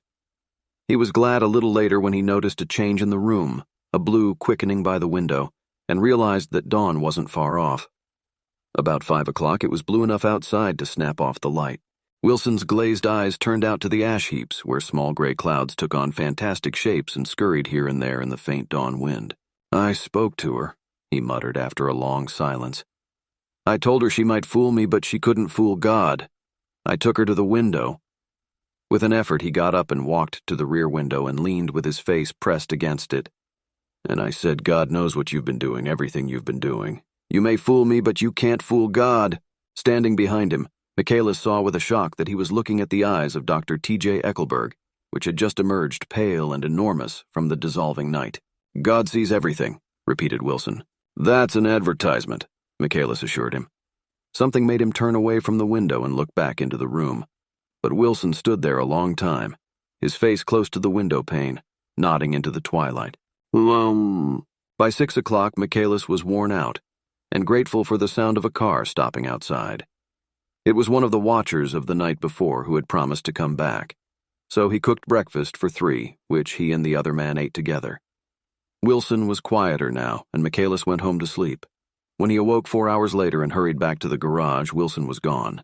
His movements, he was on foot all the time, were afterward traced to Port Roosevelt and then to Gadd's Hill, where he bought a sandwich that he didn't eat and a cup of coffee. He must have been tired and walking slowly, for he didn't reach Gadd's Hill until noon. Thus far, there was no difficulty in accounting for his time. There were boys who had seen a man acting sort of crazy, and motorists at whom he stared oddly from the side of the road. Then for 3 hours he disappeared from view. The police, on the strength of what he said to Michaelis, that he had a way of finding out, supposed that he spent that time going from garage to garage thereabout, inquiring for a yellow car. On the other hand, no garage man who had seen him ever came forward, and perhaps he had an easier, surer way of finding out what he wanted to know. By 2:30, he was in West Egg, where he asked someone the way to Gatsby's house. So by that time he knew Gatsby's name. At 2 o'clock, Gatsby put on his bathing suit and left word with the butler that if anyone phoned, word was to be brought to him at the pool. He stopped at the garage for a pneumatic mattress that had amused his guests during the summer, and the chauffeur helped him to pump it up. Then he gave instructions that the open car wasn't to be taken out under any circumstances. And this was strange because the front right fender needed repair. Gatsby shouldered the mattress and started for the pool.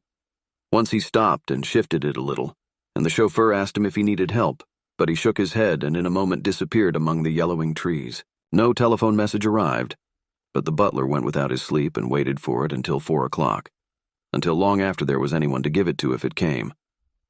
I have an idea that Gatsby himself didn't believe it would come, and perhaps he no longer cared. If that was true, he must have felt that he had lost the old warm world, paid a high price for living too long with a single dream. He must have looked up at an unfamiliar sky through frightening leaves and shivered as he found what a grotesque thing a rose is and how raw the sunlight was upon the scarcely created grass. A new world, material without being real, where poor ghosts, breathing dreams like air, drifted fortuitously about, like that ashen fantastic figure gliding toward him through the amorphous trees. The chauffeur, he was one of Wolfsheim's protégés, heard the shots. Afterwards, he could only say that he hadn't thought anything much about them. I drove from the station directly to Gatsby's house, and my rushing anxiously up the front steps was the first thing that alarmed anyone. But they knew then, I firmly believe. With scarcely a word said, 4 of us, the chauffeur, butler, gardener, and I, hurried down to the pool. There was a faint, barely perceptible movement of the water as the fresh flow from one end urged its way toward the drain at the other. With little ripples that were hardly the shadows of waves, the laden mattress moved irregularly down the pool. A small gust of wind that scarcely corrugated the surface was enough to disturb its accidental course with its accidental burden. The touch of a cluster of leaves revolved it slowly, tracing, like the leg of transit, a thin red circle in the water. It was after we started with Gatsby toward the house that the gardener saw Wilson's body a little way off in the grass, and the Holocaust was complete. Chapter 9. After 2 years, I remember the rest of that day and that night and the next day, only as an endless drill of police and photographers and newspaper men in and out of Gatsby's front door. A rope stretched across the main gate, and a policeman by it kept out the curious, but little boys soon discovered that they could enter through my yard, and there were always a few of them clustered open-mouthed about the pool. Someone with a positive manner, perhaps a detective, used the expression madman as he bent over Wilson's body that afternoon, and the adventitious authority of his voice set the key for the newspaper reports next morning. Most of those reports were a nightmare, grotesque, circumstantial, eager, and untrue. When Michaelis's testimony at the inquest brought to light Wilson's suspicions of his wife, I thought the whole tale would shortly be served up in racy pasquinade. But Catherine, who might have said anything, didn't say a word. She showed a surprising amount of character about it, too. Looked at the coroner with determined eyes under that corrected brow of hers, and swore that her sister had never seen Gatsby, that her sister was completely happy with her husband, that her sister had been into no mischief whatever. She convinced herself of it, and cried into her handkerchief as if the very suggestion was more than she could endure. So Wilson was reduced to a man deranged by grief, in order that the case might remain in its simplest form, and it rested there. But all this part of it seemed remote and unessential. I found myself on Gatsby's side and alone. From the moment I telephoned news of the catastrophe to West Egg Village, every surmise about him and every practical question was referred to me. At first I was surprised and confused. Then, as he lay in his house and didn't move or breathe or speak hour upon hour, it grew upon me that I was responsible because no one else was interested. Interested, I mean, with that intense personal interest to which everyone has some vague right at the end. I called up Daisy half an hour after we found him, called her instinctively and without hesitation. But she and Tom had gone away early that afternoon and taken baggage with them. Left no address? No. Say when they'd be back? No. Any idea where they are? How I could reach them? I don't know, can't say. I wanted to get somebody for him. I wanted to go into the room where he lay and reassure him. I'll get somebody for you, Gatsby. Don't worry. Just trust me, and I'll get somebody for you. Meyer Wolfsheim's name wasn't in the phone book. The butler gave me his office address on Broadway, and I called information. But by the time I had the number, it was long after 5, and no one answered the phone. Will you ring again? I've rung 3 times. It's very important. Sorry, I'm afraid no one's there. I went back to the drawing room and thought for an instant that they were chance visitors, all these official people who suddenly filled it. But though they drew back the sheet and looked at Gatsby with shocked eyes, his protest continued in my brain. Look here, old sport, you've got to get somebody for me. You've got to try hard. I can't go through this alone. Someone started to ask me questions, but I broke away and going upstairs looked hastily through the unlocked parts of his desk. He'd never told me definitely that his parents were dead. But there was nothing, only the picture of Dan Cody, a token of forgotten violence, staring down from the wall. Next morning I sent the butler to New York with a letter to Wolfshim, which asked for information and urged him to come out on the next train. That request seemed superfluous when I wrote it. I was sure he'd start when he saw the newspapers, just as I was sure there'd be a wire from Daisy before noon. But neither a wire nor Mr. Wolfshim arrived. No one arrived except more police and photographers and newspapermen. When the butler brought back Wolfshim's answer, I began to have a feeling of defiance, of scornful solidarity between Gatsby and me against them all. Dear Mr. Carraway, this has been one of the most terrible shocks of my life to me. I hardly can believe it that it is true at all. Such a mad act as that man did should make us all think. I cannot come down now as I am tied up in some very important business and cannot get mixed up in this thing now.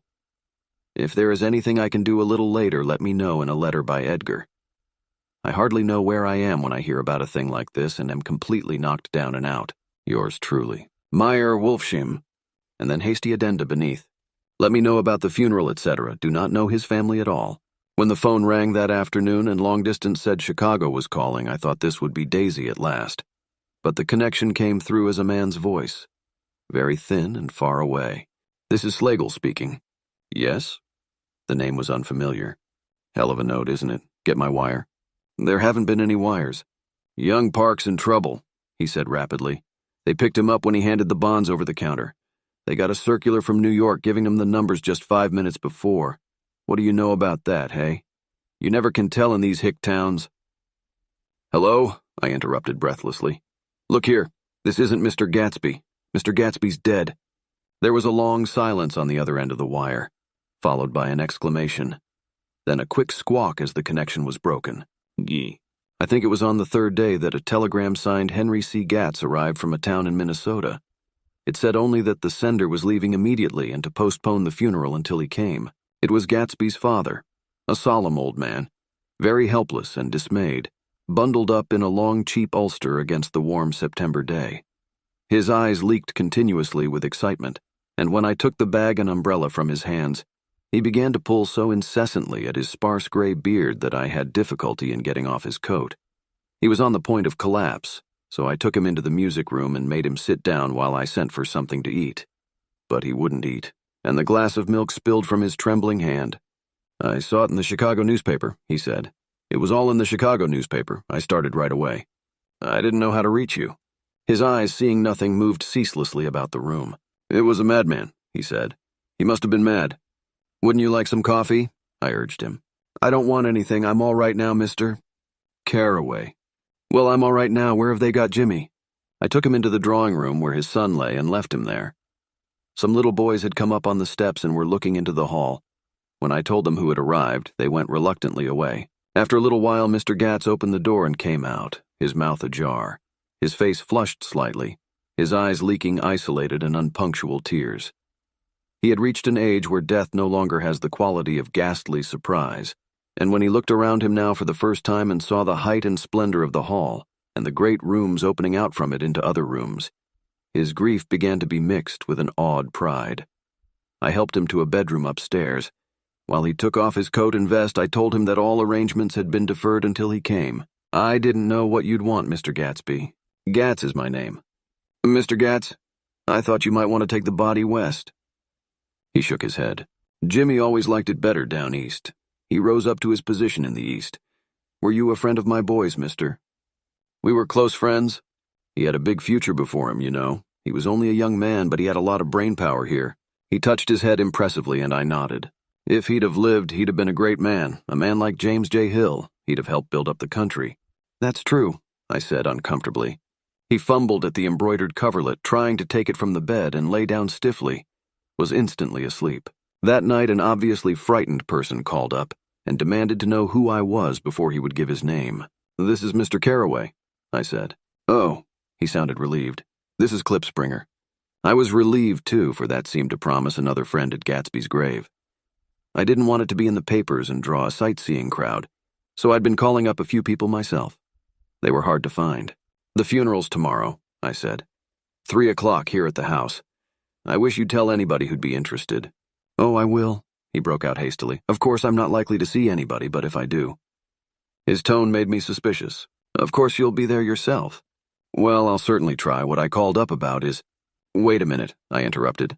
"How about saying you'll come?" "Well, the fact is, the truth of the matter is that I'm staying with some people up here in Greenwich, and they rather expect me to be with them tomorrow. In fact, there's a sort of picnic or something. Of course, I'll do my best to get away." I ejaculated an unrestrained, "Huh!" and he must have heard me, for he went on nervously. "What I called up about was a pair of shoes I left there. I wonder if it'd be too much trouble to have the butler send them on. You see, they're tennis shoes, and I'm sort of helpless without them. My address is care of BF. I didn't hear the rest of the name because I hung up the receiver. After that, I felt a certain shame for Gatsby. One gentleman to whom I telephoned implied that he had got what he deserved.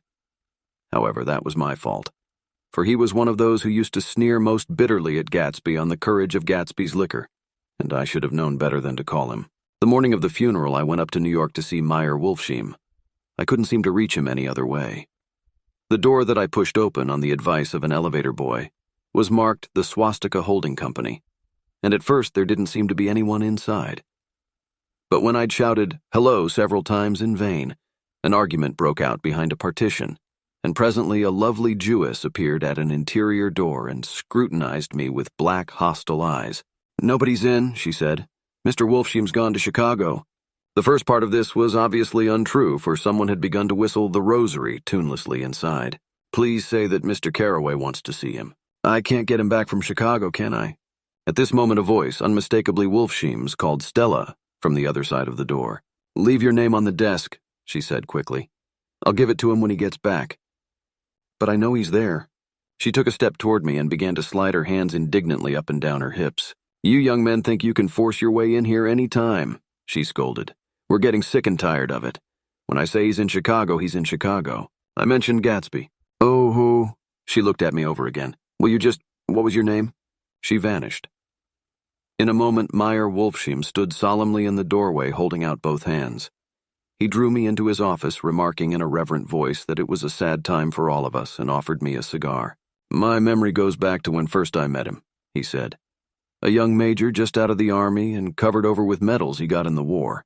He was so hard up he had to keep on wearing his uniform because he couldn't buy some regular clothes. First time I saw him was when he came into Weinbrenner's pool room at 43rd Street and asked for a job. He hadn't eaten anything for a couple of days. "Come on, have some lunch with me," I said. He ate more than $4 worth of food in half an hour.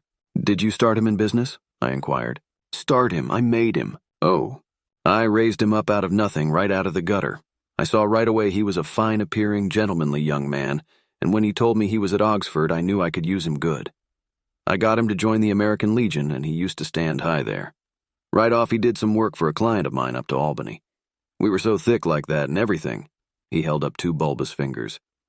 "Always together. I wondered if this partnership had included the World Series transaction in 1919. "Now he's dead," I said after a moment. "You were his closest friend, so I know you'll want to come to his funeral this afternoon." "I'd like to come." "Well, come then." The hair in his nostrils quivered slightly, and as he shook his head, his eyes filled with tears. "I can't do it. I can't get mixed up in it," he said. "There's nothing to get mixed up in. It's all over now. When a man gets killed, I never like to get mixed up in it in any way. I keep out. When I was a young man, it was different. If a friend of mine died, no matter how, I stuck with them to the end. You may think that's sentimental, but I mean it. To the bitter end." I saw that for some reason of his own he was determined not to come, so I stood up. "Are you a college man?" he inquired suddenly. For a moment I thought he was going to suggest a connection, but he only nodded and shook my hand. "Let us learn to show our friendship for a man when he is alive and not after he is dead," he suggested. "After that, my own rule is to let everything alone." When I left his office, the sky had turned dark and I got back to West Egg in a drizzle. After changing my clothes, I went next door and found Mr. Gatz walking up and down excitedly in the hall. His pride in his son and in his son's possessions was continually increasing, and now he had something to show me. Jimmy sent me this picture. He took out his wallet with trembling fingers. Look there. It was a photograph of the house, cracked in the corners and dirty with many hands. He pointed out every detail to me eagerly. Look there! And then sought admiration from my eyes. He had shown it so often that I think it was more real to him now than the house itself. Jimmy sent it to me. I think it's a very pretty picture. It shows up well. Very well. Had you seen him lately? He come out to see me 2 years ago and bought me the house I live in now. Of course, we was broke up when he run off from home, but I see now there was a reason for it. He knew he had a big future in front of him, and ever since he made a success, he was very generous with me. He seemed reluctant to put away the picture, held it for another minute lingeringly before my eyes. Then he returned the wallet and pulled from his pocket a ragged old copy of a book called Hopalong Cassidy. Look here, this is a book he had when he was a boy. It just shows you. He opened it at the back cover and turned it around for me to see. On the last flyleaf was printed the word schedule and the date, September 12th, 1906.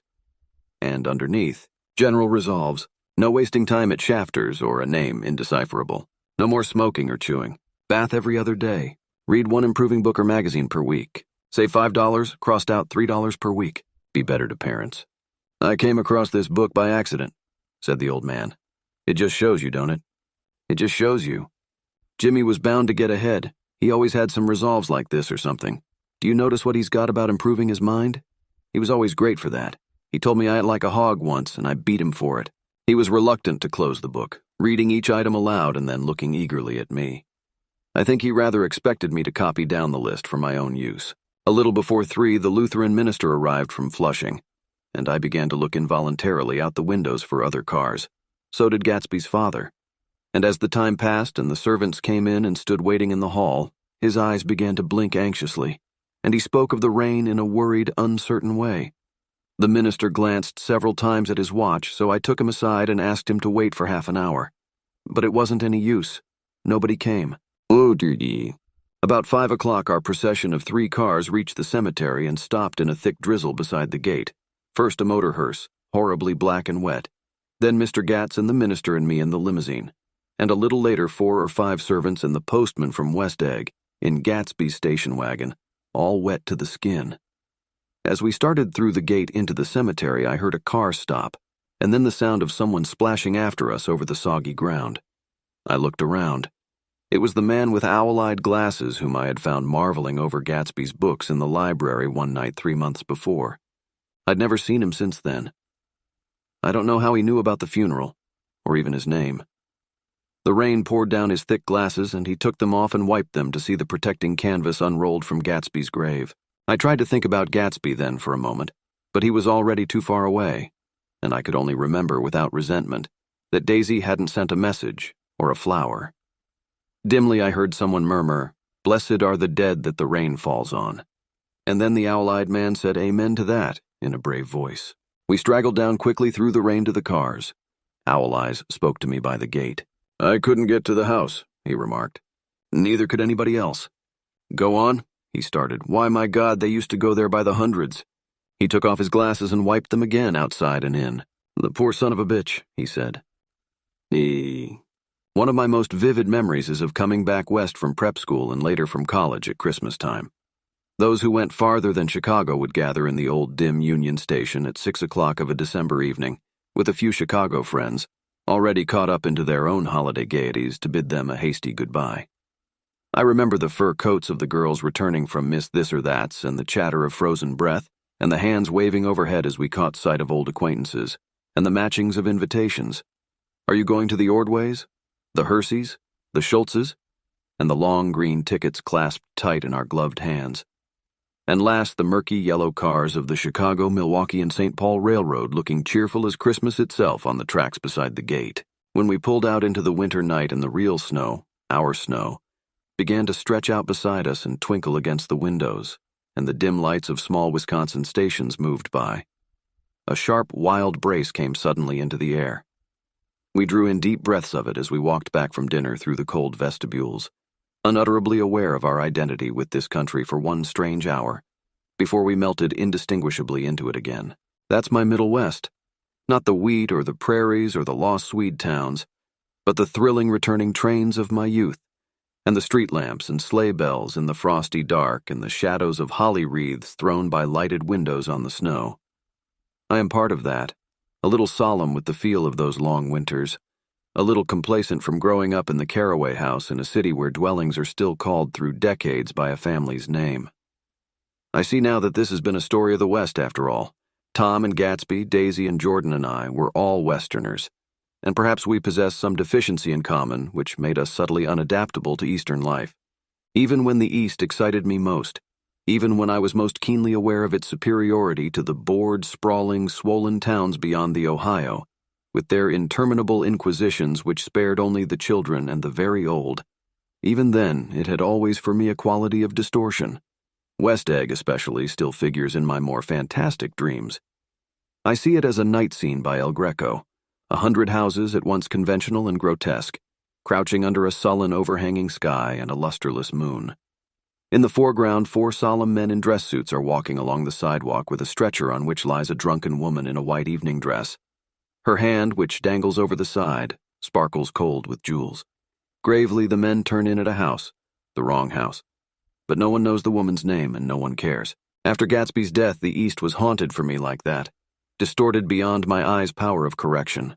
So when the blue smoke of brittle leaves was in the air and the wind blew the wet laundry stiff on the line, I decided to come back home. There was one thing to be done before I left, an awkward, unpleasant thing that perhaps had better have been let alone. But I wanted to leave things in order and not just trust that obliging and indifferent sea to sweep my refuse away. I saw Jordan Baker and talked over and around what had happened to us together, and what had happened afterward to me, and she lay perfectly still, listening in a big chair. She was dressed to play golf, and I remember thinking she looked like a good illustration, her chin raised a little jauntily, her hair the color of an autumn leaf, her face the same brown tint as the fingerless glove on her knee. When I had finished, she told me without comment that she was engaged to another man. I doubted that, though there were several she could have married at a nod of her head, but I pretended to be surprised. For just a minute I wondered if I wasn't making a mistake. Then I thought it all over again quickly and got up to say goodbye. "Nevertheless, you did throw me over," said Jordan suddenly. "You threw me over on the telephone. I don't give a damn about you now. But it was a new experience for me, and I felt a little dizzy for a while." We shook hands. "Oh, and do you remember," she added, "a conversation we had once about driving a car?" "Why, not exactly. You said a bad driver was only safe until she met another bad driver?" "Well, I met another bad driver, didn't I? I mean, it was careless of me to make such a wrong guess. I thought you were rather an honest, straightforward person. I thought it was your secret pride." "I'm 30, I said. "I'm 5 years too old to lie to myself and call it honor." She didn't answer. Angry and half in love with her and tremendously sorry, I turned away. Ooh. One afternoon late in October, I saw Tom Buchanan. He was walking ahead of me along Fifth Avenue in his alert, aggressive way, his hands out a little from his body as if to fight off interference, his head moving sharply here and there, adapting itself to his restless eyes. Just as I slowed up to avoid overtaking him, he stopped and began frowning into the windows of a jewelry store. Suddenly he saw me and walked back, holding out his hand. "What's the matter, Nick? Do you object to shaking hands with me?" "Yes, you know what I think of you." "You're crazy, Nick," he said quickly. "Crazy as hell. I don't know what's the matter with you." "Tom," I inquired, "what did you say to Wilson that afternoon?" He stared at me without a word, and I knew I had guessed right about those missing hours. I started to turn away, but he took a step after me and grabbed my arm. "I told him the truth," he said. "He came to the door while we were getting ready to leave, and when I sent down word that we weren't in, he tried to force his way upstairs. He was crazy enough to kill me if I hadn't told him who owned the car. His hand was on a revolver in his pocket every minute he was in the house." He broke off defiantly. "What if I did tell him? That fellow had it coming to him. He threw dust into your eyes just like he did in Daisy's, but he was a tough one. He ran over Myrtle like you'd run over a dog and never even stopped his car. There was nothing I could say except the one unutterable fact that it wasn't true. And if you think I didn't have my share of suffering, look here, when I went to give up that flat and saw that damn box of dog biscuits sitting there on the sideboard, I sat down and cried like a baby. By God, it was awful. I couldn't forgive him or like him, but I saw that what he had done was, to him, entirely justified. It was all very careless and confused. They were careless people, Tom and Daisy. They smashed up things and creatures and then retreated back into their money or their vast carelessness, or whatever it was that kept them together and let other people clean up the mess they had made. I shook hands with him. It seemed silly not to, for I felt suddenly as though I were talking to a child. Then he went into the jewelry store to buy a pearl necklace, or perhaps only a pair of cuff buttons, rid of my provincial squeamishness forever. Gatsby's house was still empty when I left. The grass on his lawn had grown as long as mine. One of the taxi drivers in the village never took a fare past the entrance gate without stopping for a minute and pointing inside. Perhaps it was he who drove Daisy and Gatsby over to East Egg the night of the accident, and perhaps he had made a story about it all his own. I didn't want to hear it, and I avoided him when I got off the train. I spent my Saturday nights in New York because those gleaming, dazzling parties of his were with me so vividly that I could still hear the music and the laughter, faint and incessant from his garden, and the cars going up and down his drive. One night I did hear a material car there and saw its lights stop at his front steps, but I didn't investigate. Probably it was some final guest who had been away at the ends of the earth and didn't know that the party was over. On the last night, with my trunk packed and my car sold to the grocer, I went over and looked at that huge incoherent failure of a house once more. On the white steps, an obscene word, scrawled by some boy with a piece of brick, stood out clearly in the moonlight, and I erased it, drawing my shoe raspingly along the stone. Then I wandered down to the beach and sprawled out on the sand. Most of the big shore places were closed now, and there were hardly any lights except the shadowy moving glow of a ferry boat across the sound. And as the moon rose higher, the inessential houses began to melt away, until gradually I became aware of the old island here that flowered once for Dutch sailors' eyes, a fresh green breast of the new world. Its vanished trees, the trees that had made way for Gatsby's house, had once pandered in whispers to the last and greatest of all human dreams. For a transitory enchanted moment, man must have held his breath in the presence of this continent, compelled into an aesthetic contemplation he neither understood nor desired, face to face for the last time in history with something commensurate to his capacity for wonder. And as I sat there brooding on the old, unknown world, I thought of Gatsby's wonder when he first picked out the green light at the end of Daisy's dock. He had come a long way to this blue lawn, and his dream must have seemed so close that he could hardly fail to grasp it. He did not know that it was already behind him, somewhere back in that vast obscurity beyond the city, where the dark fields of the Republic rolled on under the night. Gatsby believed in the green light, the orgastic future that year by year recedes before us. It eluded us then, but that's no matter. Tomorrow we will run faster, stretch out our arms further. And one fine morning, so we beat on, boats against the current, borne back ceaselessly into the past.